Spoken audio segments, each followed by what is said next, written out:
Look at this man glowing like a premium RGB gaming setup. He closes his eyes, channels 30 years of supreme Dark Lord energy, and absolutely detonates the local atmosphere. The entire temple roof gets vaporized like it was made of cheap cardboard. His vassals burst into the room expecting to find a god among men, only to find him face-planted on the floor like a discarded rag doll. He is violently vomiting blood because of one tiny microscopic problem. This body doesn't have a demonic constitution. It has a heavenly martial body, the literal holy grail of pure righteous energy, which means if he tries to practice his dark demonic arts, his own body will treat it like a virus and try to uninstall his soul. And did I mention he has a life-or-death duel against a rich bully in exactly 1 month? Yeah, he is absolutely cooked. But to understand how our supreme edgelord ended up choking on his own righteous blood, we need to go back to the very beginning. On a mountain of corpses, under a sky choked with ash, the 3 greatest grandmasters of the orthodox sects are sweating through their robes. They think they finally have their target cornered and exhausted. They are chanting holy prayers and hyping themselves up. But the man staring back at them doesn't look tired. He looks bored. The Shaolin abbot steps forward first, screaming about accursed demons, and unleashes his ultimate heavenly Buddha palm strike. A massive wave of green energy tears through the stone, but our guy just casually spins midair, letting the blast graze past his cape like a minor draft. Before the monk can even process the speed, the divine demon drops from the sky like a meteor, demanding the rest of them stop standing around and join the party. The Manhwa sect leader and the Namgung patriarch jump in, unleashing a blinding storm of sword lights and lightning strikes. It's a synchronized double ultimate, and they push everything they have into a single, desperate clash. But our guy doesn't even flinch. He parries both grandmasters with a single hand, shattering their momentum and their spirits in one go. Then, he turns his attention back to the bald monk, flying through the air like an angry red comet.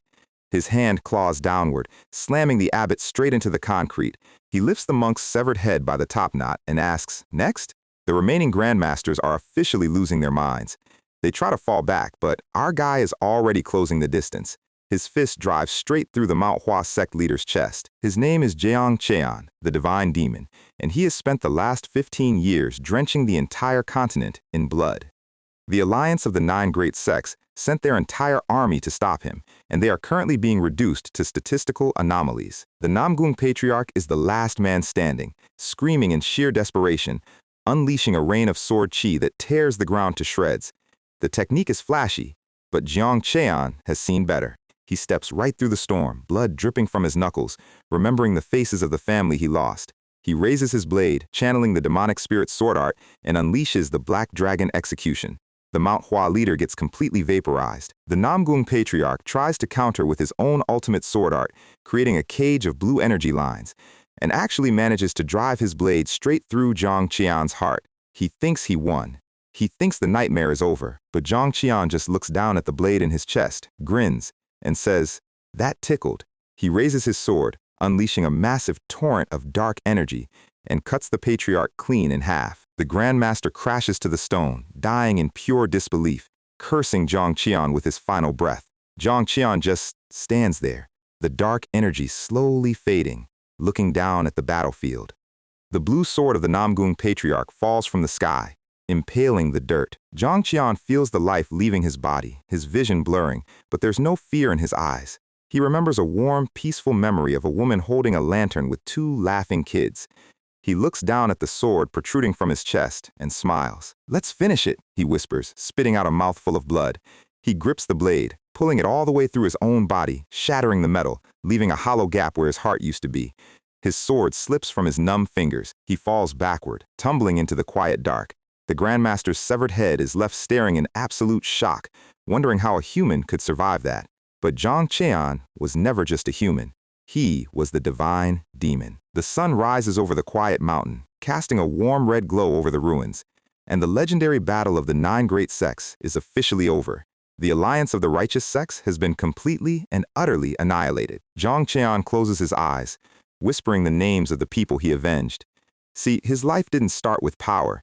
It started with a beatdown. He was just a starving orphan, getting kicked half to death in back alleys by local thugs, until a master dragged him out of the gutter. He spent years wandering without a home, relying only on a single sword, living through endless, meaningless slaughter, wondering if his life had any purpose at all. He was convinced human life was just a fleeting, worthless joke until he met Manhwa. She was just a normal girl, struggling to feed her younger siblings, but she looked at this blood-soaked killer and smiled. She told him to find a meaning for his life, and for the first time, Jong Cheon wept. He wanted to live with them, but the righteous sect slaughtered them anyway because they associated with a demon. So he picked up his sword again, starting a 15-year campaign of pure, unadulterated revenge. And now, looking back at Yeonhwa's smiling face in his mind, he realizes the meaning of his life was already there. He smiles through his tears. The blood-soaked path he walked alone is finally at its end. Though his sword is dulled and his body is broken, he lowers his hands and welcomes the quiet sleep. But the universe has a highly twisted sense of humor. Instead of waking up in the fiery pits of hell, he hears some loud, annoying voices. He opens his eyes to see a high society lady and her smug son standing in a grand courtyard, demanding the secret martial arts of some Manhwa clan. Two young kids are crying and screaming back at them, arguing that their elder brother is still alive and the family legacy can't be sold. Jong Cheon is extremely confused, looking down at his hands. The smug kid, whose name is Cheong Dobo, proposes a wager. He claims the family is so broke, they can't even afford rice, so he offers money in exchange for their entire martial arts legacy. The catch? A formal duel. The winner takes everything. Dobo smiles, knowing the clan has no fighters left. The little brother screams that it's a trap because his elder brother is a lunatic who can't even hold a sword. Jong Cheon sighs, rubs his temples, and speaks up. "Who the hell is Hua Mujin?" He steps forward, looking down at the kids, and declares, "I am the divine demon, Jong Cheon." The kids just stare at him with the most exhausted, "Oh, great. His brain damage is acting up again. Look you have ever seen." Cheong Dobo stops grinning, blinks twice, and asks if he heard that right. Our guy stands tall, completely serious, reiterating that he is indeed the legendary divine demon. Dobo bursts out laughing, comparing him to a child role-playing on a playground. The little siblings are actively burying their faces in their hands, dying of sheer second-hand embarrassment. Dobo's mother, Bu Choyon, steps forward in her high heels, her expression cold and dismissive. She tells the kids that with an idiot brother like this, the fate of the Manhwa clan is already sealed. She hands Dobo a duel contract, not wanting to waste another second on a lunatic. Dobo takes his silence as acceptance, setting the date for the 5th day of the 2nd month. He leans in, whispering that if they break the agreement, the consequences will be devastating for what's left of their family. The carriage rolls away, leaving the courtyard silent. The little sister, Soyeon, looks up with tears in her eyes, asking how he could agree to a duel when he's never swung a sword. Jong Cheon looks around and asks, "Are you talking to me?" He scoffs, thinking he can just end this whole dispute with a single blast of inner energy. He stands there, strikes a cool pose, prepares to channel his god-tier demonic chi, and absolutely nothing happens. A single crow flies overhead in the silence. His eyes go wide as he realizes his energy core is completely empty. There isn't a single drop of chi. Not only that, this body is so frail and weak his fingers are literally trembling from just standing up too fast. Soyeon bursts into tears, screaming at him to please stop acting crazy. She begs him to come to his senses, even if his mind is broken. She clenches her tiny fists, weeping, asking what kind of fool would just quietly let people steal their home. The little brother Dojin tries to defend him, but Soyeon is too far gone. She points her finger at him, screaming that it's all his fault their mother and father are dead. Jong Cheon stands there, taking the hit in silence. Soyeon runs off into the temple, sobbing, and Dojin let out a heavy sigh before following her. He tells Jong Cheon that she often loses her temper like this, asking for his understanding. Jong Cheon is left entirely alone in the empty courtyard. He looks up at the sky, realization crashing down. He is stuck in the body of a weak, hated lunatic.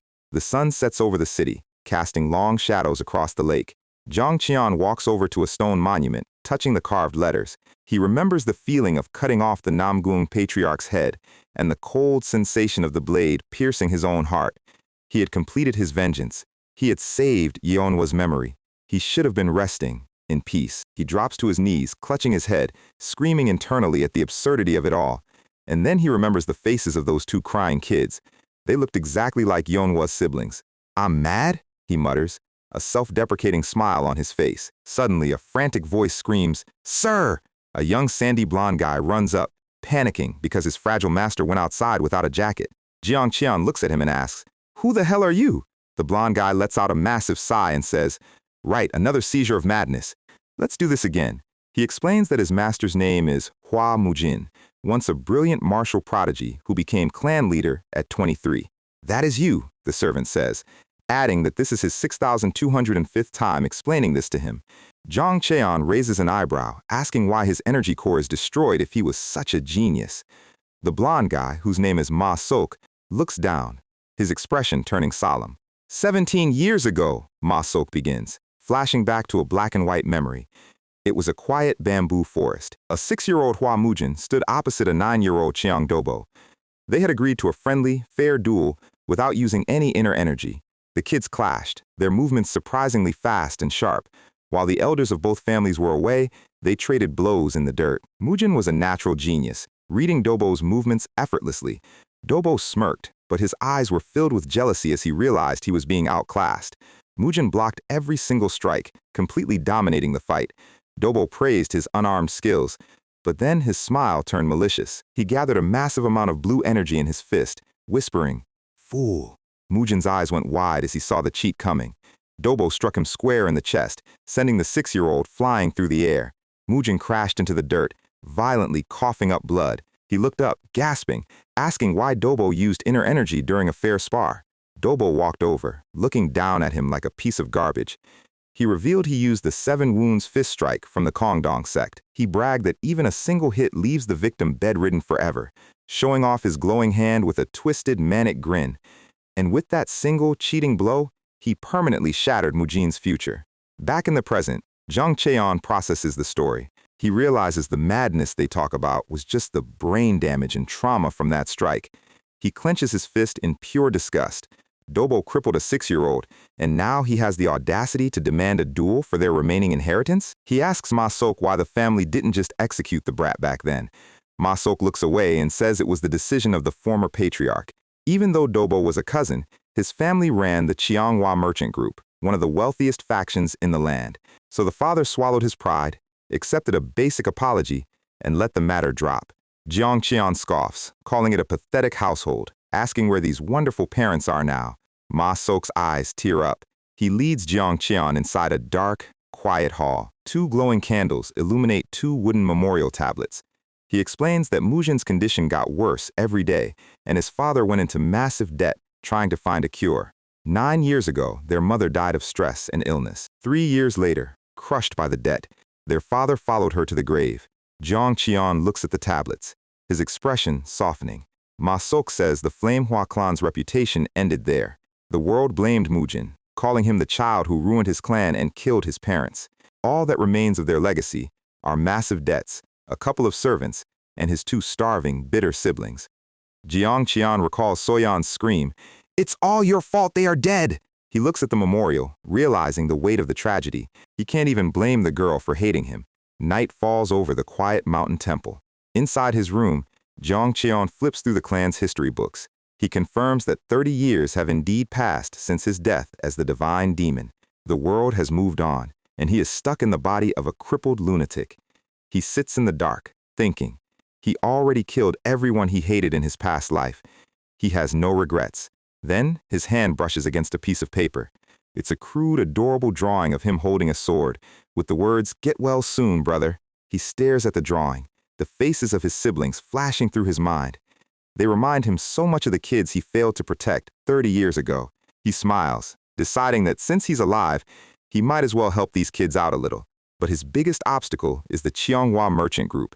They ruined this family, and now they are coming to finish the job. He has exactly 1 month to prepare for his duel with Dobo, which means he needs to rebuild his strength from absolute zero.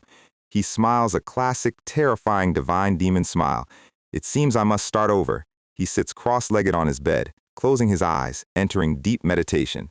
He remembers the very first time he learned martial arts as a starving kid. Back then, even breathing was a struggle. But this time, he is a master with 30 years of peak experience. As he breathes, a warm golden light begins to swirl around his body. He doesn't even need to search for the energy. His soul commands it naturally. He closes his eyes, channeling his supreme demonic arts, and a massive pillar of golden flame erupts from his body. The explosion tears straight through the roof of the pavilion, lighting up the night sky. A shooting star flashes across the heavens as the energy peaks. Inside the main hall, Chief Steward Do and Elder Joe are looking over the debt ledgers when a massive tremor shakes the entire temple. They run into Mujin's room, coughing through the smoke, and see him lying motionless on the floor. Ma Sok screams that he's dead. The chief steward checks his pulse, sighs, and says, "Just kidding, he's fine." In fact, his heart is beating like a drum. Mujin suddenly sits up, clutching his chest, coughing up a mouthful of dark blood, demanding to know what is wrong with this body. The chief steward looks at him, sweating, asking if he really doesn't know. He reveals that Hua Mujin possesses the heavenly martial body. Jiang Cheon's heart sinks. The heavenly martial body is a legendary constitution of pure, righteous energy. Practicing demonic arts inside a holy body is like pouring battery acid into a pristine engine. It will literally tear his organs apart. Jiang Cheon lies back down on the floor, staring blankly at the ceiling. The duel is in a month, his demonic arts are unusable, and his body is a holy temple. He is officially 100% cooked. He groans, asking who these old men are standing over him. The elder Joe steps forward, his hand glowing with a strange, sinister blue light as he touches Mujin's shoulder, a dark grin on his face. The scene cuts to the starry night sky over the city, the shooting stars still falling. While in the corner of the temple, little Soyeon hugs her knees, whispering to herself, wondering if she was too harsh on her big brother. Nothing says welcome back to life like cold rain, and your only employee screaming that you have been unconscious for 3 straight days. Our guy is finally on his feet, but his new body is so incredibly weak he can barely walk, let alone fight a duel. He needs a sword immediately, but when he tells Ma Sok to go buy a few, he gets hit with a devastating reality check. They are literally struggling to buy rice. It turns out this family has been running on loan shark money for years, leaving them with mountain-sized debts and 0 assets. Most people would panic. Our guy just decides that the easiest solution is to simply borrow more. Ma Sok looks like he is about to have a stroke, but Mujin is already planning his next walk. And by walk, he means a direct visit to the local usurer gang. Meanwhile, back at the family temple, the head steward is currently losing his mind over the news. Normally, a bankrupt kid visiting loan sharks is just sad, but a mad kid visiting armed criminals usually ends with someone in a ditch. At the syndicate headquarters, our guy shows up looking like a discount assassin, demanding to see the boss. The gatekeeper, Kang Noho, is not exactly known for his customer service. He looks down at Mujin like he is a minor inconvenience until a spinning copper coin cuts through the rain. A purple-robed martial artist steps out of the shadows. He asks what a crippled noble wants with a gang of criminals. Meet Deputy Leader Ma Jungbo. He does not take kindly to uninvited guests, but he is polite enough to invite them into their underground cave lair before executing them. Ma Sok is sweating bullets on the suspension bridge, begging to turn back, but our guy has already committed to the bit. Ma Sok whispers that these guys are trained killers who use a secret high-tier style. Mujin's response is a blank stare. He genuinely does not care. The coin spins again. And suddenly, the pleasantries are completely over. A cold steel blade is resting directly against Mujin's neck. They are completely surrounded by armed thugs. Our guy does not even blink. Ma Jungbo explains that they cannot kill him outside because of the public eye, but down here, nobody is going to hear him scream. Ma Sok immediately drops to his knees, begging for his young master's life. He mentions Mujin's parents. But remember, Jiang Cheon was a starving orphan. He has no emotional connection to this family's past. He just realizes that these thugs are exactly like the vultures from his previous life. The deputy orders his men to rough him up. The first thug rushes in, swinging wide. Ma Sok screams in terror, expecting a bloodbath. But Mujin is already gone. He slips inside the guard, striking a vital pressure point. The giant drops like a sack of potatoes. The other guards stare in absolute disbelief. Mujin looks at his hands. His muscles are weak, but his technique is still flawless. Ma Jungbo is annoyed. He orders the rest of his men to stop playing around. 3 swords flash at once. Mujin ducks beneath the horizontal slash, pivots on his heel, and redirects their own momentum against them. He grabs a wrist, forces a friendly fire strike, and sweeps the legs of the remaining guard. It is not martial arts. It is pure street fighting efficiency. He flows through the crowd like water, leaving a trail of groaning bodies behind him. Ma Sok is watching this with his mouth wide open. The final grunt gets a palm strike to the sternum and flies backward into the dark. Done. In under 30 seconds. Ma Sok runs over, asking where on earth he learned to fight like this. Mujin just lies and says he picked it up on the streets. Ma Jungbo has seen enough. He catches his coin. He begins to channel a dense, dark purple chi. The ambient temperature in the cave drops instantly. This is actual high-level cultivation. He flicks the coin with enough force to shatter solid rock. Mujin tilts his head by an inch, letting it graze his hat. He politely asks to see the boss again. Ma Jungbo draws his broadsword. The answer is a hard no. He leaps from the platform, bringing the blade down with crushing force. The air screams, and then steel meets wood. Our guy just blocked a heavy broadsword with a pair of cheap wooden chopsticks. Ma Jungbo's brain completely short-circuits. Mujin explains that since he did not have a sword, dinner utensils had to do. Before the deputy can pull back, Mujin slides the chopsticks along the flat of the blade, stabbing directly into the nerve cluster of Jungbo's wrist. Jungbo screams, his grip faltering. He swings wildly with his left hand, trying to create distance. But Mujin is already behind him, spinning the chopsticks like dual daggers. A rapid flurry of stabs punctures Jungbo's shoulders, sealing his major meridian gates one by one. He cannot gather his purple chi anymore. His arms go completely numb. The broadsword clatters to the stone floor. Mujin presses the wooden tip against Jungbo's throat. Desperate, Jungbo burns his own life force to force a breakthrough. A massive purple dragon of chi erupts from his body. He swings his sword in a desperate arc, screaming at Mujin to die. The entire cave corridor is engulfed in purple flames. But our guy has fought actual gods. He simply walks through the blind spot of the technique, completely untouched. Jungbo looks up, his face pale with horror. Mujin winds up his fist. No chi, no special arts, just straight physical violence delivered directly to the jaw. Jungbo is sent flying into the cave wall, coughing up blood. Our guy picks up a gold coin, tosses it in the air, and politely reminds him that they still have a financial transaction to complete. Back in the main office, Mujin is sitting comfortably in the boss's chair, but his hand is shaking violently. His heavenly martial body is already rejecting the strain of the combat. He ignores the pain, looking down at the kneeling usurer. He wants to know why they lent so much money to a dying clan without any collateral. Jungbo tries to play dumb, but our guy has centuries of experience dealing with liars. He picks up a handful of heavy metal dice. He offers a simple choice: talk or swallow them. Jungbo immediately cracks. He admits they were hired by the Changhua Merchant Guild. The pieces finally start to fit together. The Merchant Guild wanted the Flamehua clan completely ruined before the duel, so they paid the usurers to bleed them dry with impossible interest rates. Jungbo pulls out the official contract.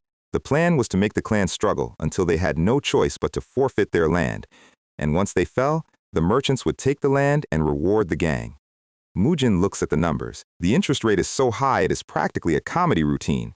He tears the contract in half, completely unfazed. Then, he asks about the minor lawless faction mentioned in the ledger. Jungbo explains they are a newly joined group under the Sapa Alliance, the Four Heavens Alliance, a name our guy remembers very well from his past. Masok asks him what he is mumbling about, but Mujin tells him to shut up and count. A terrified grunt runs into the room, carrying a heavy wooden chest. He slams it onto the table. The lock is broken. Inside is 300 nyang of pure gold. Our guy inspects the ingots with a very satisfied smile. He tells Ma Sok to pack it up. They are leaving. As they walk out into the pouring rain, Mujin tells the usurers to make sure they record this new loan in their books.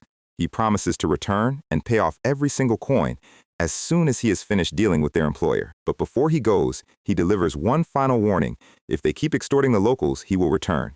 Jungbo watches them go, his eyes full of silent rage. He is clearly planning a counterattack.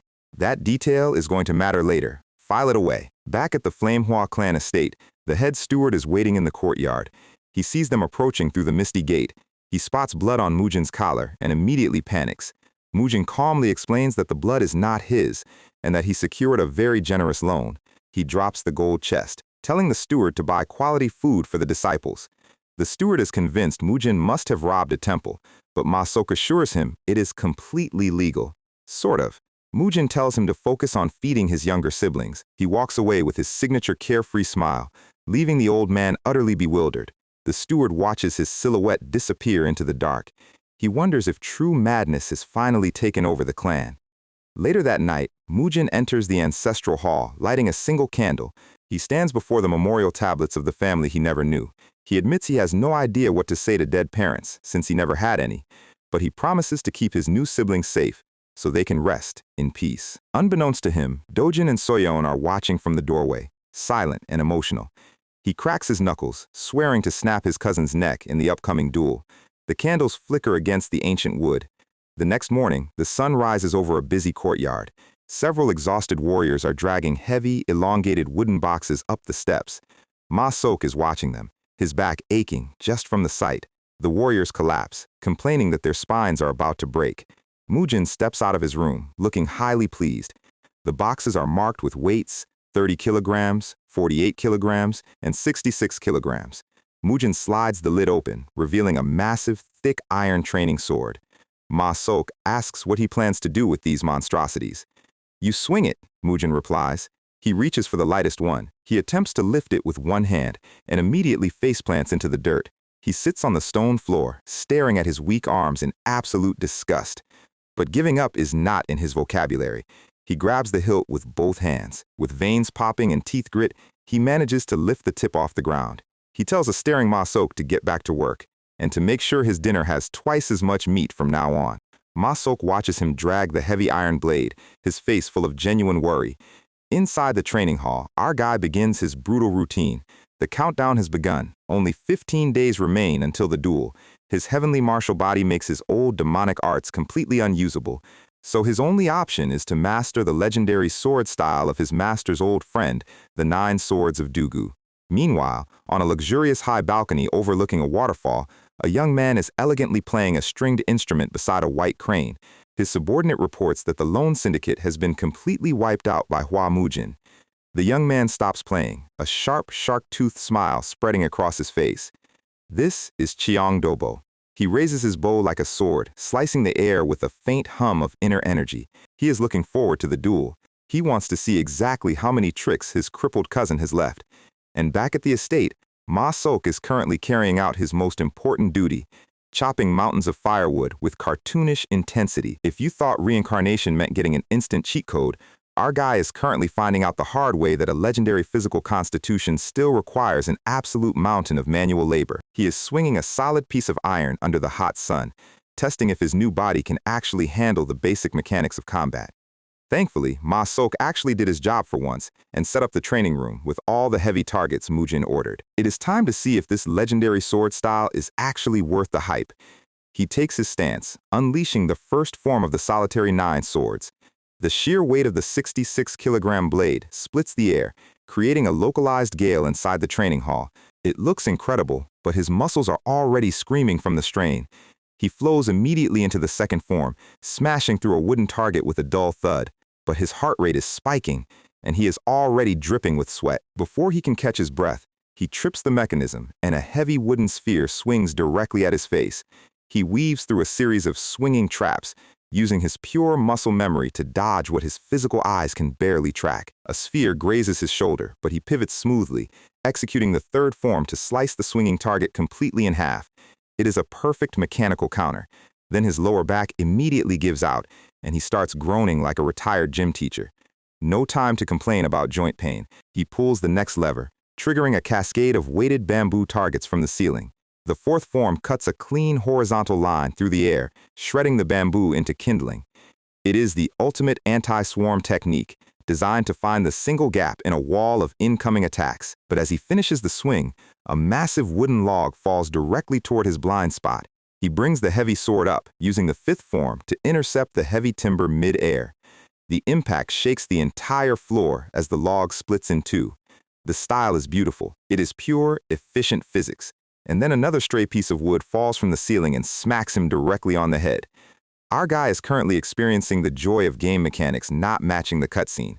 He sets up the next target array, lighting a circle of candles. The sixth form is a surgical, lightning-fast sweep that snuffs out the flames without touching the wax. He transitions to the seventh form, driving the blade down to shatter a stone pedestal. He is panting, wondering how his master's old friend ever practiced this without dying of a stroke. He attempts the eighth form, raising the sword toward the sky, but his hands lose their grip entirely, and the heavy iron blade clatters to the ground. He collapses flat on his back, staring at the ceiling in absolute exhaustion. He realizes that, without a functional inner energy core, he is just a guy waving a heavy metal stick. And this memory hits him. Years ago, back in his past life, his master showed him this exact same style. Little Zhang Cheon looked at it and called the move names incredibly cringe.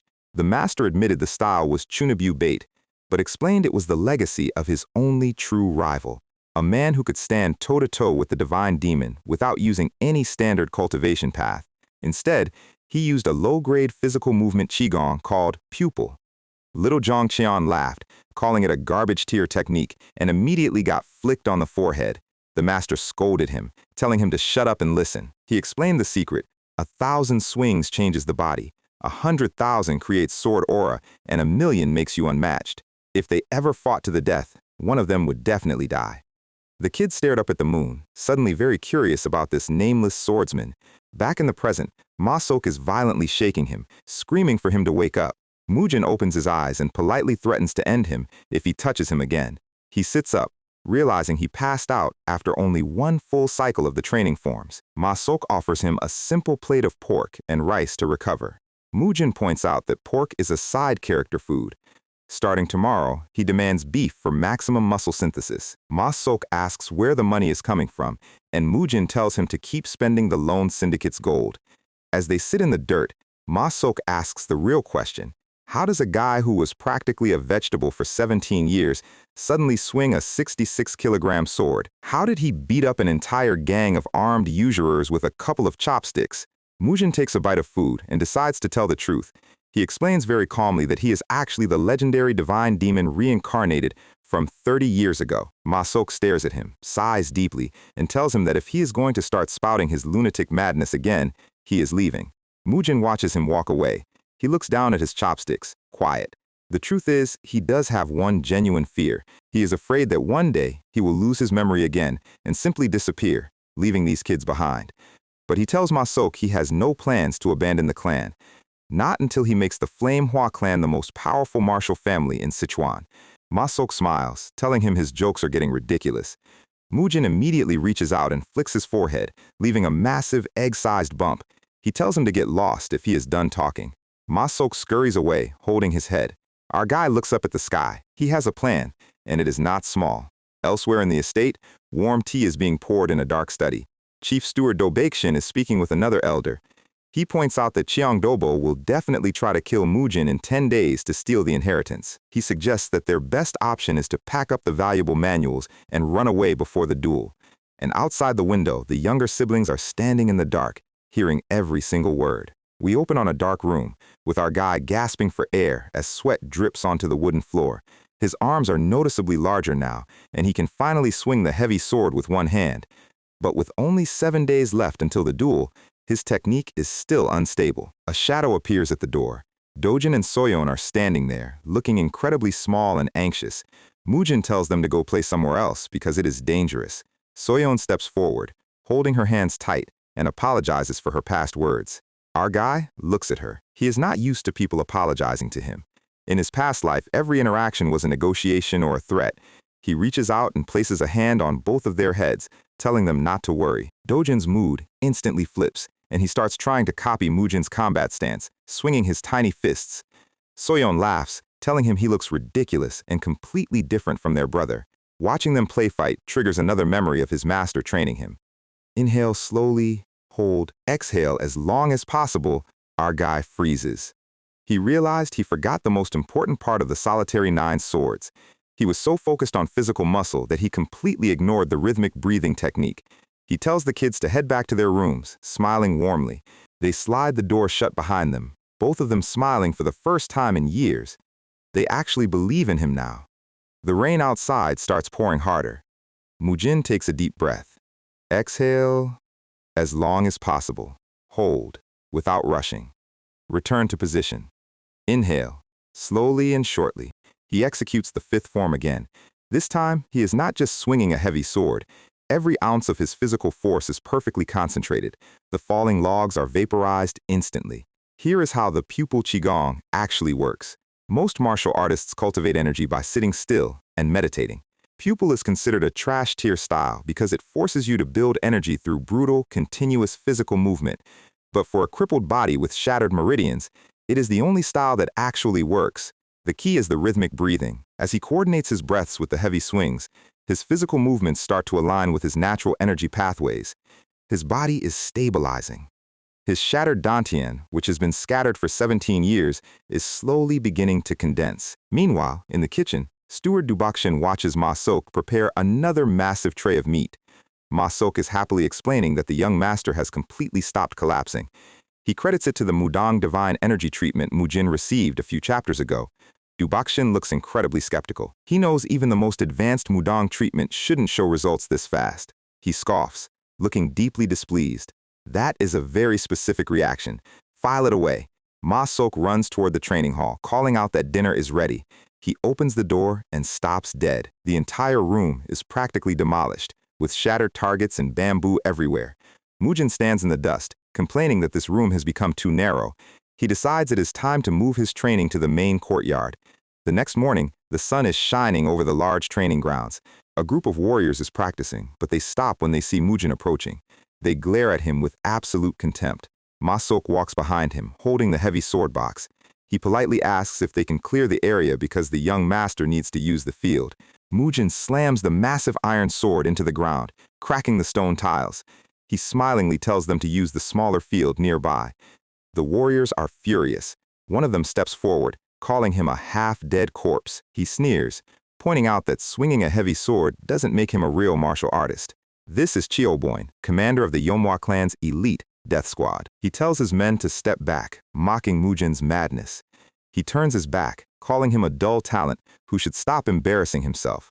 Our guy stops. He tells Chioboin that if he has complaints, he should say them to his face, because bottling it up is for cowards. The squad commander turns around, his face dark with anger. He asks what Mujin is suggesting. Mujin points his sword at him. Among people who live by the blade, complaints are settled with a fight. The wind sweeps through the courtyard. Chioboin says that normally, no warrior would draw a blade against their future clan head. But he quotes a saying, "A dog that bites doesn't bark, and a barking dog is full of fear." He tells him to live like a scared dog with his tail between his legs. Chioboin draws his sword, a bright blue-purple chi coating the blade. He leaps forward, aiming directly at Mujin. But our guy has a cold look in his eye, and he has never been the type to regret a fight. We pick up right in the middle of the courtyard standoff. Ma Sok is currently having a massive fashion-related panic attack, while our guy is looking at his opponent with a smile that says, "You really should have stayed in bed today." Instead of blocking the incoming strike, Mujin simply lets go of his 66-kilogram sword. He ducks under the blue-purple key slash, pivots smoothly, and weaves through a rapid flurry of strikes with his bare hands. The Death Squad warriors are watching this with their mouths open. Chioboin is furious, screaming at him to stop playing around and draw his weapon. Mujin agrees. Fighting a guy with a sword while barehanded is a bit of a flex anyway. He grabs the hilt of his massive iron blade. Chioboin starts his classic villain monologue, complaining about 25 years of service while charging forward with a heavy overhead slash. Mujin doesn't even move his feet. He just raises the massive iron slab and blocks the strike head-on. The impact splits the air as Chioboin is pushed back. Mujin's eye glows under his bandages. He unleashes the second form of the solitary 9 swords. The heavy blade crashes down, completely shattering Chioboin's posture. Chioboin's internal energy is completely destabilized by the sheer impact. He tries to recover, but Mujin is already closing the distance. He winds up a raw physical punch and cracks the squad commander directly in the jaw. He tells him very calmly that from now on, things around here are going to be different. Chioboin falls back in slow motion, staring at the young master's clear, resolved gaze. He realizes this is not the look of a mentally unstable cripple. He hits the dirt. The entire courtyard goes completely silent. The Death Squad warriors rush to their fallen commander, screaming in shock. Mujin slams his giant sword into the ground. He politely asks if anyone else has a problem with him using the training ground. One of the grunts yells that Mujin is a coward because Chioboin was holding back. Chioboin spits blood and tells his subordinate to shut up. He slowly gets to one knee and formally concedes defeat. He stands up, saluting Mujin with genuine respect. A true warrior recognizes strength when it beats them in the face. Mujin accepts the salute, telling them to clear out. Chioboin orders his squad to pack up and move to the smaller training ground next door. They trudge away, completely humbled. Mujin turns to Ma Sok, telling him to stay back as well. As the Death Squad walks away, the grunt is still complaining about the young master's arrogance. Chioboin admits he wasn't holding back at all. He was genuinely trying to half-kill him. He explains that Mujin has clearly obtained some kind of miraculous heavenly opportunity. Meanwhile, Ma Sok is standing on the side, staring at Mujin like he just witnessed a magic trick. He is trying to figure out when his young master became an absolute unit, but decides that as long as they are winning, he is fine with it. Night falls over the estate. In the quiet of the ancestral hall, Chief Steward Du Baikshin stands before the candles. He is speaking with Elder Joe about the glory days of Mujin's father, Lord Yomjae. Back in his youth, Yomjae was a legendary master of fire attribute techniques. Even the prestigious Tang clan had to acknowledge his prowess. They both swore to devote their lives to him. But now, Do Baikshin is preparing to break that vow. He explains that they must carry on the bloodline somehow, and 17 years of tending to a crippled heir has worn him down. He believes his old lord wouldn't blame them for fleeing to save the family. He shows the scrolls and silver he has packed up. He tells Elder Joe to take the younger siblings and go on ahead tonight. He will stay behind to tend to Mujin's body after the duel. He mentions that a master hired by the Changhua Merchant Guild is witnessing the match. They mean to make the takeover completely official. The Merchant Guild are vicious snakes, and they will burn the clan to the ground. As the younger siblings sleep peacefully, a shadow of betrayal looms over the house. Morning arrives. Mujin and Ma Sok are sitting at the table, eating their high-protein beef. Ma Sok complains that the meat is incredibly tough today. He notes that the chief steward has barely given them any silver from the treasury. Mujin asks if he is still sulking about the forehead flick from yesterday. He finishes his tea and stands up. He is wearing the legendary crimson and black battle robes of his father. Ma Sok deadpans that, honestly, Mujin looked better with his face covered in bandages. Mujin tells him to shut up and follow. They walk out into the courtyard. Du Baikshin is waiting for them at the steps. Mujin asks if he is also going to suggest running away. He tells the old man to stay here while he beats the merchants to a pulp. But the chief steward surprises him by bowing and offering to accompany him to the arena. Mujin looks at him, silent. He thinks to himself that the old man worries way too much, but he appreciates the gesture. The heavy wooden gates of the estate slide open. The morning sun shines through the archway. Mujin steps out, his red robes catching the wind. Ma Sok tells him he looks incredibly dashing. At least he is a good hype man. The stands are packed with spectators betting on the match. The odds are heavily stacked against the Flamehua clan. Some old-school martial artists decide to bet on Mujin just out of respect for his father's legacy, until they see the young master actually arrive. Our guy is walking into a life-or-death duel casually eating a candied hawthorn stick like he is at a street festival. He looks like he is here to buy souvenirs, not fight for his life. The bettor immediately asks the bookie if he can cancel his bet. Du Baikshin is sweating, muttering that eating sweets before a high-tier duel is a bit much. Suddenly, a red paper umbrella appears. Bu Choyon, leader of the Merchant Guild, stands before them. She asks if they really need to go through with this reckless duel. Mujin continues to chew his sweet, completely ignoring her condescending tone. He smiles, pointing out that since they are trying to steal his family's legacy, he has no choice but to return the favor. She snaps her fan closed, her face turning icy. She mutters that she wonders how long his composure will last. The announcer shouts to get the crowd's attention. The arena is set. The official witness is introduced, Han Ikgang of the Gongdong clan. Chiang Dobo steps onto the platform, his shark-like teeth bared in a smug grin. The witness orders both fighters to step forward and fight with honor. The crowd cheers as they face each other on the raised stage. Dobo smugly notes that Mujin is wearing his father's battle robes. He claims he personally sent them to commemorate Mujin's glorious return. Mujin doesn't answer. He grabs his bandages and draws the massive iron training sword. The sheer size of the blade makes the crowd whisper. The spectators are confused. The Flamehua clan is famous for bare-handed fire techniques, not giant swords. They wonder if this mad young master even knows how to hold it. On the sidelines, Do Baikshin asks Ma Sok if Mujin said anything special this morning. Ma Sok says Mujin got furious when he joked about running away. The chief steward sweats, wondering if mental madness is actually contagious. The referee raises his hand. Mujin closes his eyes, focusing on his rhythmic breathing. Exhale, hold, inhale. Dobo readies his blade, his smirk wider than ever. The referee shouts. The heavy bronze gong sounds. Dobo lunges forward with a swift, horizontal slash. Mujin parries the strike with absolute, blinding speed. Steel meets steel, and the shock travels all the way down the stage. The crowd screams in shock. The crippled young master just blocked a high-tier strike effortlessly. They are staring in disbelief at the sheer power behind his block. Dobo's smirk falters, his face twisting in annoyance. He calls Mujin a one-day pup and unleashes a rapid, multi-directional sword flurry. The blade arcs through the air, creating a wall of steel. Mujin matches him blow for blow. Sparks fly across the stone stage as their swords clash at high speeds. Dobo tries to find a single gap in his defense, but Mujin's heavy iron blade is exactly where it needs to be. Their eyes lock through the sparks. Ma Sok is cheering like a madman in the stands, yelling that the young master is doing amazing. Even the biased witness looks slightly concerned by Mujin's defense. Bu Choyon watches from her seat, her fan held tight.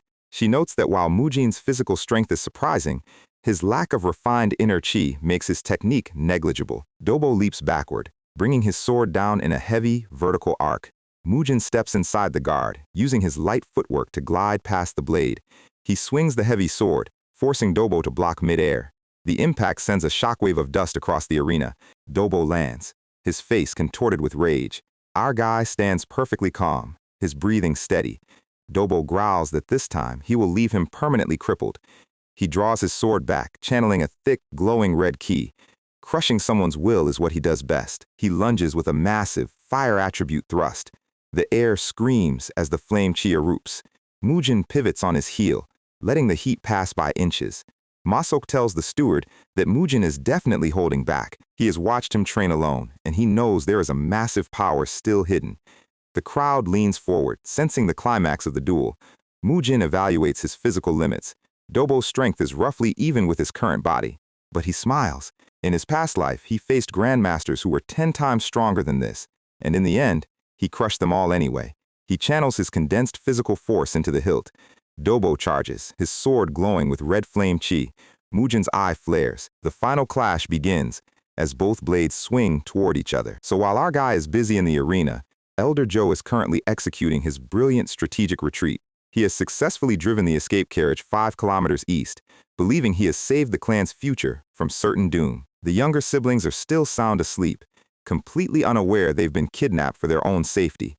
Joe looks back, feeling a massive wave of guilt for leaving the young master behind. But he believes Chief Steward Do is currently gathering Mujin's remains. Spoiler alert, he is about to be very, very wrong. Back at the arena, the duel is reaching its climax. Dobo swings with everything he has, but his attacks are looking incredibly sloppy. Mujin parries the strike, the impact shaking the entire stage. The spectators are staring in absolute silence. They cannot figure out how a supposed cripple is completely outclassing an outer disciple. Dobo's face is twisting with sheer panic. He screams, launching a desperate wild lunge. But Mujin has already stepped inside his guard. The crowd yells for Dobo to dodge, but it is already too late. Peerless 9 swords, first form, preemptive step. The massive iron blade sweeps upward, cleaving through Dobo's guard with surgical precision. Dobo's sword is barely holding together under the strain. He is sent staggering backward across the stone tiles. Our guy just smiles, looking at him like a disappointed teacher. Dobo starts desperately channeling his remaining inner energy for a final strike, but Mujin points out that even his energy gathering is incredibly slow. It is the ultimate skill issue call-out. Mujin steps forward, his blade glowing with a cold blue aura. Second form, weapon destruction. He brings the massive iron slab down.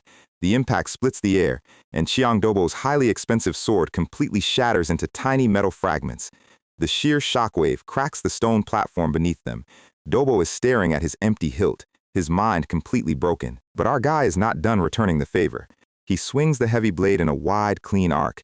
In a flash of crimson, Dobo's entire right arm is severed at the shoulder. He falls to his knees, screaming in pure agony. The blood splatters across the pristine white stage. The crowd is frozen in absolute horror. They expected a simple corporate takeover, not an absolute dismantling of the merchant group's heir. Dobo's sword hand clatters to the floor.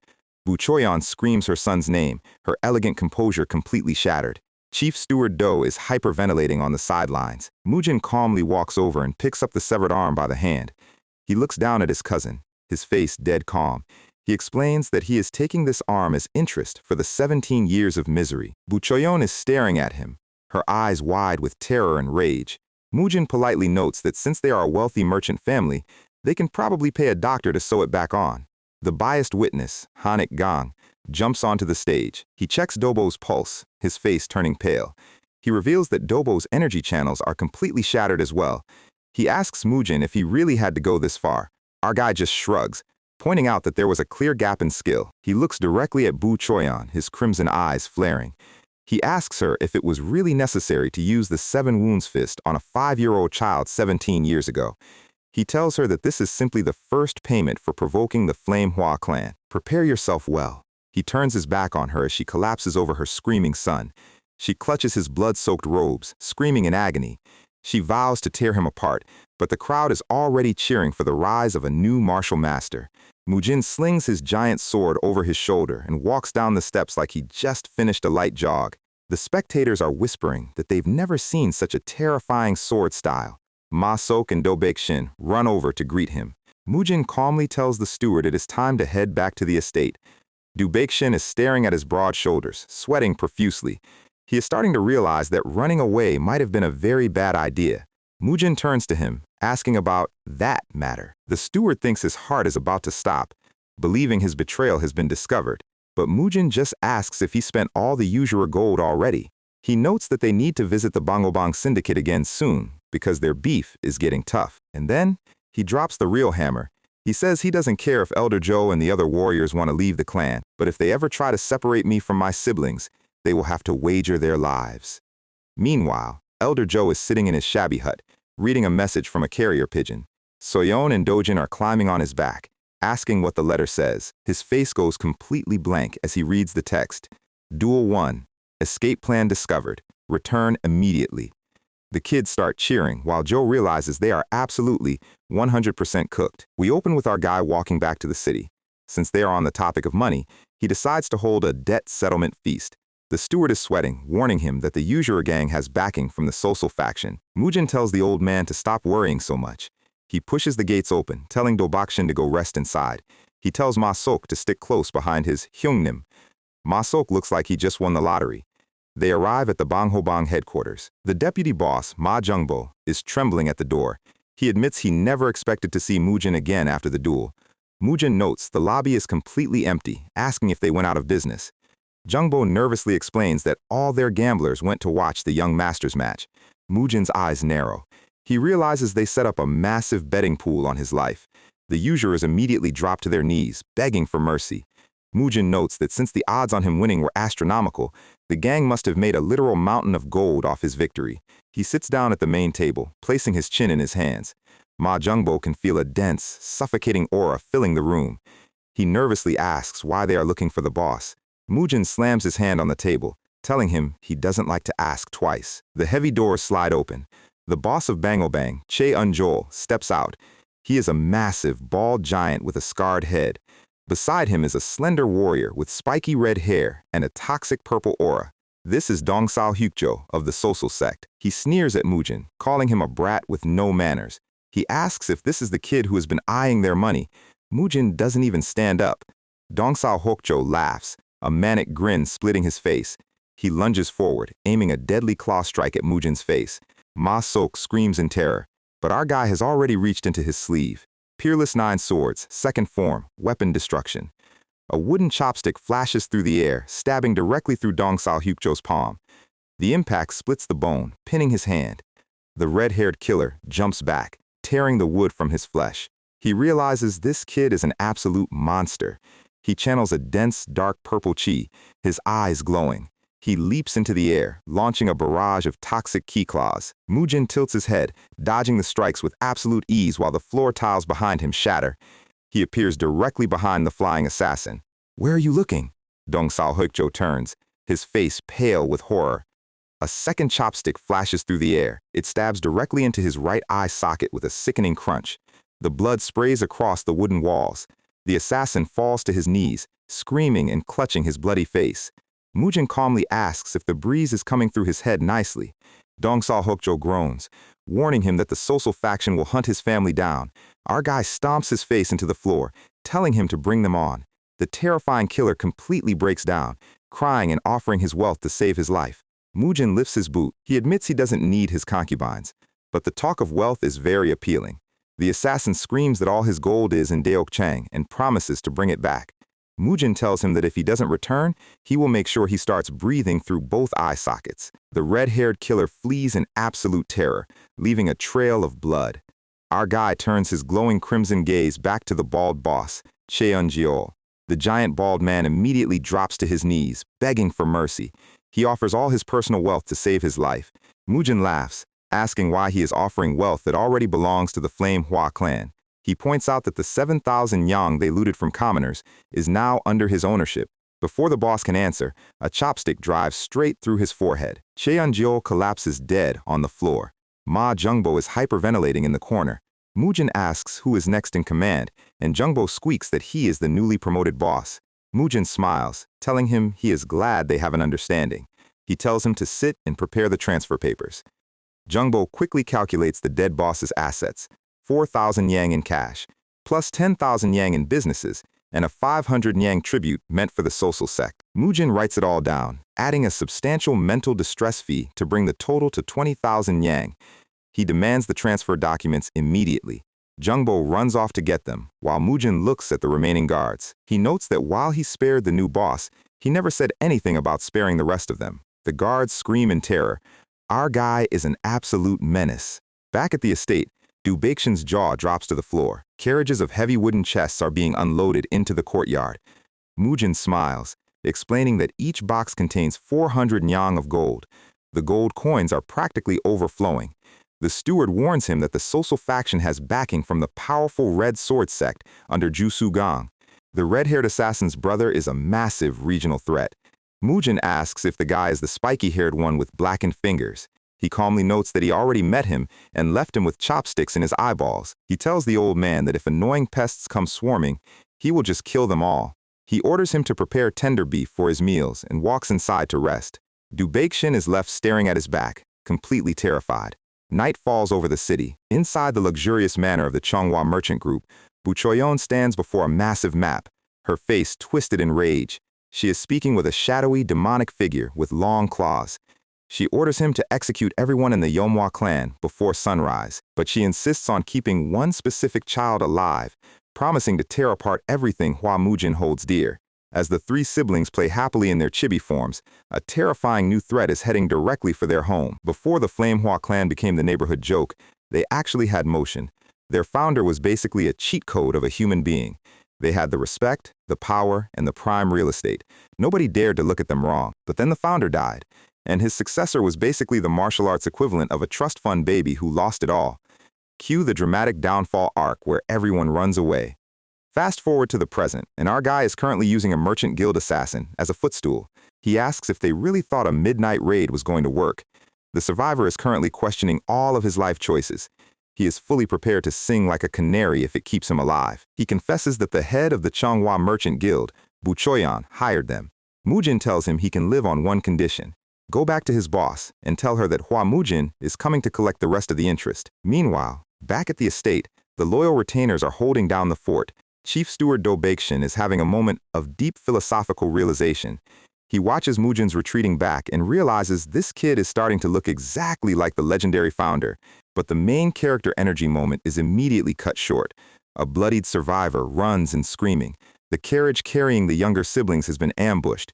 There are too many assassins, and Elder Joe is currently fighting for his life in the forest. Dubakshin immediately moves. No hesitation. Cut to the bamboo forest, where things are going terribly. Elder Joe is bleeding from multiple places, holding back a swarm of mass killers. The assassin leader tells him to give up the kids, or watch them die slowly. A blade flashes through the air, aimed directly at the children, but someone blocks it. Sparks fly as metal meets metal. It is Chief Steward Dubakshin, stepping into the fight like a gentleman. And yes, he is currently trying to fight off professional killers with a paper fan. Talk about a style choice. The assassins do not care about his fashion sense and immediately dogpile him. The steward holds his own for about 5 seconds, but a paper fan has its structural limits against steel blades. The impact forces him back. The physical strain is getting to him. Elder Joe screams for him to watch out. An assassin drops from the trees like a bad omen, a clean slash vertical down. The steward takes a heavy hit to the shoulder. The defensive line is officially broken. The killers bypass them, heading straight for the children. Dubakshin tries to reach out, but he is pinned to the ground. The assassin leader smiles under his mask. He raises his sword for the execution. This is it, the end of the line.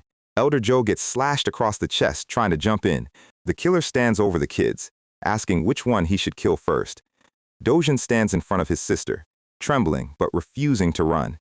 "If anyone is dying today, it is you," the kid yells.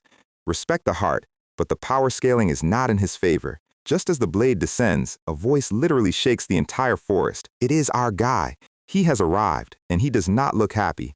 The sheer impact of his landing blows back the dirt and leaves. The assassins are slightly confused but figure they can just add another body to the pile. One rushes forward. Massive mistake. Mujin does not even look at him. He swings his giant iron sword and cleanly breaks the assassin's weapon. And then he moves. The killer does not even realize he is dead until his vision starts splitting. The body drops. One down. The others panic. "What the hell is that? Everyone attack! Kill him!" They all rush him at once. They think numbers are going to save them. Mujin takes a stance. Solitary 9 swords, 5th form. The giant sword sweeps in a perfect horizontal arc. It is a literal red wave of destruction. The air splits, and so do the assassins. Our guy is not playing around today. The blood splatter is real. Another head rolls. The survivors are looking at him like he is a monster. He moves through them like a hot knife through butter. Don't even twitch. Not if you want to live. The absolute silence that follows is terrifying. He is covered in blood, staring them down. The remaining killers drop their weapons and run. Soyeon slowly opens her eyes. She sees her brother standing in the moonlight, looking like a demonic guardian angel. Dojin immediately covers her eyes with his hand. "Don't look!" "Brother got rid of the bad guys, but it is messy." Mujin walks over and asks if they are okay. Dojin tries to act tough. "I wasn't scared at all. I am the son of a martial family." The kid is literally shaking, but the pride is intact. Mujin smiles and gently pats his head. "You did well." This is the first time Dojin has ever been praised like this. He tells Elder Joe to take the kids to the infirmary. He has to clean up the rest of this trash. The next morning, the town is absolutely buzzing. People are watching Mujin walk down the main street, dragging his blood-soaked giant sword. They used to call him the Mad Master, or the lunatic of Sichuan. But after he single-handedly dismantled the entire loan syndicate and wiped out an elite assassin squad, they have a new name for him, the Sleeping Dragon of West District. The hype train has officially left the station. He slides open the doors of his estate. He is exhausted, dirty, and smells like a crime scene. Ma-sok runs out, screaming hysterically about his safety. Mujin immediately palm strikes him in the face to shut him up. He asks if everyone is safe in the medical hall. "Yes, young master. Now draw me a bath, Ma-sok." The night settles over the estate. Our guy is currently soaking in a hot tub, trying to wash off the blood and the stress. He looks at his hands. They are steady now, but his mind is racing. He remembers the kids standing in the forest, terrified, but trying to protect each other. In his past life, he could not protect his family. He watched them get slaughtered by the righteous sects. He looks at the steam rising and remembers his adoptive siblings from 30 years ago. The memory of their smiling faces is the only thing that kept him going during his 15-year campaign of vengeance. He splashes water on his face, trying to shake off the ghosts of the past. He swears to himself that this time, he is going to shield these children from the cruelty of the world. The next day at the medical hall, Mujin demands the secret manual of the red flame technique. Elder Joe, who is currently covered in bandages, looks completely stunned. He asks if Mujin is going to tear it up during one of his fits. "Starting tomorrow, I am training those 2 kids myself. Hand it over." Elder Joe is completely unconvinced, but does not want to get beaten up again, so he agrees to hand it over. He reaches under his pillow and pulls out the dusty, ancient manual. Mujin grabs it and walks out without another word. Steward Dobakshin and Elder Joe sit in the quiet room. "Do you think he is actually cured?" Joe asks. "The traveling Taoist who treated him must have been a genius," Dobakshin says. "Remember this detail. It is going to be hilarious later." The camera pans to the medical herbs hanging from the ceiling. They genuinely believe some ancient priest cured his brain rot. In reality, a demonic god just hijacked his body. Close enough. The next afternoon on the training grounds, Mujin stands in front of the kids, looking like a strict drill sergeant. He laughs and tells them he is going to teach them the fundamentals. Dojin whispers to Soyeon, "But Elder Joe said Big Brother has almost 0 real combat experience." Ahem. "Enough talking. Attack me with everything you have." The kids get into stance. They actually look motivated. They lunge forward with a battle cry. And then they start flailing. Mujin's face completely drops. They are throwing punches that look like they are trying to swat flies in slow motion. They don't know how to use their hips. They have 0 balance. And their stances are pathetic. "Stop! Stop!" Mujin screams, holding his head. "Suddenly, my head is spinning." Let's stop here for today. He literally had to fake a medical emergency to escape the secondhand embarrassment. He tells them to go inside and prepare for dinner. The kids walk away, smiling and thinking they did a great job. Mujin is left standing there, questioning if he can actually save this failing clan. This won't be as easy as I thought. He looks up at the sunset. He thinks of his past life master. Master, you must have suffered a lot trying to teach me. He remembers his master's ultimate enemy, the man with the sword scar. His grip tightens on his giant sword. I will find him, and I will kill him. He swings the massive 66 kg iron blade with one hand like it is a toothpick. He can feel his physical strength peak. The wind pressure from his swing literally tears through the courtyard. No ki needed. Pure, unadulterated muscle power. The speed increases with every repetition. He is becoming a physical god. Several days later, Steward Do Baeksin and Elder Joe return to the training grounds, fully healed. Young master, we have returned. Ma Sok runs out, crying about how much everyone suffered. Mujin looks at them coldly. If I had been 5 minutes later, you would have returned in coffins. If you pull a stunt like that again, I will put you in one myself. The steward immediately bows and apologizes. The authority is absolute. Suddenly a voice echoes from the gates. I see there is improvement indeed.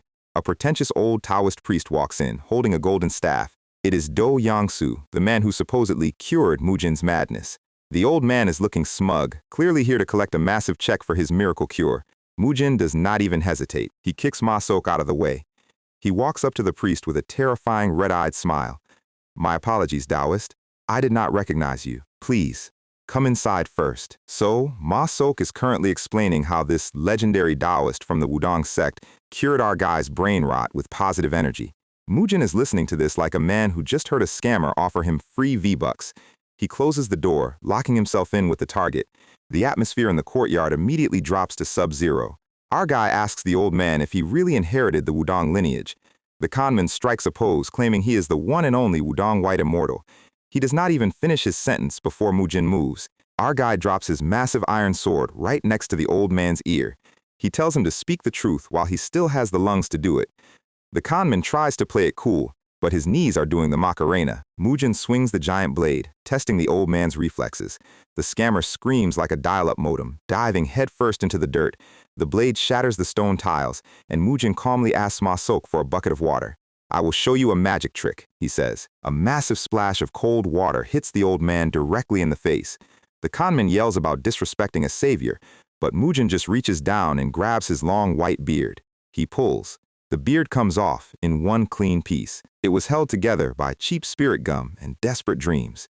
Inside the hall, Mujin is looking at him like a disappointed parent. Ma Sok asks what they should do with him. Our guy suggests a few classic options, like turning him into a eunuch. The fake Taoist immediately folds, begging to return every single coin he stole. Mujin agrees, but says there is also a tax for his wasted time. He turns to Do Baeksin and asks how much they lost to this guy. 50 gold yang, the steward whispers. Mujin looks like he is about to fire him on the spot. He screams at his own retainers for being this gullible. The scammer explains that the gold is currently at his house in Jinyang, 4 hours away. Mujin tells him to start walking. Elder Joe asks if they should tag along as backup. Mujin tells them their weak bodies are more of a liability than a help. Stay home and don't cause trouble, he says. The retainers watch him go, feeling incredibly useless but glad they aren't the ones being dragged. They realize their young master is simply not the same man he used to be. The street is packed with gossiping locals as the two walk out. Our guy is walking with his giant bandaged sword, looking like a raid boss on a side quest. He complains about the lack of horses in this place. The conman points to a highly luxurious carriage parked nearby. You must have scammed a lot of people to afford this, Mujin notes. It is a fine 4-horse carriage with gold trim. Our guy steps inside. He takes a look at the interior. It is lavishly decorated with silk pillows.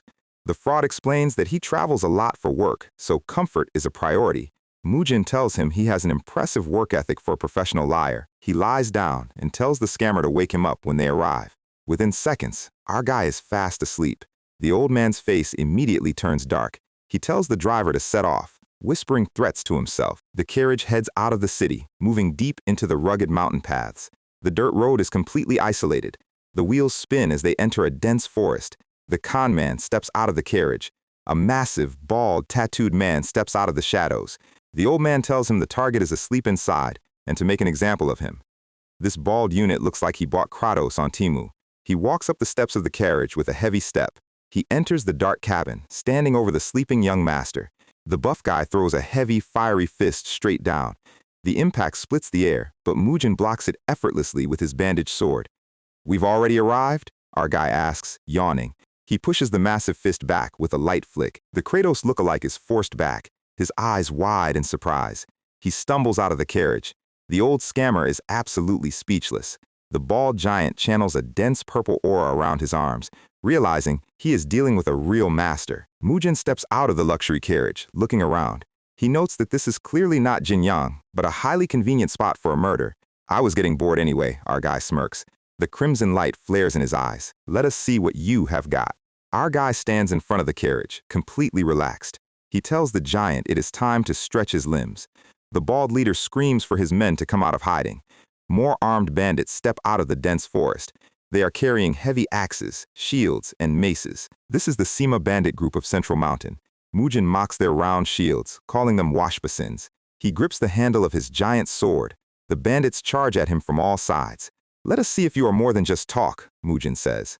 He moves. He lands a heavy, blunt strike directly on the leader's chest. The other bandits watch their boss get sent flying. Mujin spins through their ranks like a hurricane. They scream to support their boss, but they can barely track his movements. One bandit swings a massive iron mace downward, but Mujin's eyes glow red as he deflects it with raw physical power. The shock travels up the bandit's arms, breaking his grip. Mujin steps inside his guard. He delivers a clean, high kick directly to his chin, shattering his teeth. He does not even let him drop before spinning toward the next target. An axe swing misses his shoulder by inches. Mujin counters with a brutal palm strike to the ribs. The last few bandits are shaking, their formation completely ruined. Steel meets steel, but Mujin's physical force is simply too much. He slams his sword down with the weight of a falling boulder. The impact kicks up a massive cloud of dust and debris. He leaps back, landing lightly on his feet. The bandit leader tries to block with his iron arm guards, but the metal splits with a loud snap. He is sent crashing into the dirt, coughing up blood. The entire group is lying on the ground, completely dismantled. The leader clutches his chest, unable to stand. It took our guy about 90 seconds to clear the entire mob. The survivors are staring at him in absolute terror. Mujin looks at his sword, feeling the residue of their attacks. "These guys are using demonic arts." He wonders how demonic cultivation ended up in the Central Plains. He looks down at them, his expression turning thoughtful. The leader drops to both knees, pressing his head to the dirt. "We admit defeat. Please spare our lives," he begs. The old con man in the background looks like his entire retirement plan just evaporated. Mujin asks why they acted so tough if they were going to fold after 3 hits. He offers to spare them, but says he will have to destroy their dantians and sever their meridians. The giant's face turns pale. "We were just following orders. Please do not end our careers as martial artists," he begs. Our guy sighs. "Stop whining. It is embarrassing." He stands over him and asks, "Who taught you those techniques?" He points out that their energy is unmistakably demonic. The leader confesses that their master died 2 years ago. He says they do not even know his name, as he forbade them from forming a master-disciple bond. Mujin tells them they should have stayed hidden to practice, rather than becoming cheap highway bandits. "We are not bandits," the giant panics. "We were just helping our big brother's medical business." The camera cuts to the medical business owner, who is currently trying to merge with a tree. Mujin tells the bandits to get lost and stop being lackeys for a fraud. He turns back to the scammer. "As for you, you are paying for their lives, your life, plus my mental damages." The carriage departs, leaving the bandits behind in the dusty forest. The giant stands in the road, watching them go. He remembers his master's final words: "If you ever meet someone strong and righteous, follow them for protection." The remaining bandits look at each other and nod. They have all reached the exact same conclusion. Inside the carriage, Mujin feels the wheels stop spinning again. He slides the door open, highly irritated. He steps out to see the entire Sima group kneeling in the dirt. "Big brother, please take us in. We will bury our bones with the Flamehua clan." Mujin looks at their rugged, bearded faces in absolute disgust. "Who are you calling big brother?" The leader looks up, tears in his eyes. "Please look after us. We have not even passed 30 yet." Our guy's eyes widen in sheer horror. We open with the luxury carriage rolling through the night, the horses galloping along the quiet mountain road. Inside, our guy is still trying to process the absolute mental flashbang of being surrounded by 4 muscle-bound titans who claim they are teenagers. "Are you telling me none of you have passed 30 yet?" Mujin asks. The conman in the corner is silently praying he survives this journey. Our guy is trying to wrap his head around the logistics of demonic arts practitioners operating in the Central Plains. The brothers assure him that they will smash any critic's head in. Mujin smiles, realizing their naive loyalty is actually quite endearing, but he reminds them of the rules of the house. They must obey his orders without question, like loyal hounds. Good grief. Welcome to the Manhwa clan, he says, and he tells them to stop calling him boss. The carriage finally arrives at a massive, heavily fortified mansion. The wheels rumble as they enter the courtyard. The carriage stops. Mujin steps out and comments on the luxury. The conman nervously invites him inside, calling for the gates to open. The servants are confused, but the fake Taoist tells them to prepare food immediately. Forget the food. Show me the treasure room first, Mujin commands. The servants are sweating just looking at the giant muscle monsters behind our guy. Mujin notes that this conman was living like a king on swindled money. Suddenly, a heavy footstep sounds from the corridor. A handsome swordsman in blue silk robes steps out. It is Bai Sojin, the conman's private security. Our guy tells the guest to keep his nose out of household business. Bai Sojin's eyes narrow. He mocks Mujin for being the insane eldest son of the Manhwa clan. Chio Muk steps forward, asking if he should crush his jaw. The conman desperately tries to prevent a murder. Bai Sojin keeps yapping, calling Mujin an orthodox brat running with lowlifes. He says his grandfather must be crying in his grave. Now, that was the wrong thing to say. Bai Sojin draws his sword, looking incredibly smug. He claims he is not the type of swordsman to lose to trash. The conman is thrilled to have some backup. Mujin grips his sword. The second brother, Dong Jok, prepares his iron club, but Mujin tells him to stand down. I'll handle this. Our guy leaps into the air. He drops down with absolute force. Come here, mutt, he says. Bai Sojin lunges with a rapid thrust, but Mujin parries it instantly. Our guy notes that while his style is fast, it lacks real power. Steel clashes against steel, sending bright sparks into the night. Mujin's heavy blade pushes him back effortlessly. Bai Sojin looks at his sword in horror as a hairline crack appears. The brothers watch from the sidelines, knowing the fight is already over. His sword is tougher than my iron rod, Dong Jok comments. The conman's jaw drops. A loud shatter echoes as Bai Sojin's sword completely disintegrates. The broken pieces rain down on the stone tiles. Mujin's eye glints with crimson light. He delivers a brutal, non-ki-infused physical punch. The sheer force of the impact sends the swordsman flying across the courtyard. He crashes through a decorative brick wall, burying himself in rubble. The bandits watch, thoroughly impressed by the technique. Hey, throw me your iron club, Mujin says, walking toward the rubble. He stands over the bleeding swordsman, lifting the heavy iron club. He asks if Bai Sojin wants to join his grandfather in the grave. The handsome swordsman is currently crying, his arrogance completely gone. The impact of the heavy iron club shakes the entire courtyard. Mujin is laughing like a maniac as he delivers a thorough physical re-education. The bandit leader nods in approval. He certainly knows how to beat someone properly. The heavy thuds finally stop, leaving Bai Sojin twitching in the dirt. The conman drops to his knees, begging Mujin to spare him, offering to pay extra. He explains that Bai Sojin is connected to the unorthodox martial heavens, and a death here would be catastrophic. Mujin's dark expression instantly transitions into a bright, sunny smile. You should have said so earlier, he says. The mood shift is wild. He slides open the heavy wooden doors of the treasury. Inside, the room is packed with chests of glittering gold. Let us start the math, Mujin says, smiling like a tax auditor. He calculates 500 gold ingots for each of his new 4 recruits, plus 1,000 for the loudmouth guest, and 3,000 for mental damages. To keep it simple, just hand over everything in this room. The old conman is crying real tears, realizing this kid is a far bigger robber than any bandit. The brothers carry out the massive chests, laughing at their new fortunes. Mujin tells them to leave absolutely nothing behind. As he looks around, our guy notices a partition screen. It is a highly decorative folding screen, but his master-level senses register a faint, mysterious aura radiating from it. This is not an ordinary piece of furniture. File this detail away. The conman asks if he likes the screen. He explains it is a masterpiece by a famous artisan. Mujin accepts it without a single ounce of hesitation, much to the conman's silent grief. The carriage is packed to the absolute brim with gold, silk, and furniture. Mujin also decides to take the luxury carriage since the conman won't be traveling much anyway. All right, let us move out. Our guy cheers. The wheels roll out of the courtyard.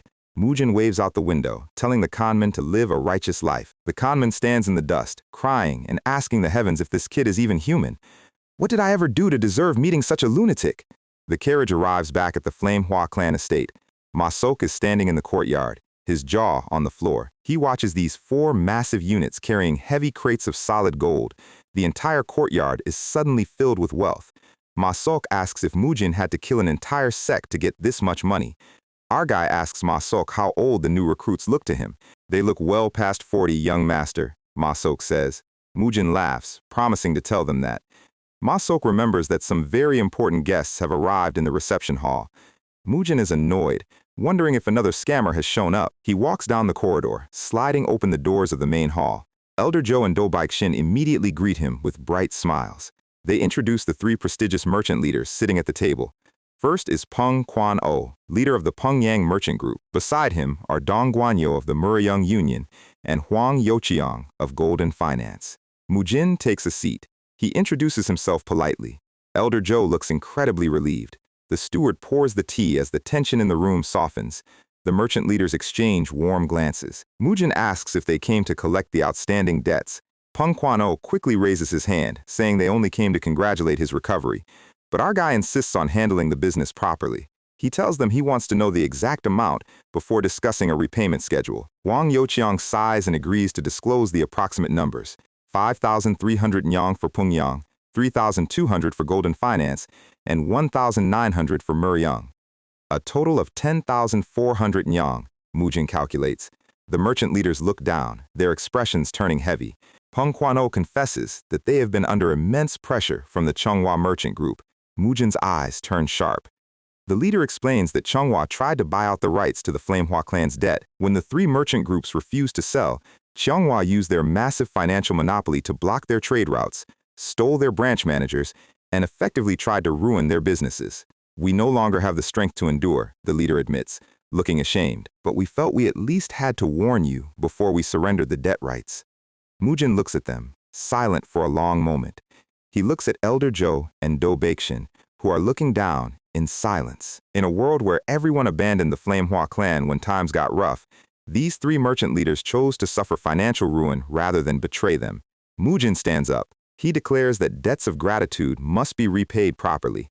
The merchant leaders look up in absolute shock. I will pay back the 10,400 nyang immediately, and then I will personally free your groups from the clutches of the Changhua Merchant Group. Our guy is currently dropping a casual declaration of war on the wealthiest merchant group in the region.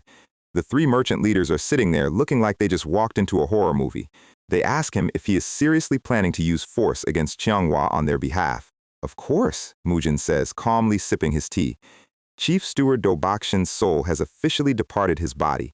He screams about the consequences. He explains that the Changhua Merchant Group is backed by the Kongdong sect, the heavy hitters of the orthodox path. Oh, so those old coots are backing them? Mujin asks. He does not even blink. Peng Quan-o raises his hand, trying to de-escalate the situation. He says simply having their debt cleared is a massive blessing, and they don't want the clan clashing with Kongdong. Our guy takes another sip of tea, letting his silence do the talking. He has already made up his mind. The merchant leaders bow respectfully and take their leave. The second they are out the door, Mujin tells Do Baixin to gather intel on Changhua and their ties to Kongdong. The steward is looking at him like he has lost his mind again. I told you already, grudges and kindness must be settled clearly. He explains that if they let these bastards be, they will just come for their necks next. And besides, supporting the merchants secures future business partners for when they rebuild. A cold smile spreads across his face. They will probably think it is just the mad bravado of a lunatic anyway. Perfect. The 4 new bandit recruits walk in, having finished their chores. Mujin introduces them to the elder and the steward. Starting today, these guys are joining our clan as warriors. The Titans strike their best intimidating poses. Joe and Baixin are staring at these giant bearded beasts in absolute confusion. Don't be shocked yet, Mujin smirks. All of them are actually younger than me. The look of sheer disbelief on Baixin's face is priceless. Identity theft is not a joke, Jim.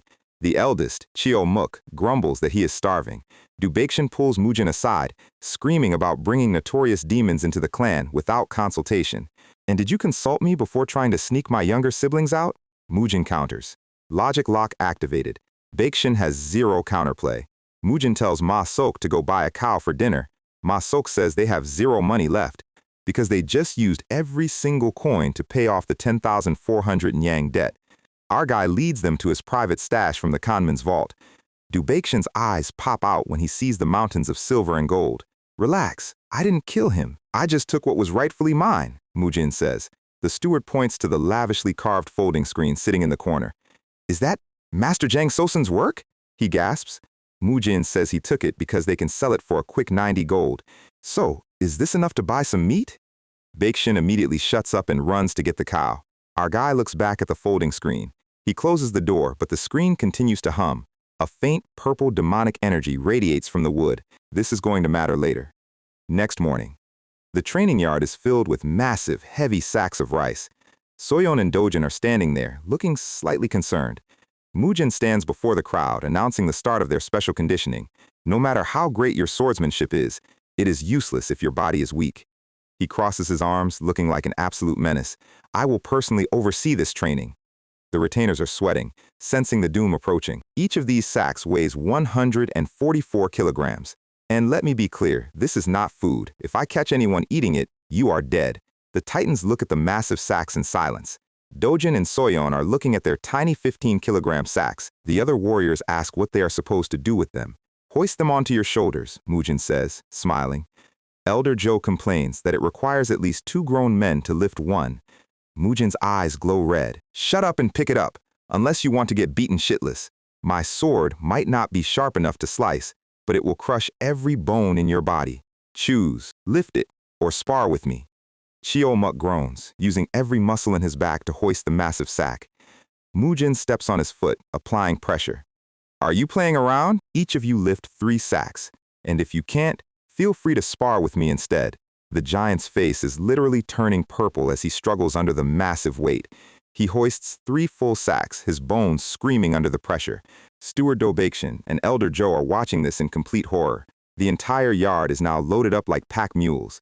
Mujin yells motivating words of terror. If you decide to lift it, you can lift it. Only death awaits if you fail. So what is impossible? He laughs like a cartoon villain. Now start sitting and standing. 200 repetitions. The entire yard erupts in agonizing screams as the squats begin. We open with the legs of the trainees, shaking like a faulty washing machine. Second brother Dongjok screams as he tries to push back up. Tighten your core and lift it, you brats! Mujin roars. Again! Unless you truly wish to die today. Chio-muk is sweating buckets, his vision starting to blur. He realizes that if he drops this weight, the young master might actually execute him on the spot. He lets out a feral roar, pushing through the absolute agony. The younger siblings are also squatting with their smaller sacks. Elder Joe is watching, deeply worried about their physical limits. Mujin yells that anyone who feigns weakness will be handled personally. The sun begins to set over the mountains. One of the trainees finally collapses, his legs completely giving out. They have completed all 200 reps. The yard is littered with exhausted bodies lying face down in the dirt. Pathetic. We spent an entire day on mere warm-ups, Mujin says, looking completely fine. Today's training ends here, but from now on, you will become one with that rice sack. Eat with it, carry it during training, and even sleep with it. Until I tell you to put it down. He tells Chio-muk to bring rope and bind the sacks to everyone's backs. Anyone who removes the rope forfeits his lifespan. Remember that. Chio-muk is internally crying for his mother. Mujin tells Ma-sok to make sure the kids have beef for every single meal. He waves off his bathwater, walking toward his room. He slides his door shut and immediately collapses onto the bed face first. Even his godly soul cannot fully overcome the limits of this weak, untrained body. He is completely wiped out. Night falls over the estate. The dining hall is a highly comical sight. Everyone is sitting at the tables with giant rice sacks tied to their backs. Soyeon is shaking so much she can barely lift her spoon. Dongjok looks at his hands. Brother, isn't this strange? We only trained our legs, but our hands are trembling. The third brother, Jang Tae, agrees, noting they never experienced this under their old master. Chio-muk's eyes widen as the mechanical genius of the training clicks. By holding the massive weight while squatting, their entire core, upper body, and stabilizing muscles had to lock, developing total body coordination. Next morning, the torture continues. They are doing push-ups with the rice sacks on their backs. You still have 120 repetitions left, Mujin screams, hovering over them. Elder Joe watches, absolutely terrified of these training monsters. The day after, duck walks. The local townspeople are watching over the fence, completely dumbfounded. Quack! Quack! The massive bandits scream as they waddle across the dirt. The day after, overhead presses. Anyone slower than me will have another sack tied on. Mujin yells. The trainees are pushing past their absolute limits. The younger siblings are pushing their small sacks up. 50! Mujin watches the kids, realizing they are keeping up better than expected. A dark, sadistic smile spreads across his face. Shall we raise the difficulty? Cut to a roaring, violent, freezing river. The water crashes violently against the jagged rocks. Yes! You must be feeling hot from all the training, Mujin says, grinning. Cross it! Shio-muk stares at the raging current in complete silence. The river leads directly to a massive dropping waterfall. Soyeon is excited, thinking it looks refreshing. Dojin is sweating buckets, knowing his sister cannot even swim. Do Baek-shin and Elder Jo run up, screaming that this place is infamous for taking lives. Good grief, you old men fret too much. I have tested it myself. Mujin turns to the bandits. Will you cross? Or duel me? Choose wisely. Jang Tae screams and immediately dives into the freezing current. A massive splash echoes as he hits the water. Chio-muk realizes the river offers a higher chance of survival than dueling Mujin. The entire group leaps off the cliff, plunging into the water. It is absolute do or die. The water erupts as multiple bodies hit the surface.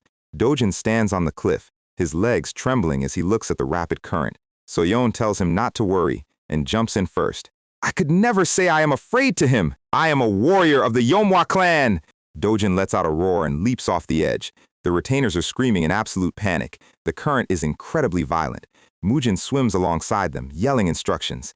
Dojin is struggling, the freezing water filling his mouth. He desperately tries to push forward, but his small arms are starting to lose strength. I can manage this, he whispers to himself, but the heavy sack on his back starts dragging him down.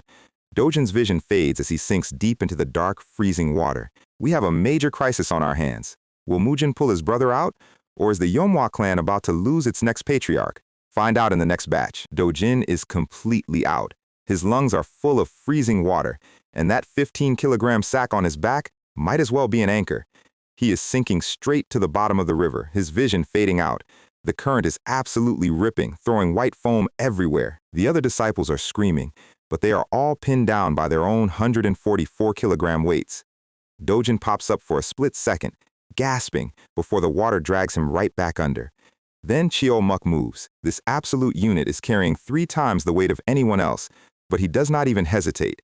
He dives in like a giant, bald torpedo and grabs Dojin by the collar. He hauls him up to the surface, yelling at him to breathe. The current is pushing them straight toward a massive boulder, and there is no way to swim around it with this much weight. So Chio-muk decides they are just going to go straight through. He braces himself, uses the momentum of the water, and launches them over the rocks. On the riverbank, Elder Jo and Chief Steward Do are having a collective heart attack.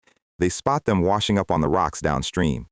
Chio-muk drags Dojin onto the stones, completely exhausted but making sure the kid is breathing. Dojin coughs up a gallon of river water, trembling, and thanks him for saving his life. Chio-muk just sighs, looking like he is questioning every life choice that brought him here. Before they can even dry off, a shadow falls over them. It is Mujin. He walks up, completely dry because of course he is, and asks Dojin if he is okay. Chio-muk is internally panicking, wondering when the young master even caught up. Dojin looks down at his hands. He is shivering, but something is changing in his eyes. He realizes that if he stays a weak child, he is just going to keep dragging everyone down. He looks Mujin dead in the eye and says he wants to become a real warrior of the Yeomwa clan. No more running. No more being protected. He wants to stand on his own 2 feet. Mujin just smirks. That is exactly the reaction he wanted. Chief Steward Do and Elder Jo are crying tears of joy in the background, thinking this is a beautiful family moment. They should not have celebrated so early, because Phase 2 of Mujin's training camp is a literal mountain. Welcome to cliff climbing. No ropes, no safety nets, just you, a vertical wall of solid rock, and a 144-kilogram rice sack tied to your spine. The disciples are clawing at the stone, screaming that Mujin has completely lost his mind. One of the weaker guys loses his grip and goes sliding down the cliff face. He is screaming like he is about to meet his ancestors. But someone grabs his rope. It is one of the stronger disciples, locking his fingers into the rock and holding the dead weight. He tells the guy to stop crying and grab onto the ledge in front of him. Mujin's voice booms from the top, telling them that if they have breath left to scream, they have breath left to climb. The sun comes up and the training does not stop. Now they are running through the local streets, still carrying the massive sacks. The local townspeople are staring at them, wondering if the Manhwa clan is running some kind of death row labor camp. Soyeon and Dojin are running side by side, their faces red, their bodies literally smoking from the heat. Soyeon's eyes go completely blank. She faceplants directly into the dirt, the sack pinning her down. Elder Joe drops his own weight and runs to her, terrified. Soyeon is barely conscious, whispering for Elder Joe to carry her just a little bit. Joe looks up, his heart breaking, and then he sees Moojin standing there. Moojin has this cold, deadpan stare that immediately makes everyone in a 5-mile radius want to apologize. The other disciples stop running, watching the tension build. Moojin tells them that if they want to help her, they have to stake their own lives on it. No shortcuts, no free rides. If you stop running, your training triples. By nightfall, the training hall looks like a medieval battlefield. People are sprawled out on the floor, groaning, unable to lift a finger. Our lazy disciple is sitting in the corner, staring at the floor with absolute despair. One of the senior warriors walks over, looking down at him. He tells him that he falls behind every single day and cannot even finish his daily running quota. He asks him how long he plans on being a useless weight for the rest of the clan. The lazy disciple's face goes completely dark, and he whispers that he is going to kill him. He snaps, yelling that he never wanted to be a warrior in the first place. The senior warrior just laughs, asking if he is only staying because he is too afraid of Moojin to quit. He grabs him by the collar, telling him that if he is this weak, he should just get out before he gets everyone else killed. Before a fight can break out, Cheo Muk steps between them. He tells the senior warrior to put him down, but the senior warrior is furious, saying that trash like this does not deserve to be called a brother. He challenges the lazy disciple to stand up and fight him right now. Cheo Muk slams his fist into the floor, shattering the wood. He tells both of them to shut up. He says that once someone enters the Yeomhwa clan, they are family, no matter how weak they are. The lazy disciple is shaking, crying that this training is completely useless and they are never going to get strong like this. He falls to his knees, pounding the floor in frustration. Cheo Muk looks at him, his expression softening just a little. He tells him that the young master knows exactly what he is doing, and if he wants to complain, he should do it after he actually surpasses him. The lazy disciple just glares, muttering that if he ever gets dragged down again, he is leaving. Later that night, the moon is high in the sky. The lazy disciple is groaning, clutching his stomach. He hobbles outside, complaining about how absurdly far away the outhouse is. Suddenly, he stops. He hears a sharp whistling sound cutting through the quiet night air. He looks toward the main courtyard and sees a shadow moving. The movement is so fast it leaves white trails in the dark. His eyes go wide as he realizes who it is. The lazy disciple is frozen behind the wall, his jaw practically on the floor. Moojin is in the center of the courtyard, his eyes glowing with that faint crimson light. He is swinging that massive 66-kilogram iron sword like it is made of balsa wood.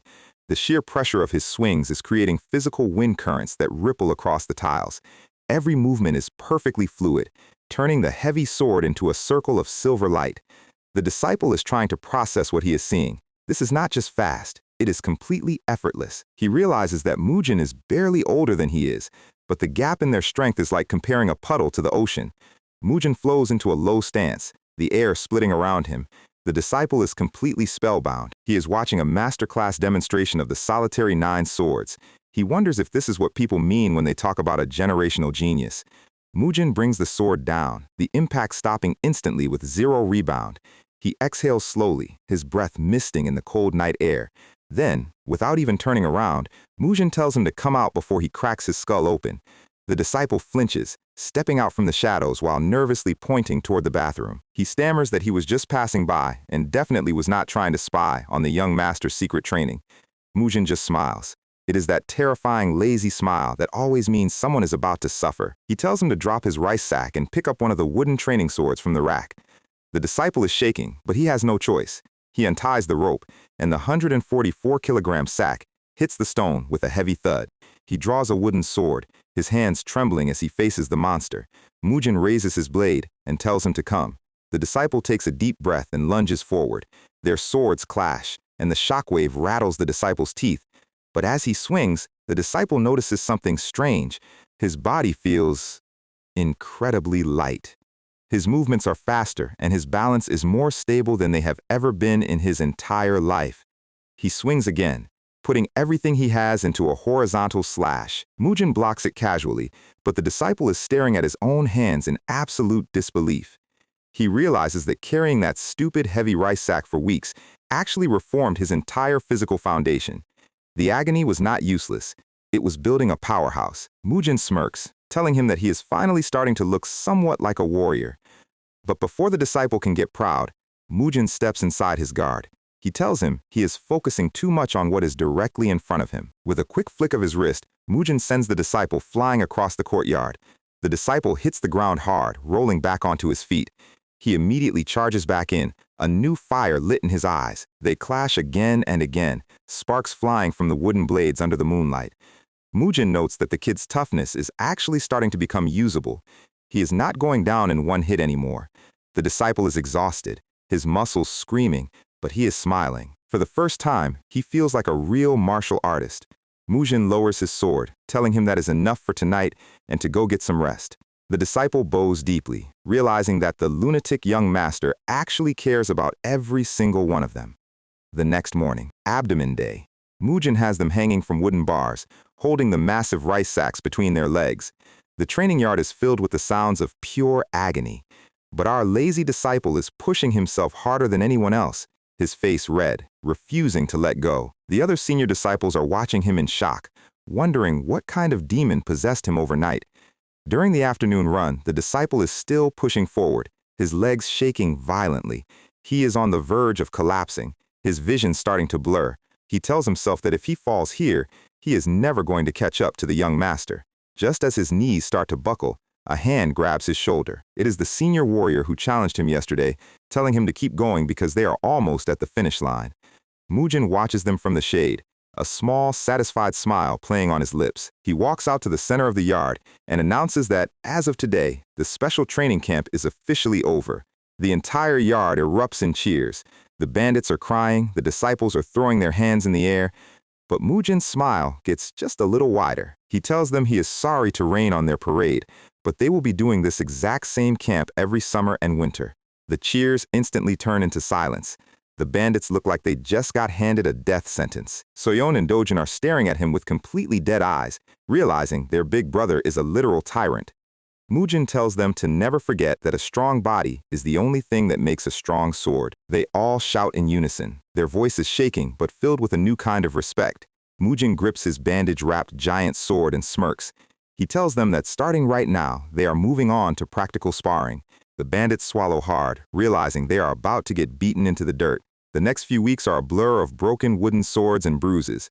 Mujin beats them all senseless day after day. But with every defeat, their movements get sharper. The 4 former bandits of Zhongshan are starting to look like actual, disciplined martial arts instructors. Dojin and Soyeon are practicing their forms side by side, their movements perfectly synchronized.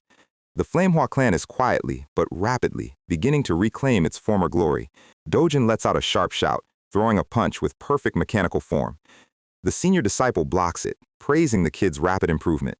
From the side, Chiao-muk calls out, telling Dojin to rotate his supporting foot more at the moment of impact to generate more power. Elder Joe and Chief Steward Do are watching from the terrace, smiling warmly. Joe says it has been a long time since they saw Dojin look this happy, and he is glad the kid is getting along so well with the new recruits. Du Baixin nods, saying that Mujin has completely stabilized the clan's foundation in a matter of months. But then he looks toward the back of the estate, wondering if the young master is ever going to come out of the storage room. Inside the locked storage hall, the sun is setting. Mujin is sitting cross-legged on the floor, surrounded by a massive, swirling vortex of blue and purple energy. His eyes are closed, his face completely pale as he concentrates. He opens his eyes, revealing glowing white irises. He looks at Master Zhang Sosan's demonic folding screen, which is vibrating and glowing with a deep crimson light. He notes that the more inner energy he pours into it, the harder the screen pushes back with its own demonic seal. He smirks, telling the screen to let's see who wins this round. The storage room is practically vibrating. Mujin is sitting cross-legged, channeling every ounce of his internal energy. His eyes open, flashing with focused crimson light. With a sudden, violent strike, his hand smashes directly into the wooden screen. He is not trying to break it, he is targeting a hidden, microscopic trigger mechanism. He lets out a sharp grunt, putting his entire physical frame into the press. A small click echoes through the dark room. A secret compartment slides open at the base of the wooden panel, and a tiny green glass vial rolls out onto the dirt floor. A thick, glowing green slime leaks out, instantly filling the air with a toxic mist. Mujin covers his nose, immediately recognizing the scent of high-grade poisonous energy. He realizes this was a trap designed to assassinate anyone who tried to force open the screen. But beneath the poison vial, there is something else hidden in the compartment. It is a secret manual, the mind-severing sword art.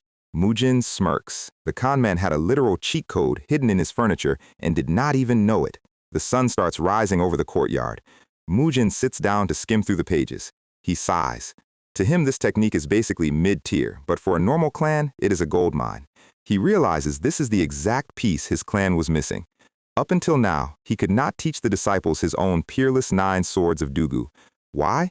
Because his style relies entirely on physical movement, whereas the Manhwa clan's foundation is pure yang energy. Recklessly mixing movement-based cultivation with heavy yang qi is a speed run to a fatal energy deviation. But this mind-severing sword art? It is a perfect match for their existing core. Later that morning, Mujin casually drops the manual on the table in front of Elder Joe. Elder Joe looks like he just saw a ghost, shouting that this is a legendary high-level art lost 10 years ago. Mujin yawns, telling them he is going to teach it to the entire warrior roster starting tomorrow. He tells the old retainers they can copy it down if they want to learn it too, and walks off to take a nap. He complains that the old geezers are being way too loud this early in the morning. Within a week, the entire training yard is buzzing with energy. The warriors are practicing the new forms, finally having a martial art they can be proud of. Even the 4 former bandits are adapting, their movements becoming incredibly clean and sharp. A full month flies by in a training montage of sweat and shattered wooden swords. Mujin walks out into the empty courtyard, his giant sword slung over his shoulder. He smiles, thinking about how much Dojin and Soyeon have grown lately. He admits that as far as raw talent goes, his younger siblings are absolute prodigies. He quietly mutters that they are actually pretty cute when they are trying this hard. But then he stops. Looking around at the completely deserted estate, he spots Masak sweeping the dirt and asks where the hell everyone went. Masak looks at him like he is stupid, asking if he forgot about the Little Dragon Ascension tournament. He explains it is Shichang's biggest sparring event, held only once every 5 years. Fast, Mujin does not even let him finish the sentence. He launches himself into the air, cursing the old retainers for keeping the good show to themselves. He leaps across the tiled rooftops like a human rocket. Meanwhile, at the tournament gates, the streets are packed with spectators. Elder Joe is signing Dojin and Soyeon up at the registration desk, and the kids are absolutely hyped. Suddenly, a smug voice cuts through the crowd. It is Jang Seun, the chief steward of the rival Baek clan, walking up with his young master. Elder Joe bows politely, trying to keep the peace despite the obvious tension. Seun sneers, saying he is surprised to see the bankrupt Manhwa clan here. He loudly asks if they even have money left to buy food after scraping together the tournament registration fee. He laughs, pointing out that they were behind on their official association membership dues for a literal decade. Back on the high rooftops, Mujin is standing on a temple ridge, looking completely lost. He complains that he should have asked for directions before jumping out of the house. He spots a massive, crowded arena in the distance and decides to head that way. Down in the street below, 2 people in green traveling cloaks are walking through the crowd. The local men are staring, completely captivated by the gorgeous girl wearing a broad bamboo hat.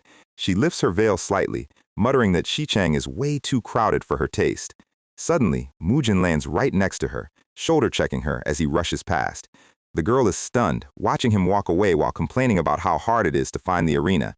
She yells at him to watch where he is going, but Mujin just turns around and asks her if she knows where the tournament is. Before she can snap at him, her grandfather steps forward. The old man is incredibly elegant, sporting a massive, perfectly groomed black beard. He smiles warmly, suggesting that if Mujin finds it first, he should let them know. Mujin just stares at them with a totally blank, deadpan expression. He tells them to use their own legs to find it and immediately dashes off, fast. His sudden acceleration kicks up a miniature explosion of dust and wind. The girl is furious, muttering that she has never met anyone so incredibly rude in her entire life. She asks her grandfather if that insane kid could possibly be who she thinks he is. The grandfather's eyes narrow as he smiles, confirming that is indeed Hua Mujin. He whispers that a massive storm is about to blow through the entire region of Shichang. Back at the entrance gates, the standoff is getting incredibly tense. The bystanders are whispering, realizing a fight is about to break out between the 2 clans. Joe clenches his fists so hard, his knuckles turn white, his veins bulging with anger. He tells Seun that their debts are already paid and their clan is recovering just fine. Siyun just chuckles, mocking the kids and asking if they are violating ancestor rules to stay afloat. He laughs hysterically, calling their recovery a pathetic joke. Elder Joe reaches for his hilt, his face dark with rage. His hand grips the handle, the metal clicking against the sheath. Siyun's eyes go wide, a smug grin plastering his face as he notices the movement. Joe warns him that there is a strict limit to his patience, especially in front of the children. Siyun draws his own blade slightly, daring the old man to actually pull his sword. The air is thick with killing intent as the two men face off. The crowd is backing away, shouting that a real fight is about to start before the tournament even begins. Suddenly, a hand drops onto Joe's shoulder, and a voice tells them to put their weapons away. It is Mujin. He steps between them, his eyes cold as he notes that today is for the kids to shine, not adults. Siyun sneers, immediately recognizing him. He mockingly asks if this is the famous, crazy young master he has heard so much about. Mujin completely ignores him, turning to Dojin and Soyeon to ask why they kept this a secret. The kids look down guiltily, whispering that they wanted to win the trophy and surprise him. Mujin's expression softens, and he gently pats Soyeon's head, calling them unbelievable brats. Then, he turns back to Siyun, his voice dripping with absolute, freezing contempt. He tells him that a true martial clan boasts about their swordsmanship, not their wallet. Sudden gear shift. The long-bearded grandfather from earlier walks up, laughing heartily at the sick burn. Siyun is furious, demanding to know who this old man is and why he is butting in. The girl in the bamboo hat steps up, telling Siyun to shut his mouth and keep moving. Siyun tries to recover, scoffing that poverty is nothing to be proud of. He points at the kids' worn trainee uniforms, asking if they spent their entire budget on the entry fee.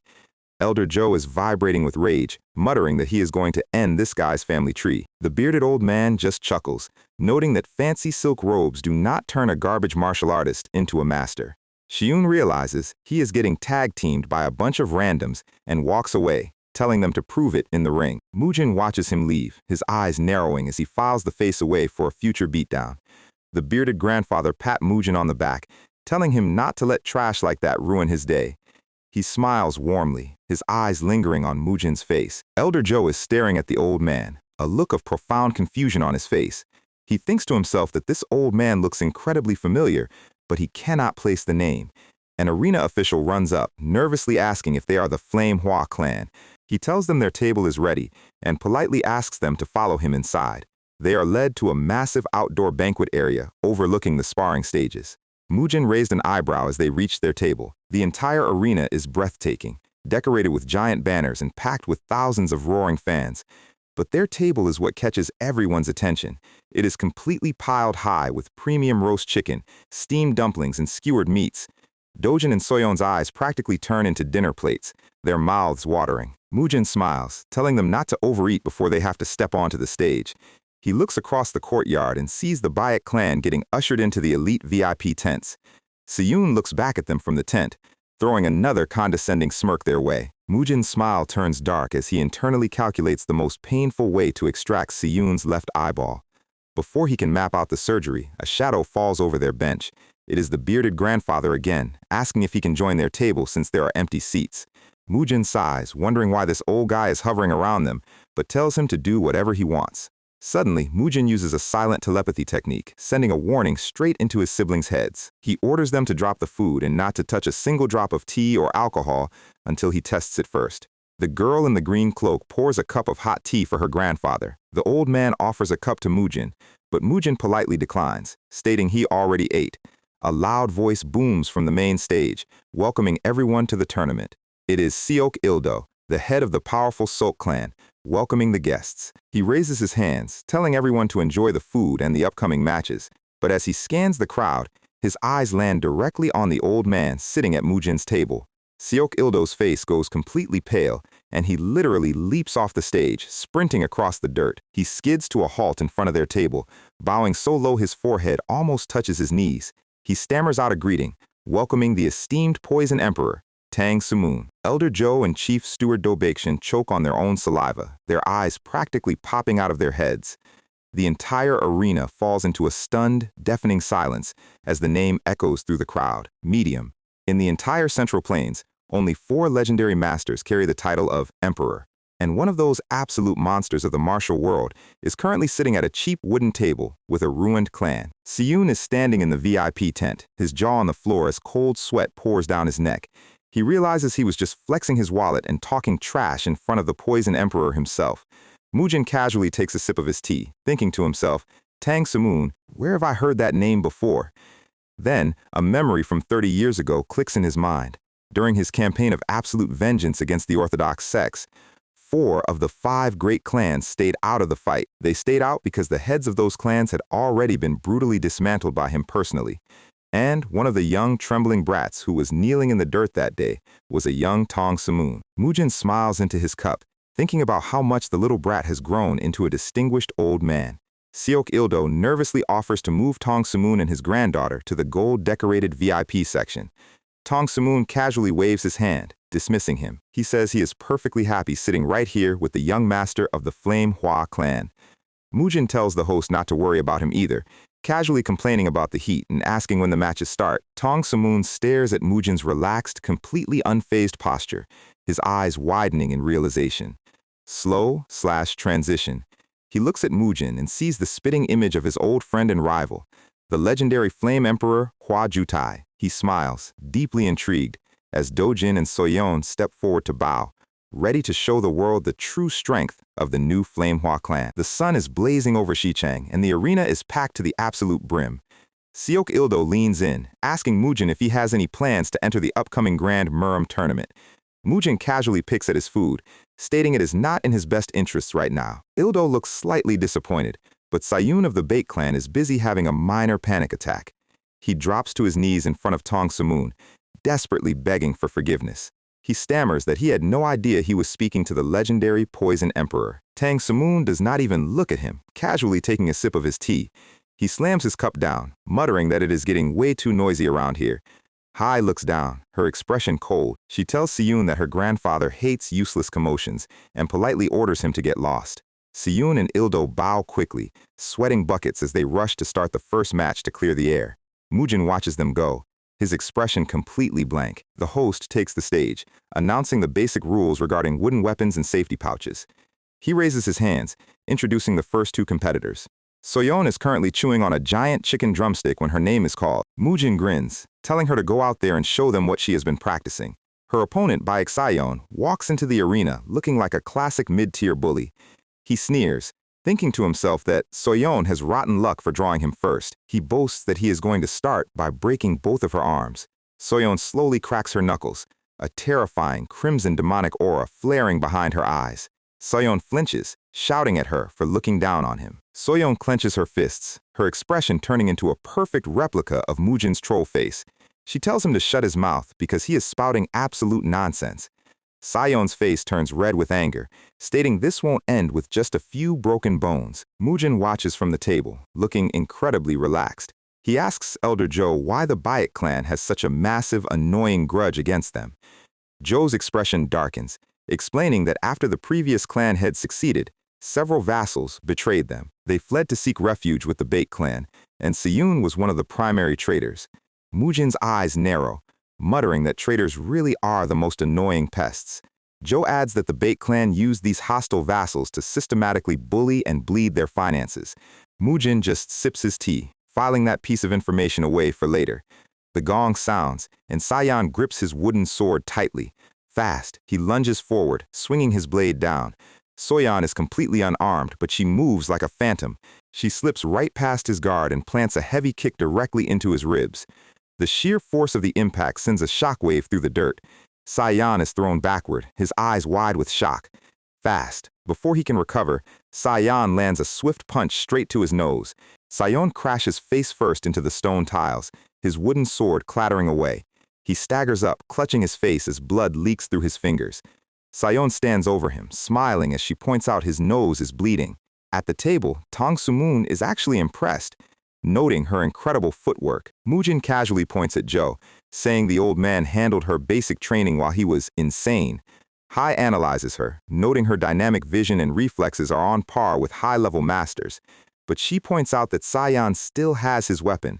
Sayon's eyes go completely bloodshot, shouting that he is going to kill her. He launches into a frantic, multi-directional sword flurry. Fast. Wood cuts through the air, inches from her face.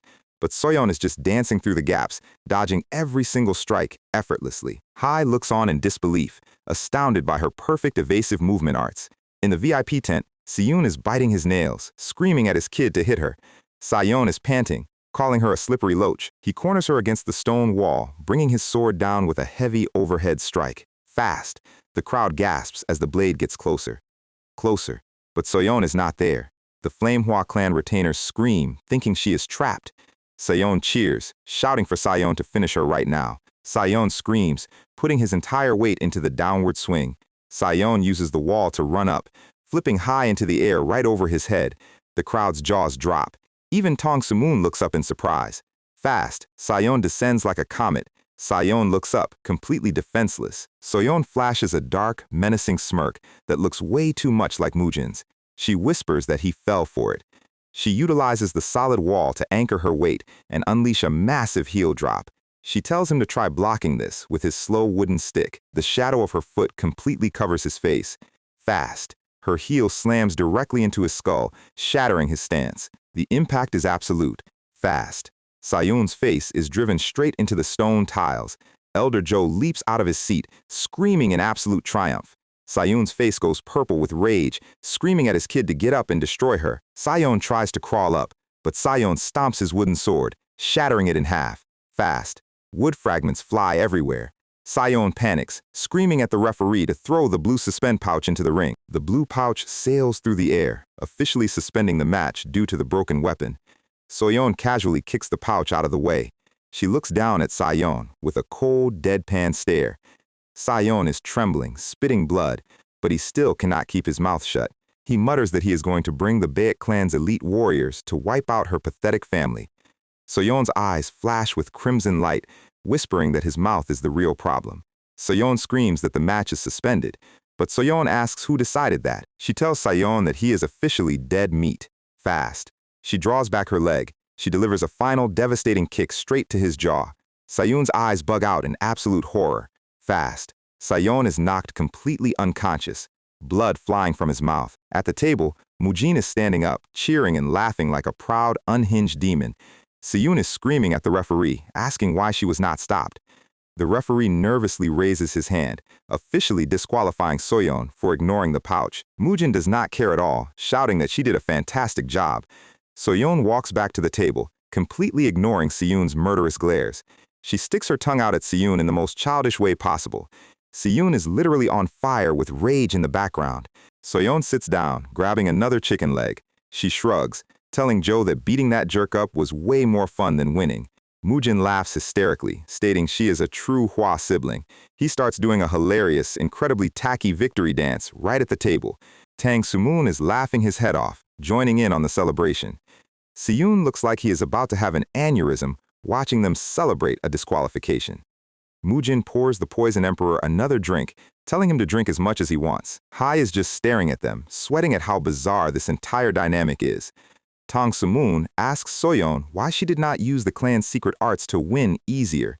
Soyeon smirks, asking why she would waste their secret techniques on a weakling like him.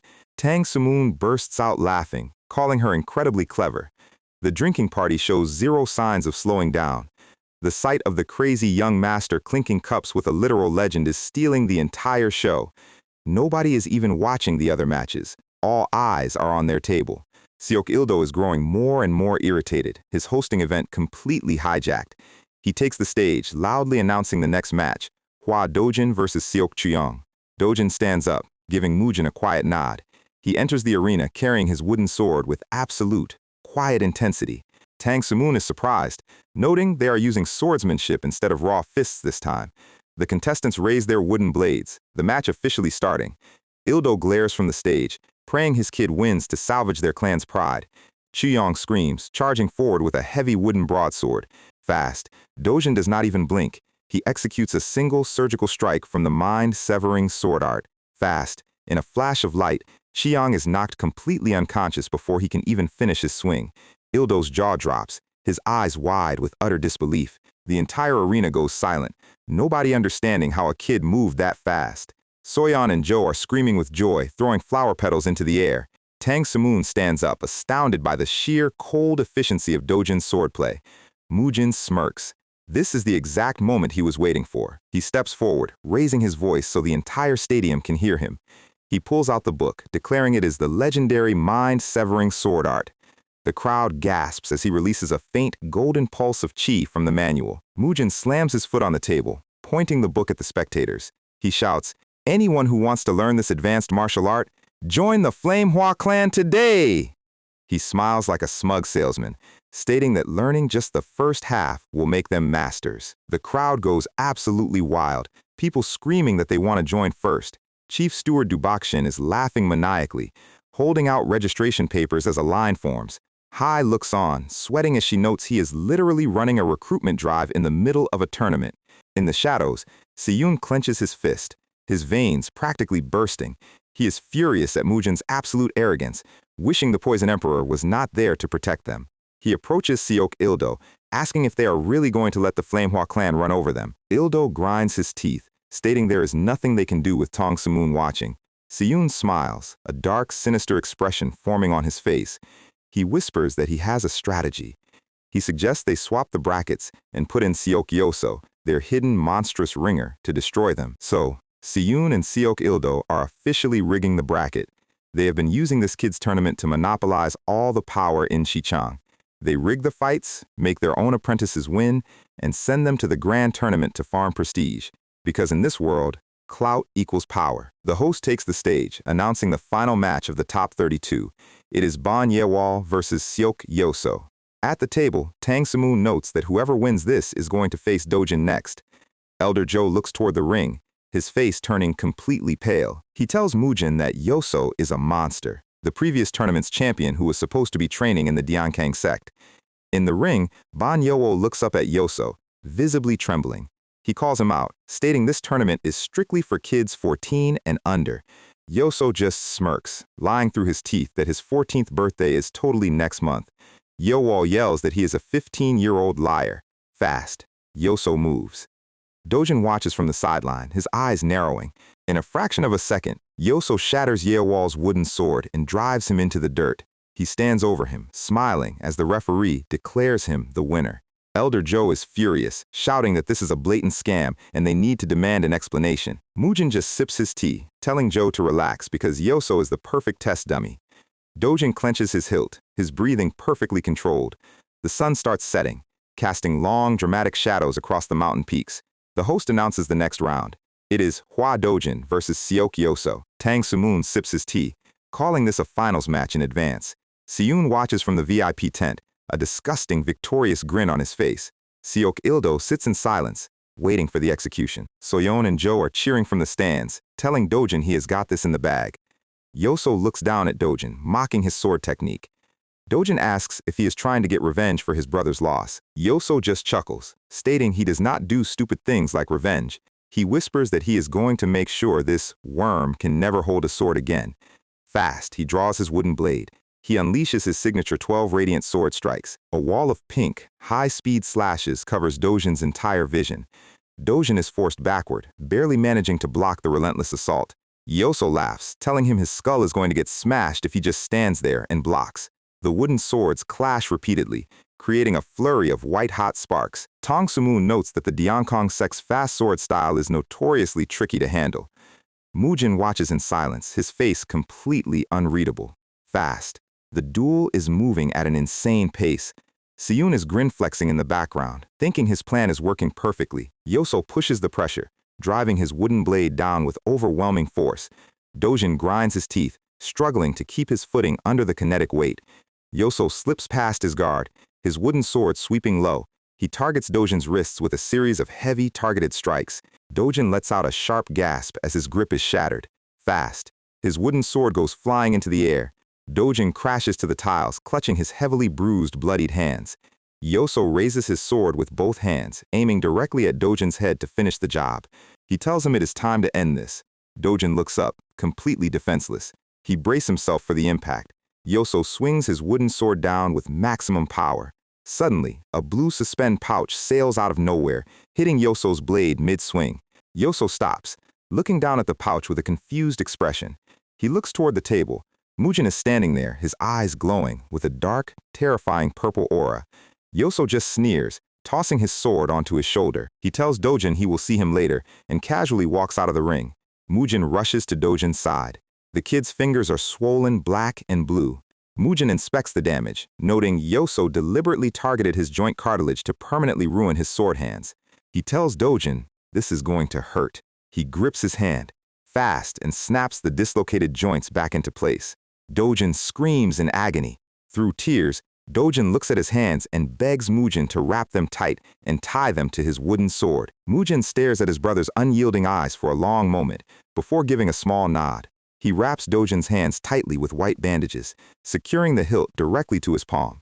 Tong Sumoon watches, deeply impressed by the kid's incredible resolve at such a young age. Hai looks in silence, her expression turning serious. Yoso walks back into the ring, laughing as he spots Dojin returning.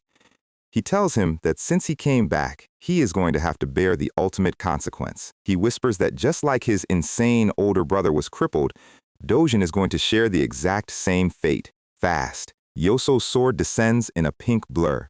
He puts his entire physical weight into the final downward slash. Lo, we flash back to Mujin's advice right before Dojin stepped back out. Mujin asked him if he wanted to win, and Dojin answered that he has to win to restore the Yeomhwa name. Mujin smiled, telling him not to worry because his big brother is going to make them the greatest clan in Xichang once again. He whispered the exact secret to defeating the Diankong fast sword style. He explained that the instant Yoso executes his strikes, there is a fraction of a second blind spot opening right in the center. Don't hesitate, Mujin instructed. Charge straight into that gap. Fast. Back to the present. Dojin ignores the incoming pink slashes. He spots the tiny opening right in the middle of Yoso's stance. He thrusts his wooden sword straight through the gap. The tip of his blade slams squarely into Yoso's chest, shattering his core. Dojin opens his eyes, gasping, I did it! Fast. Yoso is thrown backward, crashing heavily onto the stone tiles. Soyeon and Jo leap into the air, screaming in absolute triumph. Yoso staggers up, heavily bloodied, his eyes wide with wild, murderous rage. He clutches his chest, screaming that he is going to kill Dojin. Dojin stands ready, his bandaged hand gripping the hilt firmly. Suddenly, a red pouch sails through the air, hitting Yoso directly in the face. The pouch falls to the ground, officially stopping the match. Yoso is shaking, screaming to know who threw that at his face. Mujin steps between them, casually saying it was him. He turns to Dojin, telling him he did a fantastic job and that's enough for today. He smiles warmly. Let's go home. The tournament official is confused, asking if they are withdrawing from the tournament. Mujin replies that he already got the prestige he wanted, and this third-rate tournament is not worth risking his brother's future. Dojin nods, letting Elder Jo untie the wooden sword from his hand. Tang Sumoon stands up, laughing as he asks if he can join them for a drink at their house. Mujin just shrugs, telling him to do as he pleases. The crowd watches in disbelief as the Poison Emperor and the Flame Hua clan casually exit the arena together. Yoso is left standing in the dirt, growling that they ruined all his fun. Seyun watches their retreating backs, his expression dark with hatred. He turns around, a sinister plot forming in his eyes. Meanwhile, on the streets outside, a crowd of shifty-looking warriors is moving. A local citizen spots them, looking highly concerned. Medium, the footsteps echo down the paved streets. The shady group is led by three powerful, scarred martial masters. Hong Jo-hong of the social sect smiles, stating today is the day he twists Mujin's neck. The scarred Death Black Crow adds that Mujin is a highly dangerous threat who must be taken out immediately. Jo-hong laughs, pointing out they even brought masters from the Crimson Sword sect. Ju Sugang smirk flexes his crimson sword, stating they have nothing to worry about. He boasts that the moment their sect steps in, Xichang's fate is sealed. They walk toward the Flamehua clan mansion, completely unnoticed by the locals. One of the assassins steps up to the main gate. He stands before the locked wooden doors. The sun is setting, painting the sky in deep orange and gold. Hong Jo-hang scoff flexes, calling the gate rotten trash. Fast, with a heavy physical kick, he completely shatters the wooden gate into splinters. Ma Sok is sweeping inside the yard, his eyes popping out in shock. He drops his broom, screaming to know why they are breaking down someone else's front gate. Hong Jo-hong looks down at him, his eyes glowing blue as he calls Ma Sok a mere servant who does not deserve to speak to him. Meanwhile, down the street, four massive, muscular giants are walking back to the estate. Xiao Muk is rubbing his giant belly, burping loudly about how amazing the beef was. The other giants are laughing, talking about how they could eat meat every single day. One of them points toward the house, teasing that second brother was staring at a cute girl. They stop at the corner, their expressions instantly turning serious. They spot the shattered ruins of the front gate scattered across the stairs. Inside the courtyard, Hong Johang stands over a bloodied Ma Sok. Johang has his foot planted on Ma Sok's head, mocking the clan's guards as back-alley riffraff. The other assassins laugh, calling them a pathetic joke. Chio Mook and the giants walk through the ruined gate, their eyes locked on Ma Sok. Hong Johang turns around, bursting out laughing at their giant bald frames, calling them a bunch of clowns. Mujin steps through the gate behind them, his face completely in shadow, his eyes glowing with a dark, murderous purple chi. He looks at the bloodied Ma Sok, then looks at Johang, and says 3 words: "Draw your weapons." The 4 former bandit giants unleash their massive, dark demonic chi, their eyes flashing red as they leap forward like hungry wolves. So, our guy walks back from his tournament victory, only to find his front yard looking like a Sapa family reunion. The invaders are currently face-planting into the dirt, and the giant bandit recruits are just standing there, looking like proud security guards on their first day of work. Mujin is completely casual about the whole thing, like he just got back from a quick snack run. Ma Sok is crying like a toddler who lost his balloon, while Mujin is just trying to figure out who actually authorized this trash-tier home invasion. He spots the eye patch guy, the assassin he specifically told to bring him money last chapter. And instead of a check, the guy brought a whole squad of soon-to-be beaten-up friends. Mujin keeps his foot firmly planted on Ju Sugang's head, asking if this is the best revenge plan they could come up with. Ju Sugang tries to drop his cool anime nickname, One Step, One Kill, but Mujin only hears potential lawsuit payout. That's when Ju Sugang finally notices the massive Boss Health bar standing in the background. It's Tang Sumoon, and he is currently charging up his green gaming LED lights. The old man looks incredibly annoyed that some third-rate thugs are interrupting his afternoon. The green toxic energy starts swirling so hard, it looks like a cheap CGI hurricane. The invaders instantly realize they did not sign up for a raid boss encounter. The sheer killing intent is heavy enough to make the entire courtyard shake. Even Elder Joe is sweating, and he is on the winning team. Ju Sugang is currently having a massive internal panic attack.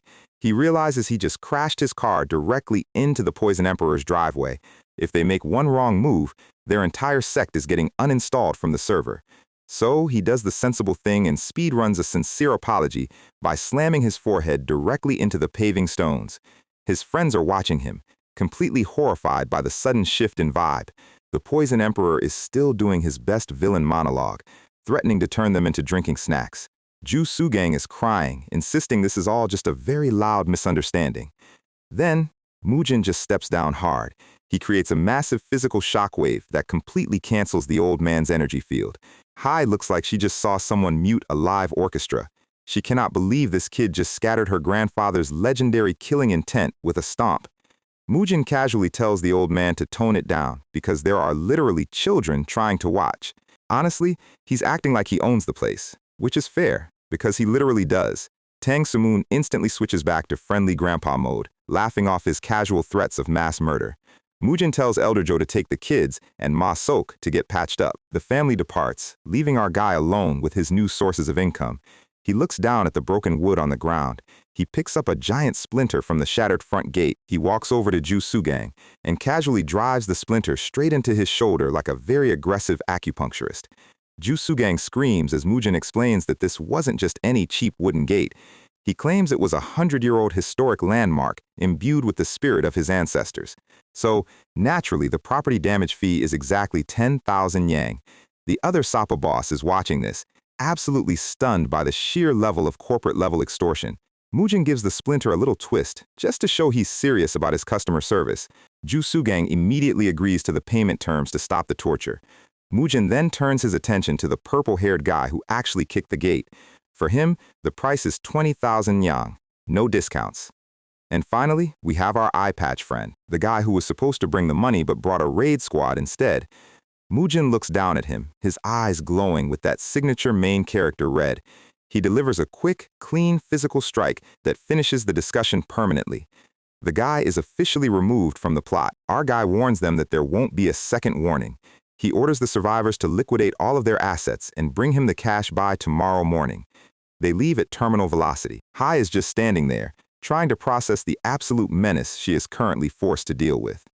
A few days later, the Manhwa clan is undergoing a massive extreme makeover. The old peeling gate has been replaced by a premium, heavily oiled oak gate. The roofs are repaired, the stone floors are shiny and new, and the whole place looks like a high-tier guild hall. But the cosmetic upgrades are not the only change. The line of people waiting to join the clan is currently wrapping around the block. But despite all the success, Mujin is currently suffering from a massive headache. And that headache is currently sitting in his courtyard drinking his tea. Tong Sumun has been visiting every single day like a retired neighbor, with no hobbies. Hai is serving him tea, looking equally annoyed by her grandfather's sudden obsession. He watches the workers on the roof, commenting on how physical labor makes everything taste better. It makes him feel young again, which is usually a warning sign in martial arts stories. Suddenly, the old man asks about Mujin's movement style and the strange energy he uses. Before Mujin can even formulate a sarcastic response, the old man launches a high-speed surprise strike. Green energy splits the air as Mujin barely manages to block with his giant sword. The impact is heavy, and our guy is genuinely shocked by the sudden PvP activation. They start trading high-speed blows in the middle of the courtyard, sparks flying everywhere. Hai screams at her grandfather to stop acting crazy, while the rest of the clan warriors are currently panicking in the background. They have no idea why the local deity is suddenly trying to wreck their boss. Tong Sumun gathers a massive cloud of gray dust in his hand. He throws his signature poisonous explosive punch, creating a massive toxic cloud. But Mujin is ready. He executes the Peerless Nine Swords' third form, Qi, destruction. With a massive shout, he spins his heavy iron blade, creating a literal mini tornado that completely blows away the entire toxic cloud in one clean swing. The wind pressure is so intense, it rattles the tea tables. Mujin quickly realizes that the poison was actually just harmless gray powder. It was a test. Tong Sumun is staring at him, his eyes wide under his massive brow. He recognizes the movement. He says he has only seen that specific sword technique once in his entire life, but he could never forget it. He politely asks Mujin to sit back down and finish his tea like nothing happened. Mujin is internally calling him a completely unhinged old man. The grandpa sits down, complaining about his back like he didn't just try to decapitate a teenager. Hai pours him another drink, looking completely exhausted by his antics. The old man sighs, stating he never expected to see that sword art again. Mujin demands to know how a grandmaster of the Tang clan even knows about his secret technique. The old man takes a slow sip, preparing to drop a massive lore bomb. He explains that a long time ago, when he was just a young kid with a normal-sized beard, he followed his grandfather, the former Poison Emperor, on a fishing trip. In his prime, his grandfather was considered one of the top absolute masters of the era. But then, a wild master appeared in the middle of the field. It was Mujin's master from his past life, the creator of the Peerless Nine Swords. The former Poison Emperor told the kids to stand aside, realizing this was a dangerous encounter. The two monsters faced off in the middle of a scenic valley. The older brother told young Tong Sumun to hide behind a rock and not look. But of course, he looked anyway. The two absolute legends of the old era stared each other down. The battle began with a blinding flash of green energy as the former Poison Emperor lunged. He threw high-speed toxic strikes, but the mysterious master was just casually weaving through them. He parried every single toxic needle and blast with his heavy blade. The former Poison Emperor tried to close the distance, but the master's footwork was too clean. Every movement was a perfect mechanical counter to the poison arts. The former Poison Emperor threw his ultimate poisonous explosive punch, creating a massive toxic storm. But the master just smiled, executing the exact same Qi destruction form Mujin used today. The massive toxic storm was completely deleted by the wind pressure of the sword. The visual spectacle was so insane that the young Tang Sumun was completely spellbound. He kept muttering the name of the technique under his breath. Despite his grandfather's absolute best efforts, his weapon was cleanly shattered and sent flying into the dirt. The strongest master of his era was defeated easily by a man using only 9 basic movements. The mysterious master just turned around and walked away, without saying a single word. And the only words young Tong Sumun remembered from that day were Peerless Nine Swords. Back in the present, Tong Sumun is smiling, clearly satisfied with his memory lane trip. He asks if Mujin is the official disciple of that legendary master. Mujin has to think about how to answer this without revealing the whole reincarnation thing. He says it's complicated, but he represents his legacy until a worthy heir appears. Tong Sumun accepts the explanation and formally apologizes for the surprise PvP match. Our guy decided to take advantage of the mood and asks if he knows about the swordless mark. Hai looks confused, having never heard of the concept. Tang Sumun shakes his head, stating he has never encountered that term either. Mujin decides he has spent enough time playing host and prepares to take his leave. But before he can walk away, the old man stops him with one final question. Mujin looks back, expecting another heavy martial arts mystery. Instead, Tang Sumun asks, "What do you think of my granddaughter as a wife?" with the legendary Poison Emperor dropping the ultimate matchmaking bomb. Elder Joe's jaw hits the floor so hard, it probably cracked the new stone tiles, and the former bandit giants are already picking out their groomsmen suits. But Mujin is currently looking like someone just offered him a lukewarm glass of orange juice after brushing his teeth. Hai is standing there, blushing like a generic rom-com protagonist, expecting some grand romantic response. She is probably imagining a beautiful, peaceful life together, but Mujin immediately shuts down the whole simulation. He drops a deadpan callback to his past life, saying he has zero interest in getting married. And then, just to maximize the emotional damage, he tells the old man she isn't really his type anyway. Hai's anime blush instantly turns into pure, unfiltered rage. The Poison Emperor is genuinely baffled, asking our guy if he is secretly playing for the other team. The old man truly cannot comprehend how anyone could reject his beautiful granddaughter.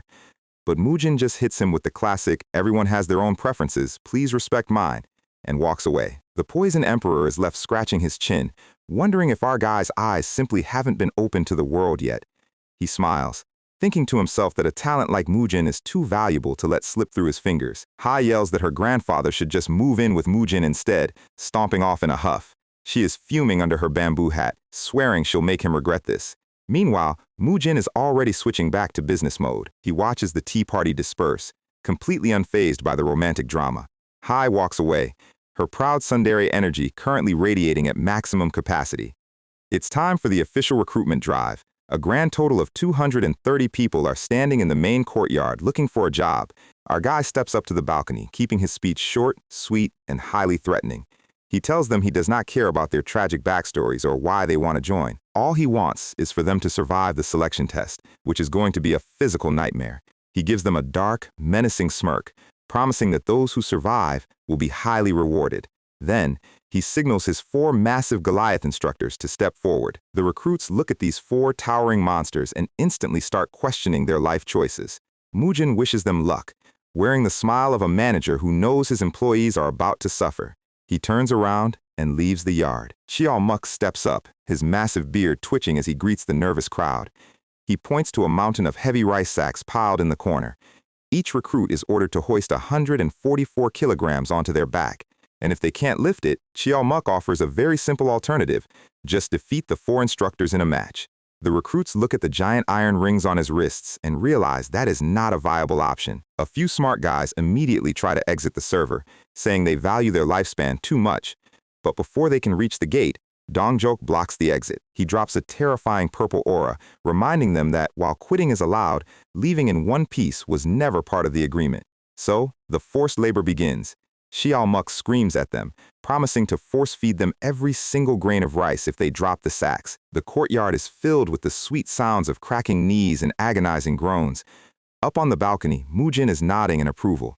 Good. The system is working perfectly. Meanwhile, on the outskirts of the estate, a heavily bloodied, trembling man is crawling through the dirt. He is a local merchant allied with the Manhwa clan, and he is barely clinging to his life. He reaches the main steps, sobbing for help. He collapses face first into the dust, right in front of the gates. Ma Sok finds him, his comedic panic meter instantly hitting maximum capacity. He shakes the unconscious man, screaming for a doctor. The man is heavily bruised, having barely survived a brutal beating. By nightfall, the medical room is tense. Chief Steward Do reports to Mujin that the merchant's life is out of danger, but the situation is grim. The Cheonghua merchant group has officially crossed the line, beating up and murdering local merchants to enforce their blockade. Mujin's eyes immediately go dark. He tells Do to have Ma Sok prepare for a little trip. Debts and grudges must be settled clearly, he says.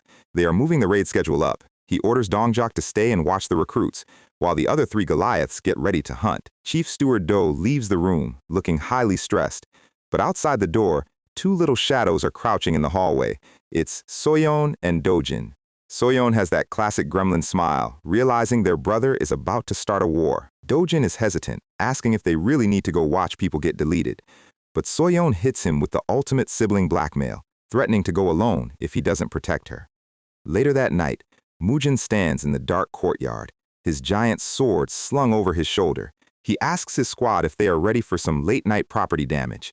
The Goliaths grin, their weapons resting on their shoulders as they slip into the shadows, and right behind them, the two little troublemakers follow, treating a lethal Black Ops raid like a trip to Disneyland. Moojin is leading the charge, completely focused on the mission. They are leaping across the treetops, disappearing into the dark blue sky. Way behind them, Dojin and Soyeon are running for their lives, realize they are about to lose them. Suddenly, Moojin stops, his voice cutting through the quiet woods. A group of masked assassins emerges from the trees, their weapons drawn. It's an ambush. The Cheonghwa merchant group hired Sapa mercenaries to intercept them. Dojin and Soyeon skid to a halt behind a boulder, their eyes wide with terror. This is not the fun adventure they signed up for. Cheol Muk cracks his knuckles, realize the enemies were actually waiting for them. Moojin just gives them a chilling, red-eyed smirk. So we were the targets after all, he whispers. Action starts. Cheol Muk lunges like a freight train, his massive physical punch shattering an assassin's jaw in a spray of blood. Another Goliath drives his weapon straight through a mercenary's chest. The heavy axe swings, splitting the air with a brutal physical impact. Moojin leaps high into the air, his silhouette covering the full moon. He descends like a demonic god, his heavy iron blade slicing through the ambush squad. His face is a mask of pure, unhinged crimson fury. The forest is filled with the frantic clashing of steel and the desperate screams of dying Sapa. From behind the rock, Dojin and Soyeon are frozen. This is their first time witnessing actual, unfiltered combat. The thick metallic stench of fresh blood reaches their noses, making them physically sick. Within minutes, the entire Sapa squad is lying motionless in the dirt. Moojin walks over to the sole survivor, ordering Cheol Muk to pry his mouth open. Cheol Muk squeezes the guy's jaw with his massive, ringed hand. The terrified mercenary immediately confesses that they are from the Death Forest faction, hired by Cheonghwa. Moojin remembers the name, the same faction that tried to target his siblings before. His eyes flash with murder. But then, he surprisingly orders Cheol Muk to let the guy go. The survivor is trembling, unable to believe this monster is sparing him. Moojin smiles, telling him to deliver a very simple message to his boss. Keep sending them, and I'll keep deleting them. The guy doesn't need to be told twice. He bolts into the bushes like a frightened rabbit. Dojin and Soyeon are still huddling behind the rock, their bodies shaking violently. Soyeon is staring at the dark forest, her sassy gremlin energy completely drained. She whispers that it's cold, and they should probably head back home now. Suddenly, a massive shadow looms over them. Who's there? A voice booms. It's Cheol Muk, looking like a terrifying demon in the moonlight. A second later, both kids are standing in front of Moojin, each sporting a massive, comical lump on their heads. Moojin stands with his arms crossed, his voice cold and serious. He tells them their stupidity nearly got them killed. He points to the pile of freshly slain corpses lying on the ground. Do you think they knew they were going to die today? He asks. Most people don't get to choose their own deaths, Moojin explains, his eyes serious. That is the reality of the place we live in. The Murim is a place where death is always lurking right behind you. He looks down at their trembling frames, demanding they never act so rashly again. The kids nod, completely humbled. He tells them to camp with him tonight and return to the estate at daybreak. They start a fire, but this is not a cozy camp setup. One of the Goliaths uses fire attribute chi to start the blaze, and they begin throwing the Sapa corpses into the flames. The bonfire roars, filling the dark forest with a heavy, thick smoke. The sound and smell of raw flesh burning is something the children have never experienced. Their wide, reflecting eyes capture the dancing orange flames. It is a brutal, haunting memory that will stay with them for the rest of their lives, marking their true entry into the Murim. Morning finally arrives, the sun rising over the autumn trees. Moojin tells the kids to head back to the estate, as the clan is probably in a massive panic. Jongtae accompanies them, calling them a pair of absolute little troublemakers. Moojin waves them off, turning back to his squad to continue their march. They have been delayed enough. It's time to settle the score with Cheonghwa. Back at the estate, Elder Joe is indeed losing his mind, screaming at the servants to check every single corner. Ma-sok is clutching his head, completely terrified of what Moojin will do to him if the kids are gone. Deep in the forest, Jongtae is walking with the siblings, teasing Dojin for letting Soyeon talk him into this. Soyeon gives a smug side-eye. while Jiang Tae laughs, calling her the obvious ringleader. Dojin complains that she threatened to leave him behind, looking highly annoyed. Suddenly, a desperate scream for help echoes through the trees. They rush forward to find a rogue Sapa martial artist dragging a crying nun into the bushes. The guy is a complete degenerate, laughing maniacally as she struggles. The nun spots them and reaches out, begging for help. Jiang Tae's expression instantly hardens. He tells the kids to stay back. He draws his heavy weapon, preparing to step in. But as the degenerate turns around, a massive blood-red demonic aura flares up. Jiang Tae immediately stops, his face breaking into a cold sweat. He realizes this guy's energy is on an entirely different level.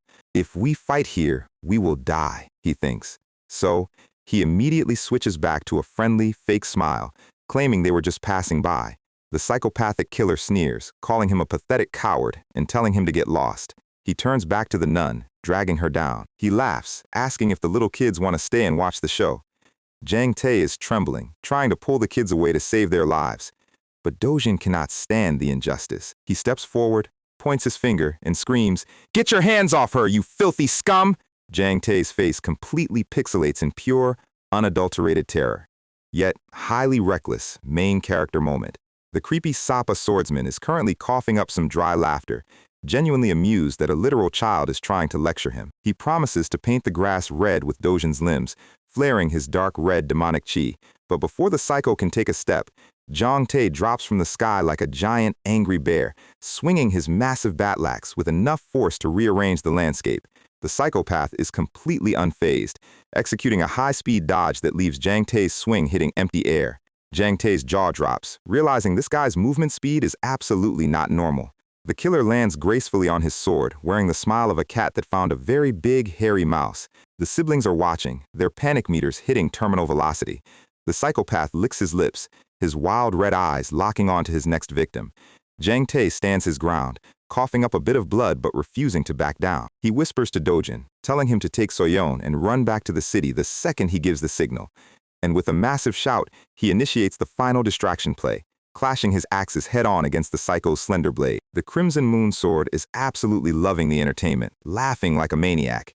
Jiang Tae puts everything he has into a massive, non-ki-infused physical swing, but the killer's sword forms are simply too fast and too precise. With a series of lightning-quick slashes, he bypasses Jiang Tae's heavy guard, leaving our giant friend heavily bloodied and kneeling in the grass. The psycho looms over him, his blade pointing straight at Jiang Tae's throat. He is sticking his tongue out so much he looks like a golden retriever that just found a puddle of mud. He brings his sword down for the execution strike. Jiang Tae grits his teeth, realizing he is completely out of options. He closes his eyes, praying the kids manage to run far enough away. Dojin and Soyeon are screaming his name, frozen in place by the horror of the scene.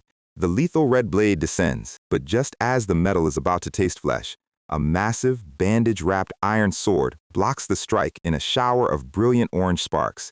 The sheer force of the impact shakes the entire forest floor. The psychopath's eyes go completely wide with shock as a cold, menacing grin appears from the shadow of the giant blade.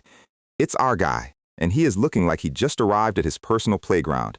The killer is forced back, screaming to know who interrupted his execution. Dojin and Soyeon are cheering. Their savior has officially logged into the server. Mujin doesn't waste time on dialogue, immediately launching into a high-speed counteroffensive. The two masters clash, their blades moving so fast they look like silver ribbons in the dark woods. Jiang Tae is watching from the ground, his eyes wide as he analyzes the duel. To his utter horror, he notices that even Mujin's heavy iron sword is initially getting pushed back by the psycho's rapid-fire chain moon slash. The psycho is cackling, thinking he has the upper hand. He boasts about his superior sword speed, pressing the attack with everything he has. His slashes are creating physical wind currents that are stripping the bark off the trees.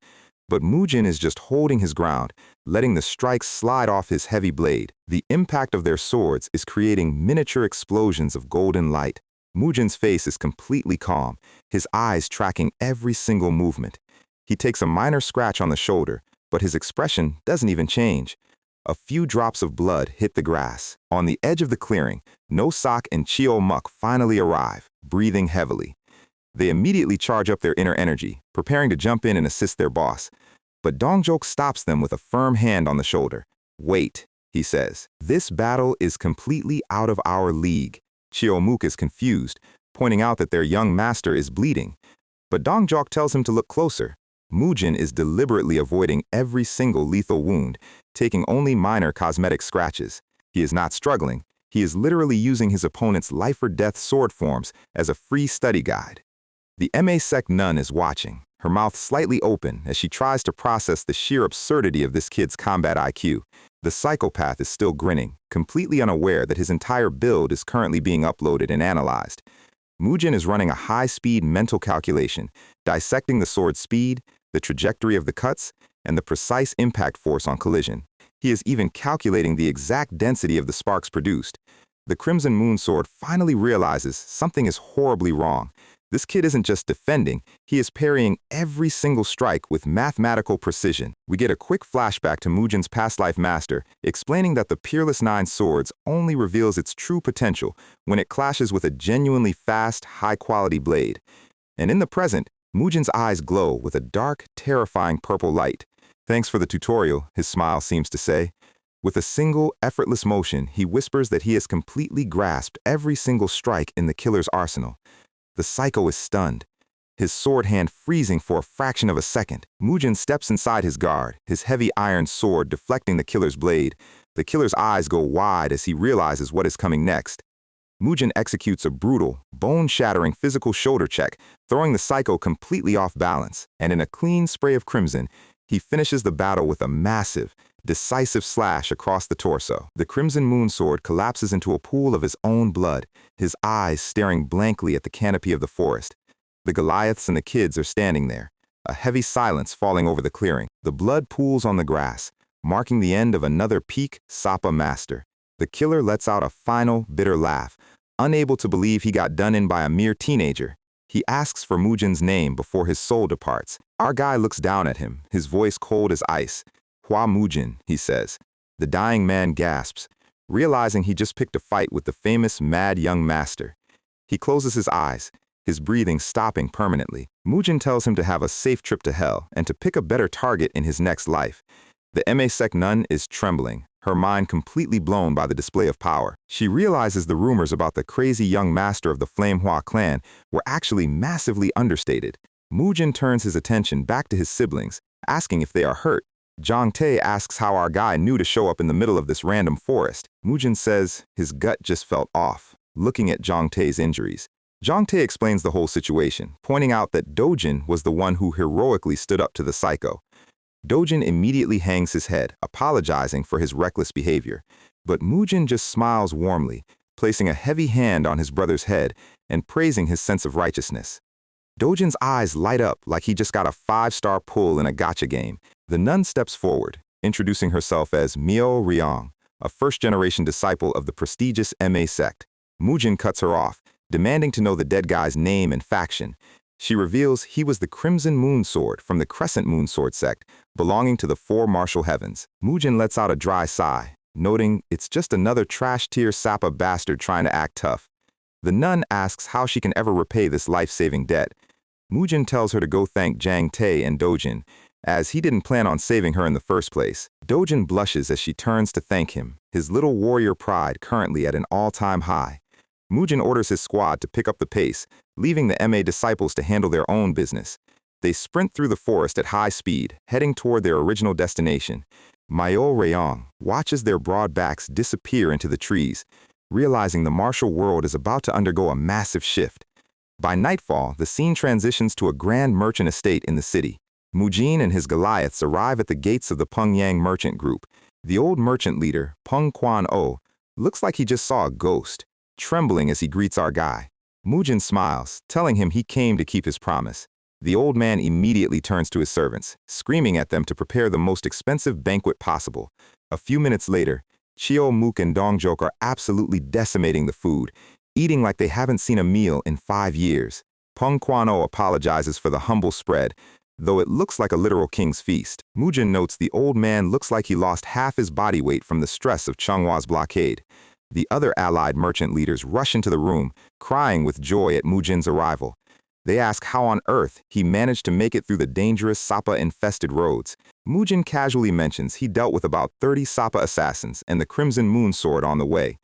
The merchant leaders collectively choke on their tea, their eyes practically popping out of their heads. They cannot believe this kid just casually slaughtered a peak master from the four martial heavens. Peng Quan-o is ecstatic, praising the rise of the nameless hidden dragon. He explains that Chenghua's economic blockade is getting tighter, starving out the local cloth market. If they don't act soon, Chenghua will bring Sapa warriors to burn their remaining shops. Mujin pours himself a drink, wearing a dark, menacing smile. He says he is ready to draw his sword, but first, he needs a little bit of justification. The next morning, the scene shifts to the local cloth street. The marketplace is completely desolate, empty, and run down due to the economic blockade. Chiomuk and Nosak are walking down the empty street, disguised as regular travelers. Chiomuk is sweating, noting the place looks like a literal ghost town. They spot a tiny noodle shop and decide to sit down for a quick lunch. The shop owner looks terrified, barely able to serve them. Chiomuk orders 2 massive bowls of noodles with plenty of minced meat. A group of smug Cheonghua thugs immediately walks up, trying to ruin their appetite. The thugs tell them this place doesn't taste good, demanding they move to a Cheonghua-owned shop across the street. They are trying to play aggressive Yelp reviewers with weapons. The shop owner is trembling in the corner, unable to defend his business. But Chiomuk doesn't even look up from his bowl. The thugs get annoyed, their hands resting on their hilts as they crowd the table. Nosak looks at them, his dark purple demonic energy flaring. "Get lost," he says coldly. "You are annoying my big brother." The thugs take a step back, sweating as they realize these are not average travelers. But more thugs arrive to back them up, trying to force them to move seats. Chiomuk just calmly slurps his noodles, completely ignoring their screams.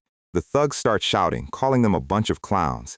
Chiomuk finally puts his bowl down, his eyes glowing with an unhinged purple light. The thugs are drawing their blades, trying to look intimidating. Chiomuk stands up, his massive frame completely casting a shadow over them. We pick up right in the middle of the noodle shop standoff, with Chiomuk treating the local Cheonghua thugs like absolute clowns. The thugs are losing their minds, screaming that this bald giant is clearly deaf. But Chiomuk just flares his dark purple energy, telling them to stop running their mouths and start fighting. And in a fraction of a second, the fight goes from 0 to 100. The thugs lunge forward, swinging their swords, but Chiomuk has already activated his personal boss mode. He reaches out with his massive ringed hand and delivers a devastating ground slam that completely shatters the stone floor. Thugs are flying through the air like discarded rag dolls, and the entire street is shaking from the sheer physical force. The poor noodle shop owner is crying in pure comedic despair because they promised not to break his cheap furniture. The local bystanders are watching, completely stunned by the sudden demolition show. Honestly, this isn't even a fight, it's a one-man demolition crew clearing out the trash. Meanwhile, back at the Pengyang Merchant Group headquarters, Mujin is quietly sitting at his desk, finishing up a letter. He puts down his brush, his face completely calm. He hands the scroll to Peng Quan-o, ordering him to urgently send it to the Tang clan via messenger pigeon. The merchant leader is sweating, realizing our guy casually has the personal phone number of the absolute titan class of Sichuan. Right on cue, the front doors open. Chiomuk and Nosak return, dragging the captured Sapa thugs behind them like heavy laundry bags.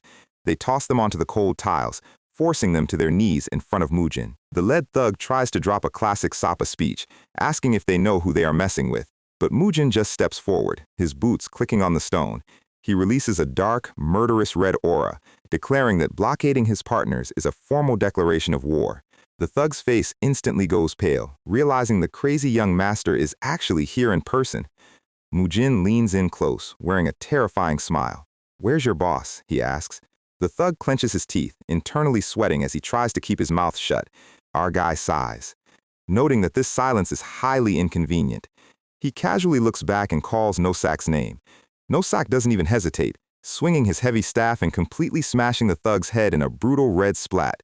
The corpse drops onto the tiles, blood pooling on the floor. Mujin looks at the second thug, telling Nosak to prepare the next execution.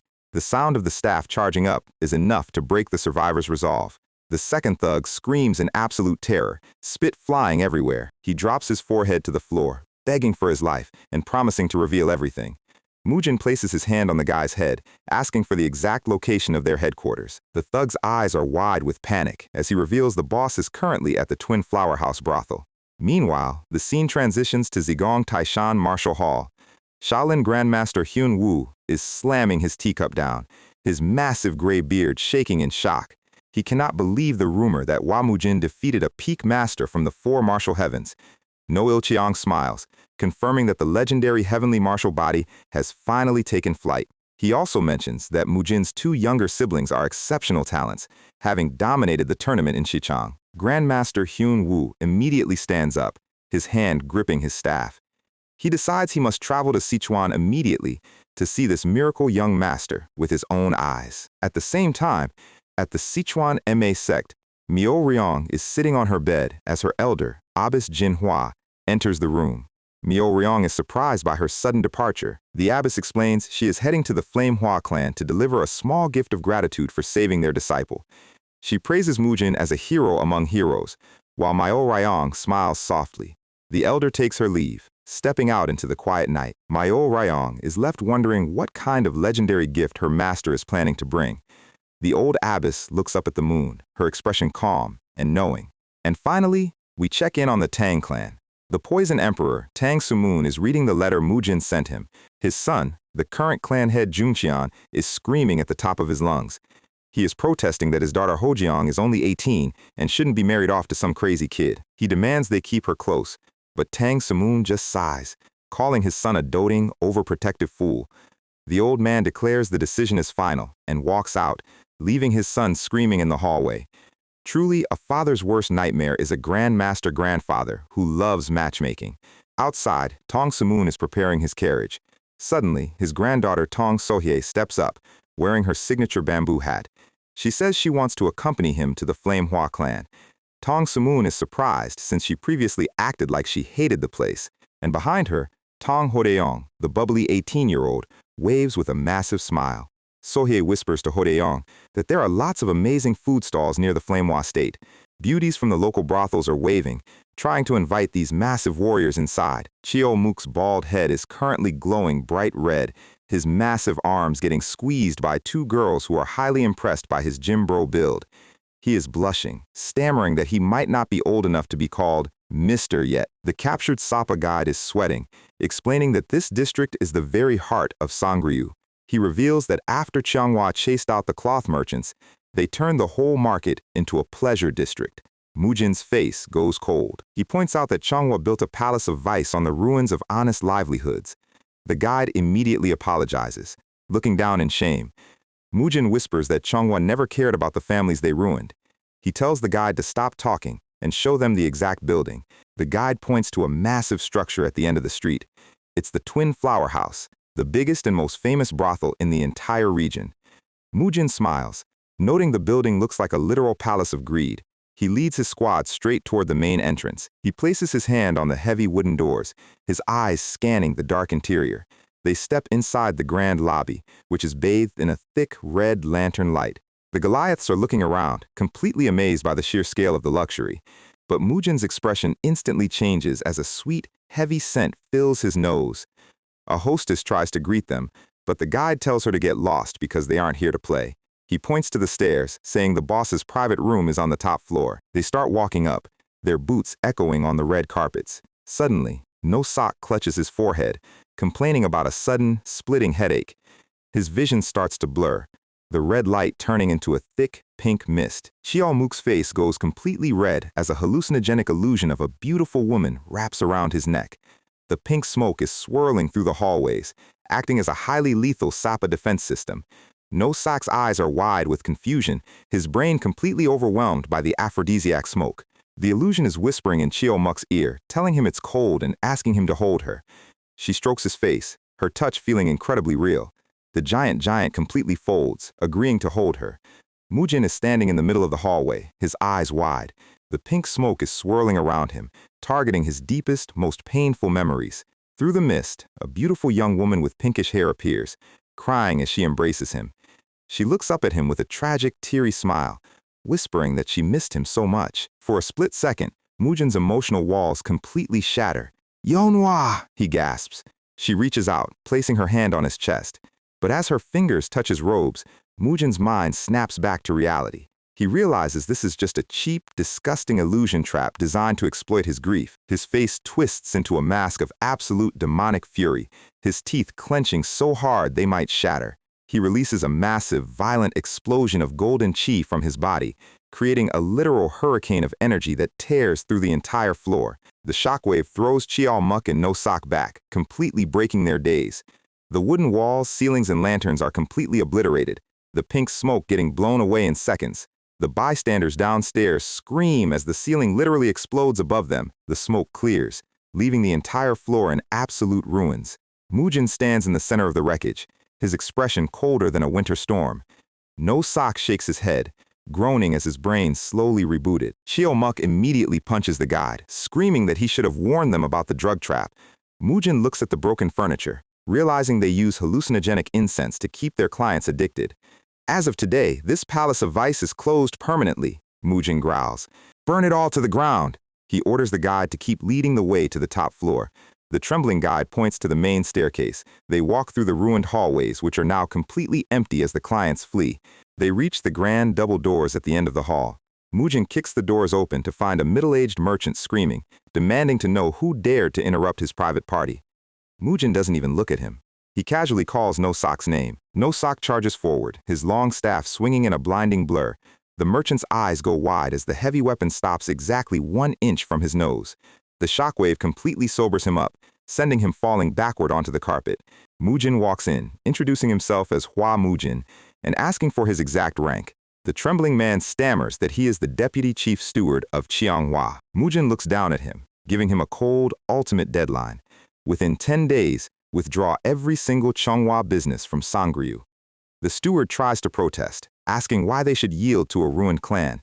Mujin leans in, his face shadowed by a terrifying aura. If you do not withdraw, I will take it as a formal challenge. And if you think you can handle my wrath, try standing your ground. He turns around, declaring the brothel officially out of business. A few minutes later, the massive twin flower house is engulfed in roaring orange flames. The citizens are running through the streets, screaming as the grand palace of vice burns to the ground. Mujin looks back at the fire, ordering Chiao Muk to prepare messenger pigeons the moment they return. He knows the next phase of the war will require Dong Jok and Jiang Tai's involvement. The next day, we return to the Flame Hua clan estate, where Elder Zhou is currently sweating bullets. A massive, highly explosive traffic jam of VIP guests has formed in the courtyard. Ma sect abbess Jin Hua and Shaolin Grandmaster Hyun Woo are literally screaming at each other about who arrived first. Suddenly, a heavy boot clicks on the stone steps. It's Tong Sumoon, and both Jin Hua and Hyun Woo freeze in absolute shock. They ask what the legendary Poison Emperor is doing here. The old man just chuckles, stating he received a personal letter from the young master and rushed over. The guests immediately start bickering over the queue order, leaving poor Elder Zhou crying in comedic, sweat-drenched despair. So, the 3 biggest bosses in the province are currently sitting at a table. They are drinking the Flame Hua clan's tea and acting like they own the place. Shaolin's Grandmaster Hyun Woo is acting like he's at a family reunion, while Abbess Jin Hua of Ma pretends she's just here to check on everyone's health. But let's be real, they are here for one thing, to poach our guys' younger siblings because of their broken tier talent. They are calling it a karmic bond, which is just high society Murum speak for we want your child prodigies. Abbess Jin Hua brings up how Mujin saved her disciples from a Sapa psycho, arguing that the only proper way to repay that massive debt is to take the kids and teach them MA's secret arts. Steward Dobakshin is in the corner, internally screaming. Then Shaolin drops his card, claiming he just happened to be looking for a disciple. The hypocrisy in this room is heavy enough to warp space-time. They are literally dividing the siblings up like loot after a raid. Dobakshin finally tries to step in, pointing out that if both kids go to orthodox sex, the Hua bloodline is basically done. The Grandmasters don't care. They look at Bakshin like he's a minor NPC interrupting a cutscene. They tell him those who uphold the law of the Central Plains are far too worked up, and that a disciple doesn't have to cut off their family entirely. Bakshin's blood pressure is reaching lethal levels. He is praying for Mujin to get back before these old coots sign adoption papers. Meanwhile, out in the courtyard, the Goliaths are holding a letter. Jiang Tai and Dong Jok are discussing their next move when Tong Soye and her companion approach them. They ask when Mujin is coming back. And right here, we get a highly relatable database error. These 2 massive, mountain-carving former bandits have 0 experience talking to women and literally freeze solid like a crashed program. Cut to Gansu Province, Kongdong Mountain. The corporate sponsors of the Qianghua Merchant Group are having a board meeting. And by board meeting, I mean they are screaming at each other. Ocean Moon Pavilion Master Lee Haichian is furious because Cheong Bodo got permanently disabled by Mujin. But Heavenly Violet Pavilion Master Han Jeok-woon points out they have zero justification to launch a war. The Flamehua clan is orthodox too. Siding with merchants to bully them is a terrible look. But then, the sect leader, Tae Haewan, speaks up. They can't just ignore Cheonghwa. The merchants have been paying Kongdong's bills for years. The room goes quiet. Money always wins the moral argument. The sect leader has a plan. Instead of sending an army, they will send a single, highly respected master to mediate. Someone who can squeeze the Hua clan without drawing a sword. Enter Ja Yul, the Law Pavilion Master. He looks like he takes his job way too seriously. Deputy Master Cheong Hoyon, otherwise known as Goatbeard, is waiting outside. He is bowing and scraping, thanking Kongdong for sending their big gun. Ja Yul gives him a cold look and reminds him, "I am not your personal hitman." Goatbeard pretends to understand, but you can tell he's already planning how to use this guy. They set off for Sichuan. Meanwhile, back at the Hua State, training is in session, and by training, I mean Mujin is treating his giants like Dark Souls bosses. He weaves through their attacks, delivering heavy physical counters that rattle their ribs. Chio Mook is spitting blood and wondering why his life choices led here. Mujin's movement is completely fluid, leaving the disciples watching from the sidelines wondering if this is a spar or an execution. Chio Mook is gasping for air, but Mujin just smirks and tells him his stamina has improved. Nosak tries to launch a spear strike from behind, but Mujin drops flat, letting the spear pass over him, and uses the momentum to launch a counterattack. The impact shatters the floor. He is behind Nosak before the guy can even register the miss. Too slow, Mujin whispers. Nosak complains that the young master is just unreasonably fast. Mujin delivers a quick, physical correction to his forehead. Don't talk back. He tells Chio Muk his attacks are too monotonous and he needs to find new approaches. Suddenly, a disciple runs in, hyperventilating. The guests have arrived. Representatives from the Kongdong sect and the Chonghua merchant group are waiting in the main hall. Mujin doesn't even change his clothes. He just walks straight in. The vibe in this room is immediately ice cold. Ja Yul is sitting there, looking like an ancient judge. He gives a polite greeting, saying it's a pleasure to meet the young master. Mujin doesn't say a word. He just stares at them with those dead, dark eyes. He slowly walks to the head of the table and sits down with the casual disrespect of a man who owns the server. "I am Hua Mujin." He barely even nods. Goatbeard Hoyon is internally seething at the sheer arrogance of this kid. He decides to go on the offensive immediately, asking why Mujin and his hired thugs are harassing their establishments. Mujin just lets out a slow, terrifying smile. He looks at the Law Pavilion Master, then back at Goatbeard. He flares his dark, oppressive purple chi, asking, "Did you think backing yourself with Kongdong would make me bow?" Mujin's smile gets wider, completely unfazed by the moral grandstanding. He looks at the Kongdong elder like he's a minor inconvenience. The sheer weight of his bloodlust is starting to warp the air in the room. Ja Yul is internally sweating, realizing this kid is not a normal 20-year-old. He stops Goatbeard from shouting and asks Mujin for his side of the story. Mujin lays out the facts. 6 days ago, Xianghua's thugs ambushed their alliance members. The brothel fire? Just a logical consequence of their hostile business practices. Goatbeard tries to spin it, calling it a minor dispute between hot-blooded young people. He even has the audacity to ask for compensation for Xianghua's losses. Mujin points out that they didn't lose anything, they just returned stolen goods to the rightful owners. He looks directly at the deputy master. "Your words have been nonsense from the start, Goatbeard, so shut up and listen. The demand is simple. Chonghua must completely withdraw from the district." Goatbeard slams the table, shouting about free market competition. Mujin doesn't argue. He just reaches into his sleeve and slides a piece of paper across the wood. It's a signed confession from the Sapa assassins they hired. Mujin's eyes glow a pure, murderous red. "Give me a single reason why I shouldn't take your head right now." The temperature in the room drops to absolute zero. Ja Yul is petrified by the sheer quality of this bloodlust. It's too dense to be a fluke. He steps in, raising his hand to de-escalate. "Young Master Hua, please, calm down." He turns to Goatbeard, demanding to know if they actually hired assassins to target children. Goatbeard is shaking, but lies through his teeth, calling it a setup. He begs Ja Yul to ignore the underworld documents. Ja Yul realizes they've stepped into a massive pile of political garbage. But he still has to protect Kongdong's reputation and their sponsor.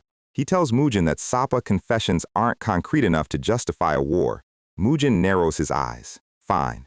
If they want evidence, he'll find it. But under one condition, Xianghua must halt all operations immediately while they investigate. Goatbeard refuses. He thinks he's safe behind Kongdong's shield. Mujin slowly takes his hand off the table. He stands up. Let's see if you're still singing that tune in a few days. Jia Yule panic calls him to stop. If Mujin walks out, Kongdong's dignity is completely trashed. Mujin doesn't care about their dignity. He tells them to stop deluding themselves that Kongdong can actually do anything to stop him.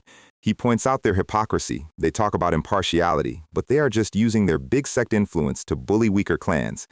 I am not someone who can be swayed by such things. You made a useless trip. Jia Yule is cornered. If they let him walk, Kongdong looks weak. He clenches his fist. He doesn't want to be Qianghwa's sword, but his sect's reputation is on the line. He warns Mujin that if he leaves, it means a direct conflict between their factions. Mujin is completely unmoved. Justice is on our side. Your sect stepping forward changes nothing. Jia Yule plays his final card, a classic Muram duel. One-on-one. The loser withdraws. Mujin pauses. A duel? He smirks. This is actually perfect. Very well. They agree to use unsharpened training swords to keep it from becoming a slaughter. Outside, Dubakshin is praying to every god he knows, while Chio Mook just looks bored. They stand in the courtyard under the moonlight. Mujin draws his wrapped giant sword. Goatbeard is watching from the side with a vicious grin, thinking the brat just fell into a fatal trap. Mujin stands perfectly relaxed. Jia Yule sizes him up, thinking Mujin's energy feels entirely ordinary. He decides he'll be generous and only cripple one of the kid's arms to teach him a lesson. Let us begin, Jia Yule says, raising his blade. They face each other. Mujin moves. It's not even a fight, it's a glitch. Before Jia Yule can even swing, Mujin is past his guard and plants a physical strike straight to his temple, knocking him completely unconscious.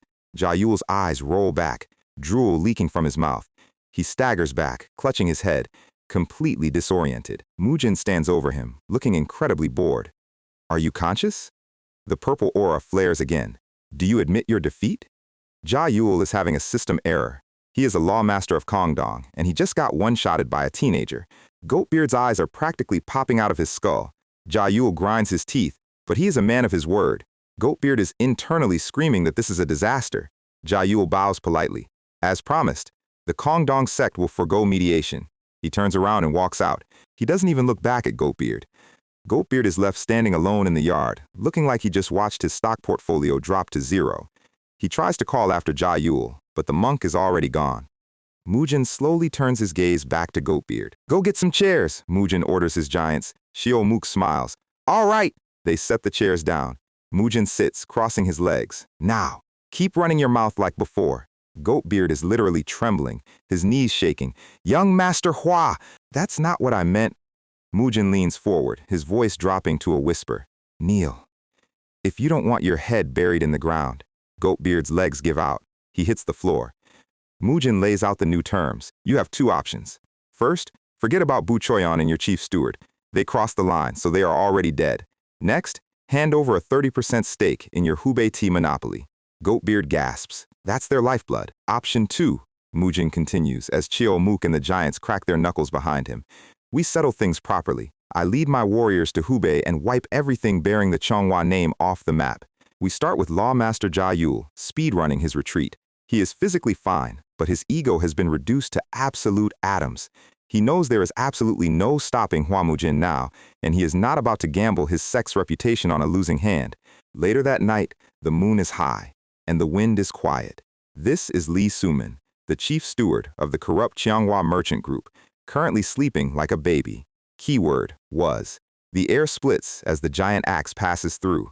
Clean, quiet, and permanent. Next door, a shadow slowly slides the screen open.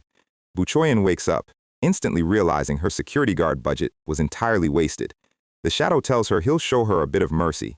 He tells her to close her eyes. No screaming, no dramatic monologue, just a clean cut, and Qianghua's leadership is officially erased from the servers. A few days later, back at the Pengyang Merchant Guild, the Black Ops squad gathers. It's the Zhengsan Formara, looking like highly suspicious cultists. Mujin stands there, looking entirely unimpressed by their theatrical poses.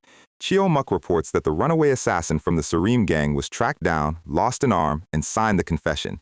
He adds that everyone in town started bowing the second they mentioned the Yomhua name. Mujin asks if the two main targets at the Qianghua estate were handled properly. Chio Muk smiles under his mask and says they tore them limb from limb. Mujin tells him to keep his mouth shut about it.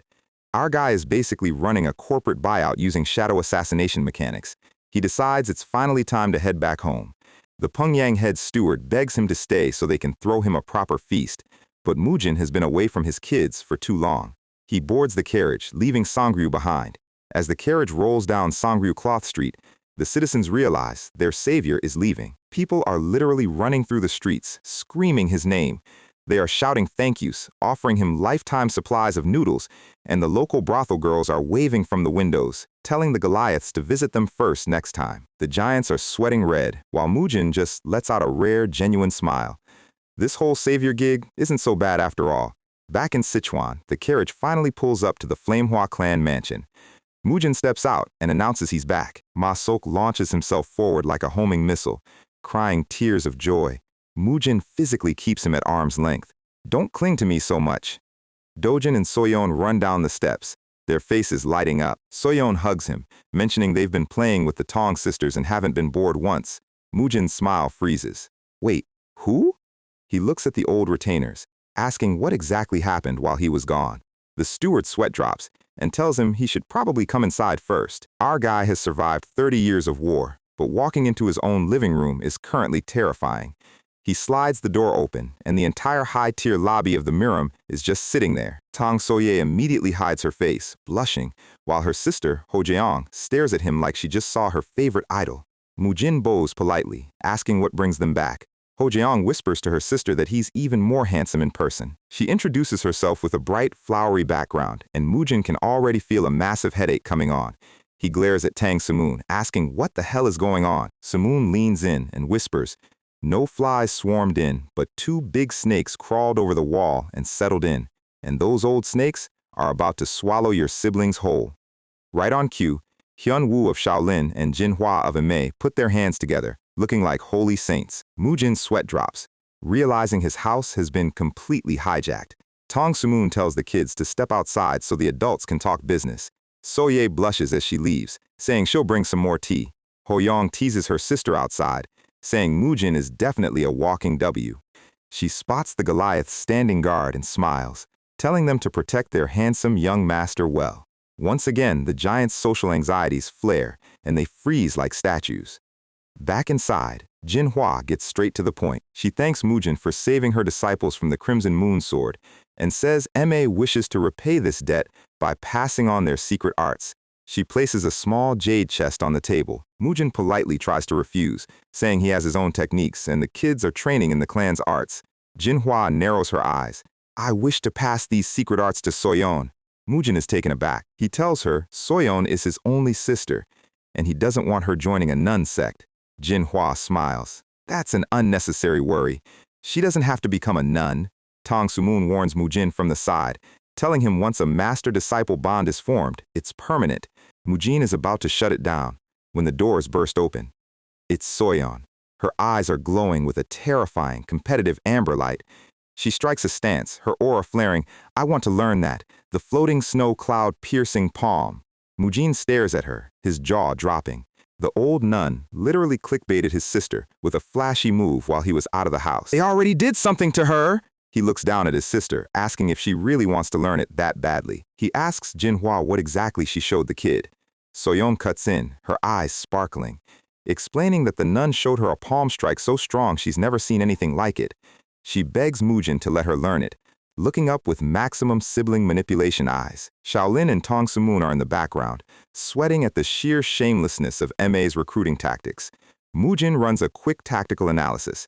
Their clan's red flame art is yang-based, which is incredibly difficult for a young girl to master. Soyeon asks if this is going to put him in a tough spot, saying she won't do it if it does. Mujin smiles and pats her head. Ma's arts actually are a perfect fit for her. He looks at Jin Hua. "She is the only daughter of our clan. We have no intention of sending her far away. Please teach her here. Take good care of her." Jin Hua's eyes light up like she just pulled a 5-star character on a single summon. She puts her hands together, thanking the heavens for this connection. Hyun Woo of Shaolin congratulates them, but his smile is incredibly forced. Internally, the monk is panicking. "Ma got Soyeon. Now it's Shaolin's turn." He looks at Dojin, his mind racing. He notes that Dojin's talent is off the charts, but what captured his heart was the kid's calm, composed, and unyielding character. Tang Sumun nudges Mujin. Be careful. The second snake is making its approach. Mujin sighs. He tells Hyun-woo that Dojin has to inherit their grandfather's secret arts, so they can't send him away. Hyun-woo doesn't even blink.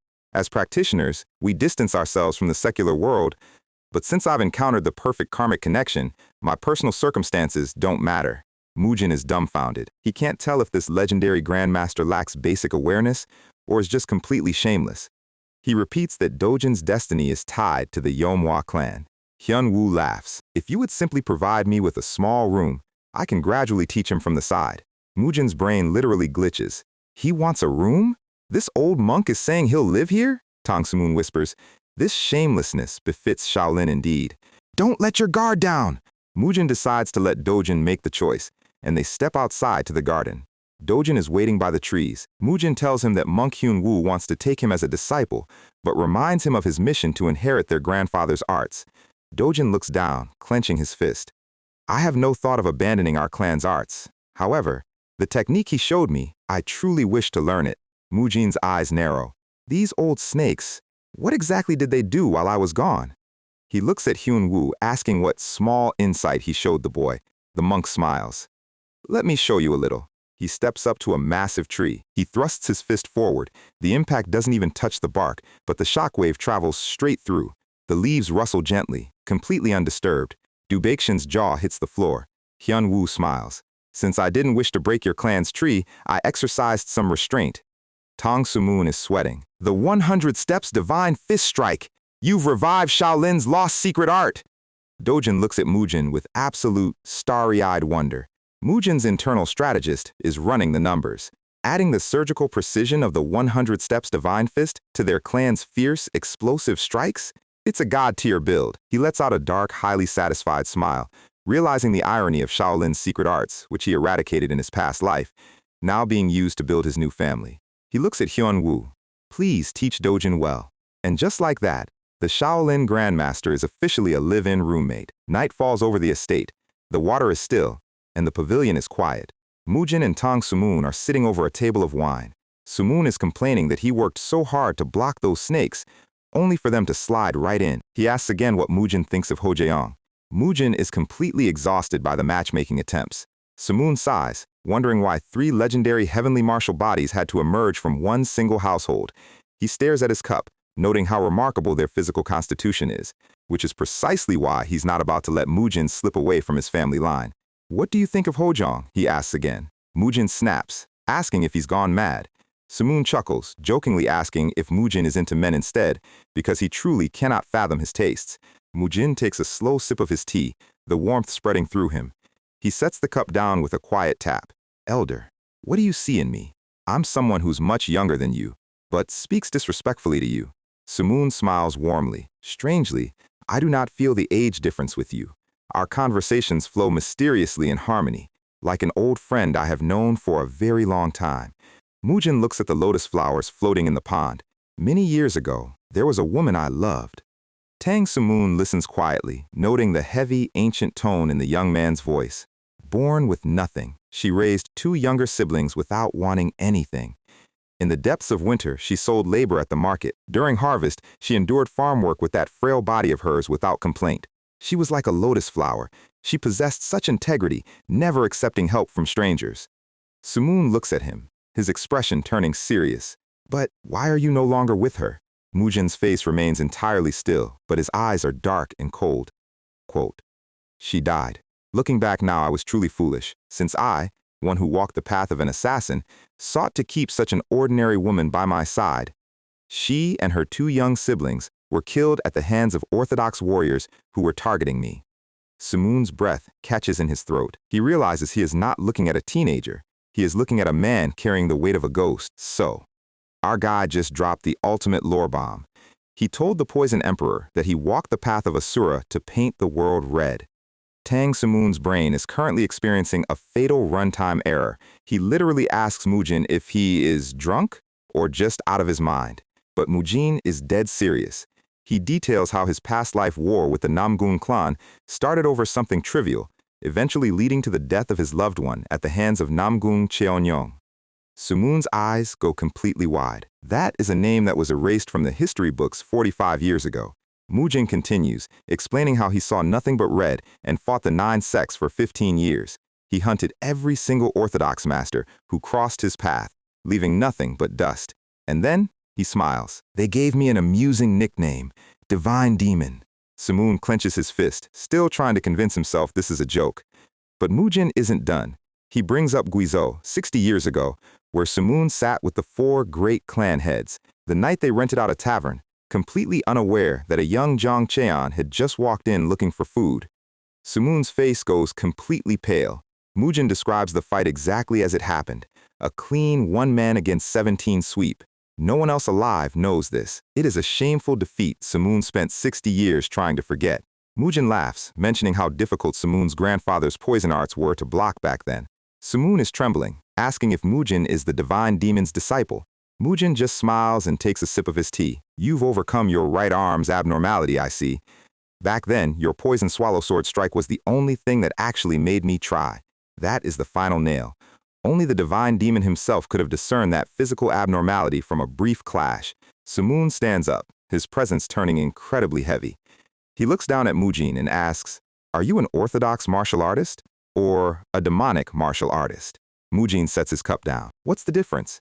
Sumun says those who use demonic methods are demonic, and those who stray from the orthodox path are unorthodox. Mujin looks him dead in the eye. Then what of the 9 sects who murdered innocent people? Are they orthodox or demonic? Sumun has no answer. The history books call the orthodox sects heroes, but Mujin knows the blood on their hands was just as red as his. If they lose their justification, they are just monsters with better branding. Mujin sighs. For you, it's a distant memory. For me, it was only yesterday. The weight of 45 years is completely absent between them now. Mujin explains that it doesn't matter what path one walks. Everyone lives their own way. He has no desire to conquer the plains again. He only wants to raise these 2 children, his last remaining family. Sumun sits back down, letting out a massive breath of relief. A new divine demon seeking vengeance would have turned the entire continent into a graveyard. He smiles, joking about how they are talking like old friends who haven't seen each other in decades. He asks what would happen if they fought right now. Mujin smirks. 9 times out of 10, I'd die. This body is the heavenly martial body. It literally rejects demonic cultivation, meaning his raw stats are heavily limited. Sumun asks how he mastered the peerless 9 swords, and Mujin explains the history, how the art was passed to his master to keep it from disappearing. Sumun wonders what would have happened if they fought in his previous life. Mujin smiles. Unless you transcended the realm of enhanced poisons, you would have had 0 chance. They laugh, the heavy tension completely evaporating into the night. They spend the rest of the night drinking and discussing high-level martial theory. Morning comes, and the carriage is ready. Sumun bids him farewell, promising to visit from time to time. Mujin bluntly tells him, just not too often. Sumun laughs, promising to bring premium Qingdao Baiju next time. Mujin watches them depart. Ma Sok is hysterical, asking why he would tell the legendary poison emperor not to visit. Mujin just walks away. I had a good reason. Don't argue about it. Down the road, Sumun looks back at the Hua estate. He reflects on the truth, how the most feared tyrant in history is now just a doting big brother. He sighs, disappointed that he can't make Mujin his grandson-in-law anymore. Hojong asks what they discussed all night, and Sumun just laughs. We talked about a lot since we last parted. Time passes quickly. The kids are training under Ma and Shaolin's supervision. Their progress is completely broken. Soyeon is throwing high-speed palm strikes, forcing Abbess Jinhua to actually exert effort to block. The masters are struggling to conceal their absolute astonishment at their growth rate. But Mujin is still standing in the corner, looking entirely unimpressed. The Goliaths think the kids are ready, but Mujin says they are still far off. He is raising actual monsters, and his standards are set to God tier. Suddenly, Dobakshin and Elder Zhou walk up with massive smiles on their faces. Young master, the time has come for the clan head succession ceremony. Mujin blanks. What? The banners of the Flamehua clan are raised high against the sky. The mansion is packed with guests from all over Sichuan. Steward Do and Elder Zhou are looking on with pride, tears practically in their eyes. Dojin and Soyeon are cheering, and Ma Sok is crying so hard the Goliaths have to pat his shoulders to calm him down. This is the moment they've spent years praying for. A shadow falls across the doorway. The crowd goes completely silent as the new leader steps out, donning the majestic crimson and black robes of the clan head. Hua Mujin looks like an absolute emperor. Mujin immediately complains to Steward Do, asking why they invited so many people when he asked to keep it modest. Du Baixin just smiles. With Shaolin, Ma, and the Tang clan sitting in the front row, modest was never an option. Tang Sumoon waves from the VIP table like a proud father at graduation. Mujin's sweat drops, realizing his quiet life is officially over. The local sect leaders are practically throwing themselves at his feet, begging for his favor. Even representatives from the prestigious Baek Manor have traveled all this way to bow. Mujin handles the greetings with perfect, regal composure. The minor sect leaders are sweating buckets, realizing that getting on the Hua clan's bad side now is a one-way ticket to getting erased from Sichuan. The heads of the three allied merchant groups step up next, glowing with joy. They promise to support the Yomhwa clan with everything they have. They mention the profits from the blue flower tea business are already breaking records, generating monthly income that rivals a full year's profit of all three merchant groups combined. They present a small, ornate wooden chest as a gift. It is a lesser cleanse pill, a high-grade medicine that instantly boosts internal energy reserves by 20 years. Mujin accepts it with a smile. Elder Zhou takes the stage, announcing the official start of the third succession ceremony. Mujin stands before the massive crowd, looking down at his territory. Just you watch. I will make the Yomhwa clan the most prestigious clan in Sichuan. He reflects on his journey, how he is borrowing this body of Hua Mujin to rewrite his destiny. The world thinks he cured his madness through a lucky opportunity, but only he knows the truth of the divine demon inside. The ceremony ends, the guests depart, and the seasons begin to change. Time passes quickly. We see Mujin back in his training clothes, sweating under the sun. He is swinging his massive iron sword with absolute repetitive precision. 3040, 3045, 3046. Elder Zhou walks up, interrupting the count. Mujin slams the heavy blade into the dirt. What is it? Zhou asks if it's still not time to head out for Mount Song. Mujin is confused. Mount Song? Why would I go there? Zhou looks at him like he's crazy. Do you not intend to see the Grand Orthodox Conference? Here is the deal.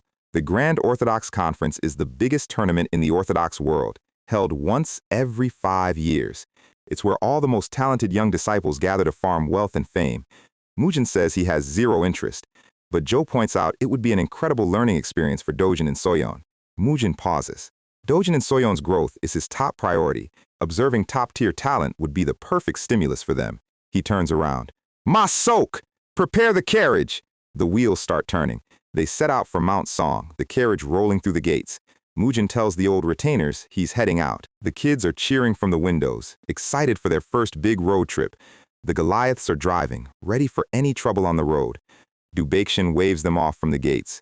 He and Elder Zhou agree it's going to be incredibly quiet at the manor for a while. Meanwhile, in a dark, torchlit room elsewhere in Sichuan, a shadowy mastermind is delivering instructions. This is about touching Shaolin and Ma. You must never leave a single trace behind. A scarred assassin smiles in the dark. And them? I have already stationed them along the mountain route. I'll be waiting for good news. The assassin bows and slips into the night. The mastermind clenches his fist, his eyes flaring with crimson malice. This time, I'll finish you for good. Hua Mujin! Back on the mountain road, the carriage rolls peacefully through the forest. Dojin and Soyeon are whispering and laughing inside. Mujin smiles. If you wanted to go that badly, you should have told me sooner. Abbess Jinhua is riding along, enjoying the scenic trip. Mujin asks Grandmaster Hyun-woo why he didn't say anything, since Shaolin is the host. Han-woo laughs, saying his only joy lately is watching Dojin grow. Dojin asks if anyone using the 100 Steps Divine Fist will participate. Han-woo laughs.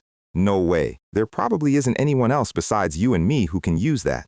Soyeon asks about her snow cloud palm, and Jinhua agrees. It's highly unlikely any of the competitors have mastered such advanced palm techniques. Dojin and Soyeon smugly look at each other. They are basically running cheat code builds. Suddenly, Mujin's eyes go incredibly sharp. He looks out the window. No sock alerts them. Some guys are tailing us. I feel bloodlust, so be ready. The horses' hooves kick up dust. In the distance, we see the enemy cavalry closing in at high speed. 30 of them are elite, plus those two. The Goliaths whip the horses to speed up. Suddenly, a massive explosion of fire tears through the forest ahead. The mountain path is engulfed in roaring flames. An innocent family of travelers is caught in the trap. The father is screaming, begging for mercy, saying they were just passing through. A masked enemy steps through the flames. Right. You were just passing through. You were just unlucky. Two massive silhouettes loom over the crying family. The assassin raises a clawed hand, glowing with toxic crimson chi. I'll end it for you without any pain. The father's eyes widen in absolute horror. In a spray of deep crimson blood, the claw tears through his throat. The outrage is officially set, and whoever did this has just signed their own death warrant. The horses screech to a halt. The road ahead is blocked by a literal wall of fire, and stepping through the smoke are two Sapa commanders who clearly didn't get the memo about our guy's plot armor. Grandmaster Hyunwoo and Abbess Jinhwa instantly sense the bloodlust, realizing this isn't some low-level bandit road toll. Mujin casually looks back at the kids and tells them to stay inside the carriage. Dojin and Soyeon look out, realizing they are about to watch a live demonstration of a high-level raid. Our guy steps out of the carriage like he's just checking the mail. He looks at the burning barricade and immediately identifies them as trash sent by the Chamwal sword sect. The red-haired commander smiles, noting that the kid's mouth is just as sharp as his reputation. Hyunwoo gasps, recognizing the scarred faces. These are the elite demonic masters of the Hwamyeong path. The gray-haired master cackles, boasting about how long he's been waiting to paint this road red with orthodox blood. Hyunwoo whispers to Mujin that these are high-level demonic users, and they need to pool their resources to survive. The scarred commander looks like he just watched a tutorial video and knows exactly how this fight is going to play out. But Jinhwa and Hyunwoo are still stuck in standard turn-based RPG thinking. The grunts start moving. 30 elite warriors step out of the shadows, locking down the perimeter. The grid is completely covered. Dojin tells Soyeon to stay on guard inside the cabin. Hyunwoo whispers a plan to force a breakthrough while Jinhwa drives the carriage to safety. But Mujin is already running a different mental calculation. He looks at the Grandmasters and asks if they can hold out for just 2 gak. He plans to clear out the entire rear guard and execute the 2 bosses himself. Jinhwa looks at him like he just suggested they order takeout in the middle of a war zone. The Sapa leaders are highly amused by the hushed whispers. Mujin taps the hilt of his massive iron sword. "Let's begin," he says, his posture entirely relaxed. He tells No Sock to guard the kids and not let a single grunt touch the wood. The enemy commander laughs, calling him the Sleeping Dragon. He orders his 6th and 7th squads to surround the carriage immediately. Mujin stands alone in the center of the field. He smiles. They really think he's the one trapped here. Suddenly, a towering wave of green demonic ki erupts from his body. The grunts' faces instantly lose all color. Even Jinhwa and Hyunwoo freeze, sensing a bloodlust that belongs to a prehistoric apex predator. The Sapa commanders stare, noting that this kid's aura feels like a legendary demonic butcher. Hyunwoo decides he's seen enough and winds up his fist. He unleashes the legendary 100-step divine fist. The gray-haired commander doesn't even see the projectile. The invisible shockwave slams into his ribs, throwing his posture completely off balance. He sails backward through the air. He skids on the dirt, coughing, completely bewildered by the sudden impact. He recognizes the strike. Hyunwoo clicks his tongue, annoyed that the Sapa master managed to block the core energy. Jinhwa's eyes glow blue as she prepares to follow up. She launches herself at Chucheon army, screaming that she'll take his head. The red-haired commander focuses his fire attribute chi. Blue ice meets red flame, the kinetic shockwave splitting the dirt between them. Hyunwoo is right behind her, pursuing the gray-haired master. They move at high speed into the tree line. The clash of high-tier chi rattles the leaves. The Sapa commander grits his teeth, realizing these old-timers still have some stats left. Jinhwa lands on the dirt, her blue energy flaring. Chucheon army mocks her, saying even the great Jinhwa can't outrun old age. She fires back, telling him his face looks just as prematurely rotted as it did decades ago. He laughs, noting she finally found a bald monk as a matching soulmate. His claws ignite with dark crimson flames. He leaps forward, his claws cutting through the air. Jinhwa raises her palm, her blue ice attribute chi solidifying into a shield. The overhead strike shakes the entire clearing. Meanwhile, Mujin is standing in his own zone, surrounded by a dozen grunts. One of the Sapa swordsmen is sweating, his hands shaking on his hilt. Mujin casually tells them if they are just going to stand there, he'll take the first turn. The air splits as his blade passes through.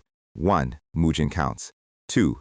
The physical impact is so heavy it doesn't even look like swordsmanship, it looks like a hydraulic press. Another grunt is cleanly cleaved in half before he can even raise his guard. The squad captain panics, screaming at his men to maintain the grid formation. But Mujin is already sliding through their blind spots like a phantom. He lets out a cold, highly satisfied smirk. These guys are way too weak to even serve as a proper warm-up. The cleanup continues at high speed. A Sapa warrior tries to block, but the kinetic force of Mujin's giant sword shatters his weapon like cheap glass. Our guy flips over a spear thrust, his crimson robe swirling. He descends like a guillotine, split-cutting another grunt. He glides between 3 incoming blades, his balance completely undisturbed. He flashes a perfect replica of his past life tyrant smile, looking like someone who just found a glitch that allows infinite currency farming. A clean, horizontal crimson slash takes out 3 more grunts in a single frame. The battlefield is starting to look like a Sapa retirement home. The squad captain is hyperventilating, wondering how 30 elites are getting wiped by one teenager. He realizes they need to change their targets. Third squad, ignore the kid! Target the carriage! A dozen grunts immediately pivot, sprinting toward the wooden cabin. No Sock clenches his iron staff, his eyes narrowing. The first grunt lunges, but No Sock swings his staff, meeting steel head-on. Soyeon and Dojin watch from the window, noting the enemy is pushing hard. A Sapa swordsman tries to bypass him, but No Sock delivers a heavy downward smash that buries the grunt's face in the dirt. He stands before the carriage door, proudly shouting his new official title. Master No Sock is here! He unleashes his red Sapa chi, looking incredibly hyped. Suddenly, a volley of spears flies through the air, forcing him to block. He drops to one knee, a spear catching his shoulder. 2 Sapa archers in the distance notch their arrows, aiming directly for his bald head. The captain laughs, ordering them to fire, but before the bows can snap, a massive crescent wave of blue energy splits the air. The archers' bows, along with their entire upper torsos, are cleanly bisected. Mujin's giant sword is still extended from the throw. The shockwave clears a path of pure destruction across 50 yards of forest. No Sock stares at the empty space where the archers were standing, his mouth wide open. Soyeon and Dojin are cheering. Their brother just threw a ranged attack across the entire map. The Sapa captain panics, screaming at his remaining men to group up. He turns around only to find Mujin standing right behind him. Shut up, Mujin whispers, and the captain stops being a problem. Cut back to the grandmasters. Jinhwa and Choge Peak are locked in a palm clash. The air is a chaotic storm of blue ice and red fire chi. The gray-haired Sapa master laughs, boasting that her palms have lost their bite. Jinhwa grits her teeth, her silver hair blowing in the wind. She channels everything into her signature snow cloud palm. The blue ice vortex expands, freezing the surrounding grass solid. The Sapa commander smiles like a maniac, loving the high-level friction. A blinding explosion of energy tears through the clearing. Jinhwa staggers back, catching her breath. Suddenly, Chucheon army sneaks through the smoke from a blind spot. His red fire claws grab Grandmaster Hunwoo by the collar. He slams the old monk headfirst into the stone floor, shattering the tiles. Jinhwa screams his name, trying to reach him, but Choge Peak blocks her path, laughing at her desperation. Chucheon army plants his heavy iron boot directly onto Hyunwoo's ribs. Something breaks, and Hyunwoo vomits a thick spray of dark crimson blood. The Sapa leaders coordinate. One attacks from above, the other from below. The red fire claws glow with lethal density. Say your goodbyes! Jinhwa is pinned, her ice shield cracking under the dual pressure. The red claw descending on her head is moving too fast. The recoil shatters her stance entirely. She realizes she can't take this attack head-on. Her blue key fades as she prepares for the worst. The shockwave of the incoming strike cracks the ground beneath her feet. Chucheon army screams, his eyes bloodshot with homicidal glee. The claw is inches from her skull. This is the end of the line for the MA Abyss. Or it would be, if the universe didn't revolve around our guy. Steel meets steel with a sound that travels all the way up their arms. Mujin's massive iron sword blocks the fire claw head-on. The impact sends a shower of sparks across the dirt. Mujin is holding the line with one single hand, his face completely in shadow. The red-haired commander's face completely glitches. What? Mujin looks back at him, his crimson eyes glowing through the dark. With a sudden, explosive parry, he sends both Sapa leaders sailing backward. They skid across the dirt, struggling to maintain their balance. Chucheon army grinds his teeth, furious that a mere brat interrupted their execution. Do you want to get buried in the ground too? He screams, lunging again. Mujin matches his speed, his giant sword creating a wall of silver light. Their blades clash repeatedly, the sheer physical force shaking the trees. But Chucheon army is starting to realize something terrifying. This kid isn't even sweating. A wounded grunt tries to crawl away in the dirt. Mujin casually steps on his head, his eyes locked on the 2 Sapa bosses. Half the comments are going to be calling him a savage, and the other half are going to say he missed a spot. Jinhwa clutches her chest, her breathing heavy. She checks on Hyunwoo, who is barely conscious in her arms. Mujin clicks his tongue, looking at his blade. I performed the upward slash too early. He looks at the two Sapa commanders, a cold, terrifying smile spreading across his face. This time, I'll send you flying. Those hideous heads of yours, I mean. So, we are back in the woods, and the vibes are absolutely rancid. Our guy Mujin is standing over the remains of an entire 30-man Sapa squad, looking like he just finished a light afternoon jog instead of an absolute slaughter. Chuchian Army and Choge Peak are staring at the bodies, realizing their elite hit squad got turned into a statistic in about 40 seconds. The gray-haired boomer, Choge Peak, is officially done playing nice. He wants to take Mujin's head off and boil it, which is a wild choice of words, but hey, points for style. Chuchian Army's hand starts glowing like a spicy Dorito as he charges up his flame chi. For the first time in years, these two are actually teaming up. If you are a generic villain, this is your peak "we are so back" moment. Over in the peanut gallery, the defeated Orthodox Grandmasters are absolutely sweating. Abbess Jinhwa starts screaming warnings about their bizarre palm variations and their combined attacks. Mujin, as usual, treats this life-and-death warning like a spam email he is about to delete. He lifts that giant 66-kilogram slab of metal. No chi, no flashy light show, just pure, unadulterated physical disrespect. They launch. Dual elemental waves tear up the dirt road, combining the red fire palm and the dark void palm into a literal hurricane of death. Mujin slides his feet into position, bracing for impact as the fire claws close in on his face. Choge Peak screams like a man who just found out his mortgage got approved, slamming his palm directly into the flat of Mujin's giant blade. But here is the catch. This is not a normal attack. The impact doesn't just stop at the metal. The chaotic fire vibrations travel straight through the sword, aiming to cook Mujin's internal organs from the inside out. Mujin is forced back, his face twisting as he realizes these guys actually have a functional brain cell between them. Sensing an opening, the two Grandmasters try to jump back into the fight with a blue energy shield, shouting at the villains to step away.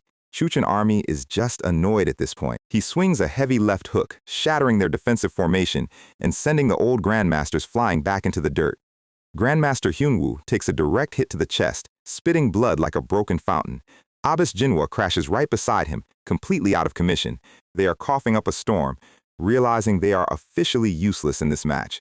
Mujin doesn't even look back. He tells the old folks to stay down and stop dragging his team's average down. I will deal with them myself. Pure, uncut main character energy right there. Choge Peak lunges, calling him an arrogant brat, but Mujin is already moving. He swings his massive blade in a wide arc, forcing both Sapa masters to jump back. Chuchian Army tries to block, but the raw kinetic force of that heavy metal slab makes his entire arm shake. Before Choge Peak can assist, Mujin pivots mid-air, delivering a high kick straight to his jaw. Then, in a classic display of physical mastery, he uses the momentum to drive his sword down on Chuchian Army. Both villains are spitting blood now. Realize they are fighting a literal human bulldozer. Choge Peak tries to recover with a sweeping wind strike, but Mujin is already stepping inside his guard, his eyes glowing with that dark, past-life Sapa glare. He slams his foot down on Chuchian Army's head, pinning him to the dirt like a cheap rug. Chuchian Army is screaming, desperately trying to push the heavy blade away as the ground shatters underneath them. But the red-haired pyromaniac is not done yet. He manages to slip away, backing up to gather his remaining energy. Let's see if you can block this, you little punk! He is completely lost in the sauce now. The two Sapa masters lock eyes, coordinating for one final, desperate elemental strike. Chuchian Army's arms are completely engulfed in roaring white-hot flames. Mujin's eyes widen slightly. He recognizes this pattern. It is the Fire Dragon Destructive Palm Strike, a high-tier demonic technique designed to turn targets into charcoal. The flame dragon roars as it erupts from Chuchian's palms, hitting Mujin dead-on in the chest. The explosive force blasts him backward, the fiery energy wrapping around his body like a straitjacket. The entire forest clearing lights up in a massive, fiery explosion. Mujin is thrown through the air, coughing up blood as the heat sears his flesh. He crashes hard against the shattered trunk of a fallen tree. The old Grandmasters are screaming his name, convinced they just watched their savior get turned into a medium-rare steak. Over by the carriage, the kids in no sock are staring in absolute horror.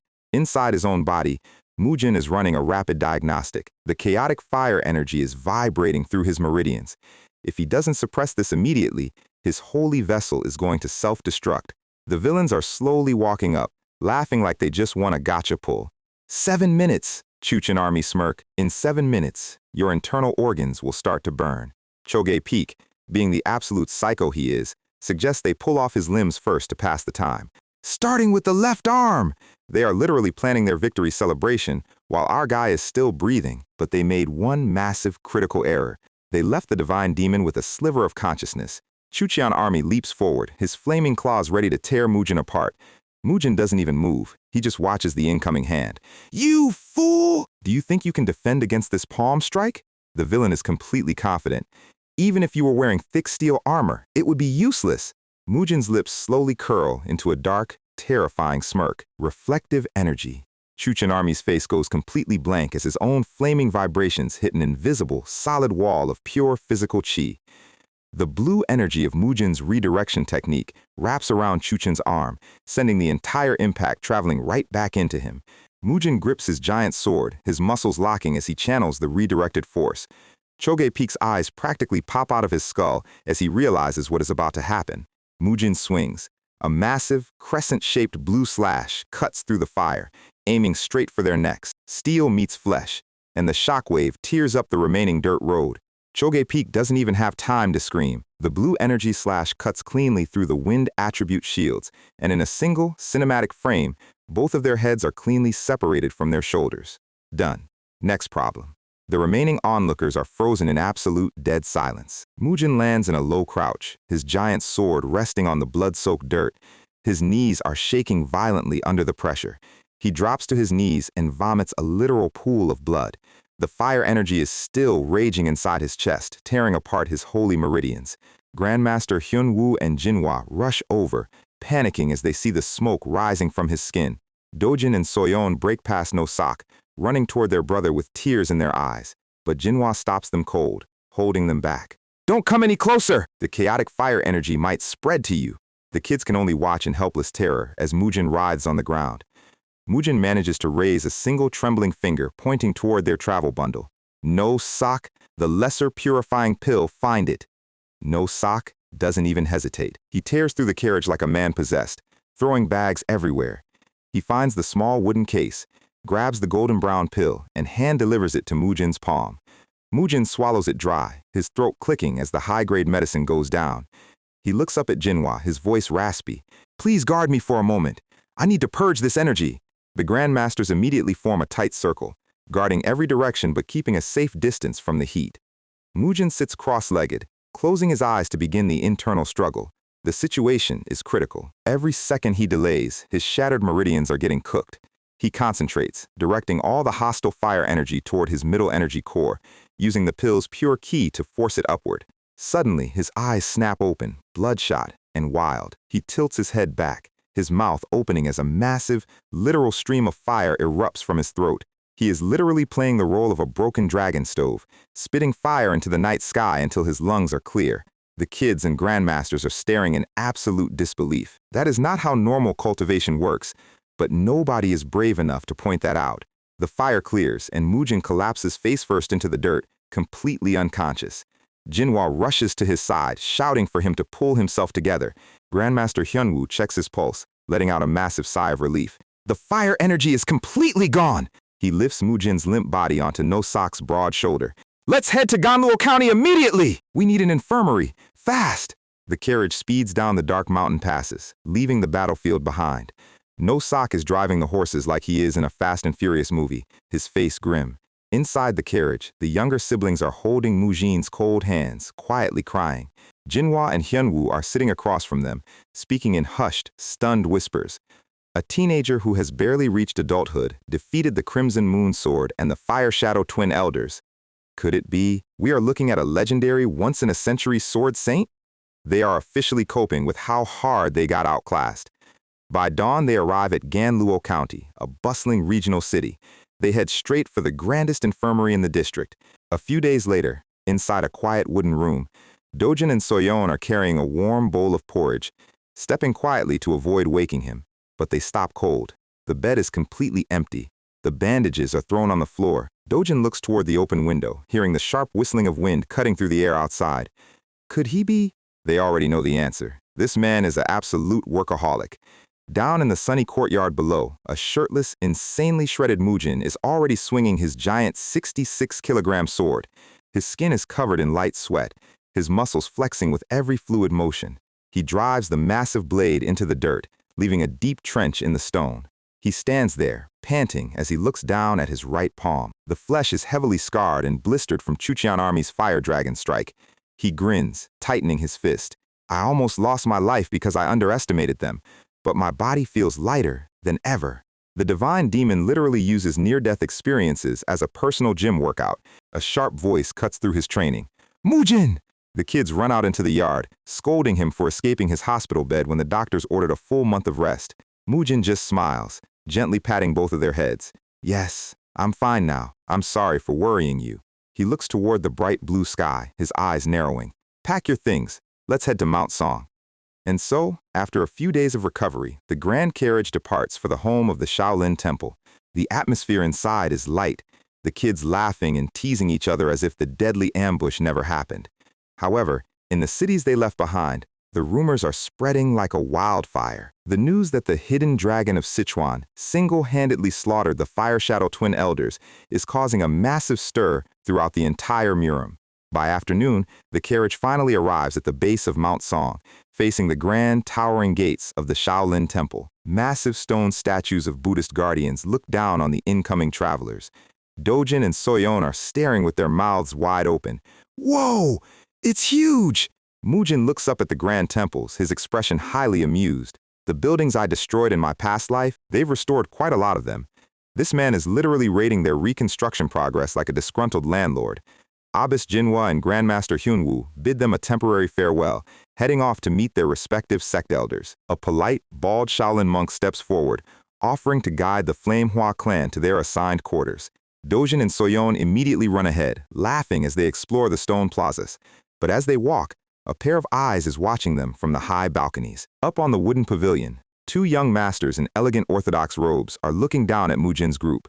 The smug leader sneers, calling the regional upstarts laughable. His subordinate notes that during the Little Dragon Ascension tournament, these kids reportedly pressured a Dian Kong sect disciple with a simple wooden sword. They probably just got lucky using some low-tier swordsmanship, the leader scoffs. He turns to his guard. Bring Dong Ho here. The guard looks nervous. This might turn into a big deal. Will it be all right, young master? The young master's lips curl into a cold, arrogant smirk. A big deal? That's exactly what I want. He looks down at Mujin's back, his eyes flashing with a competitive fire.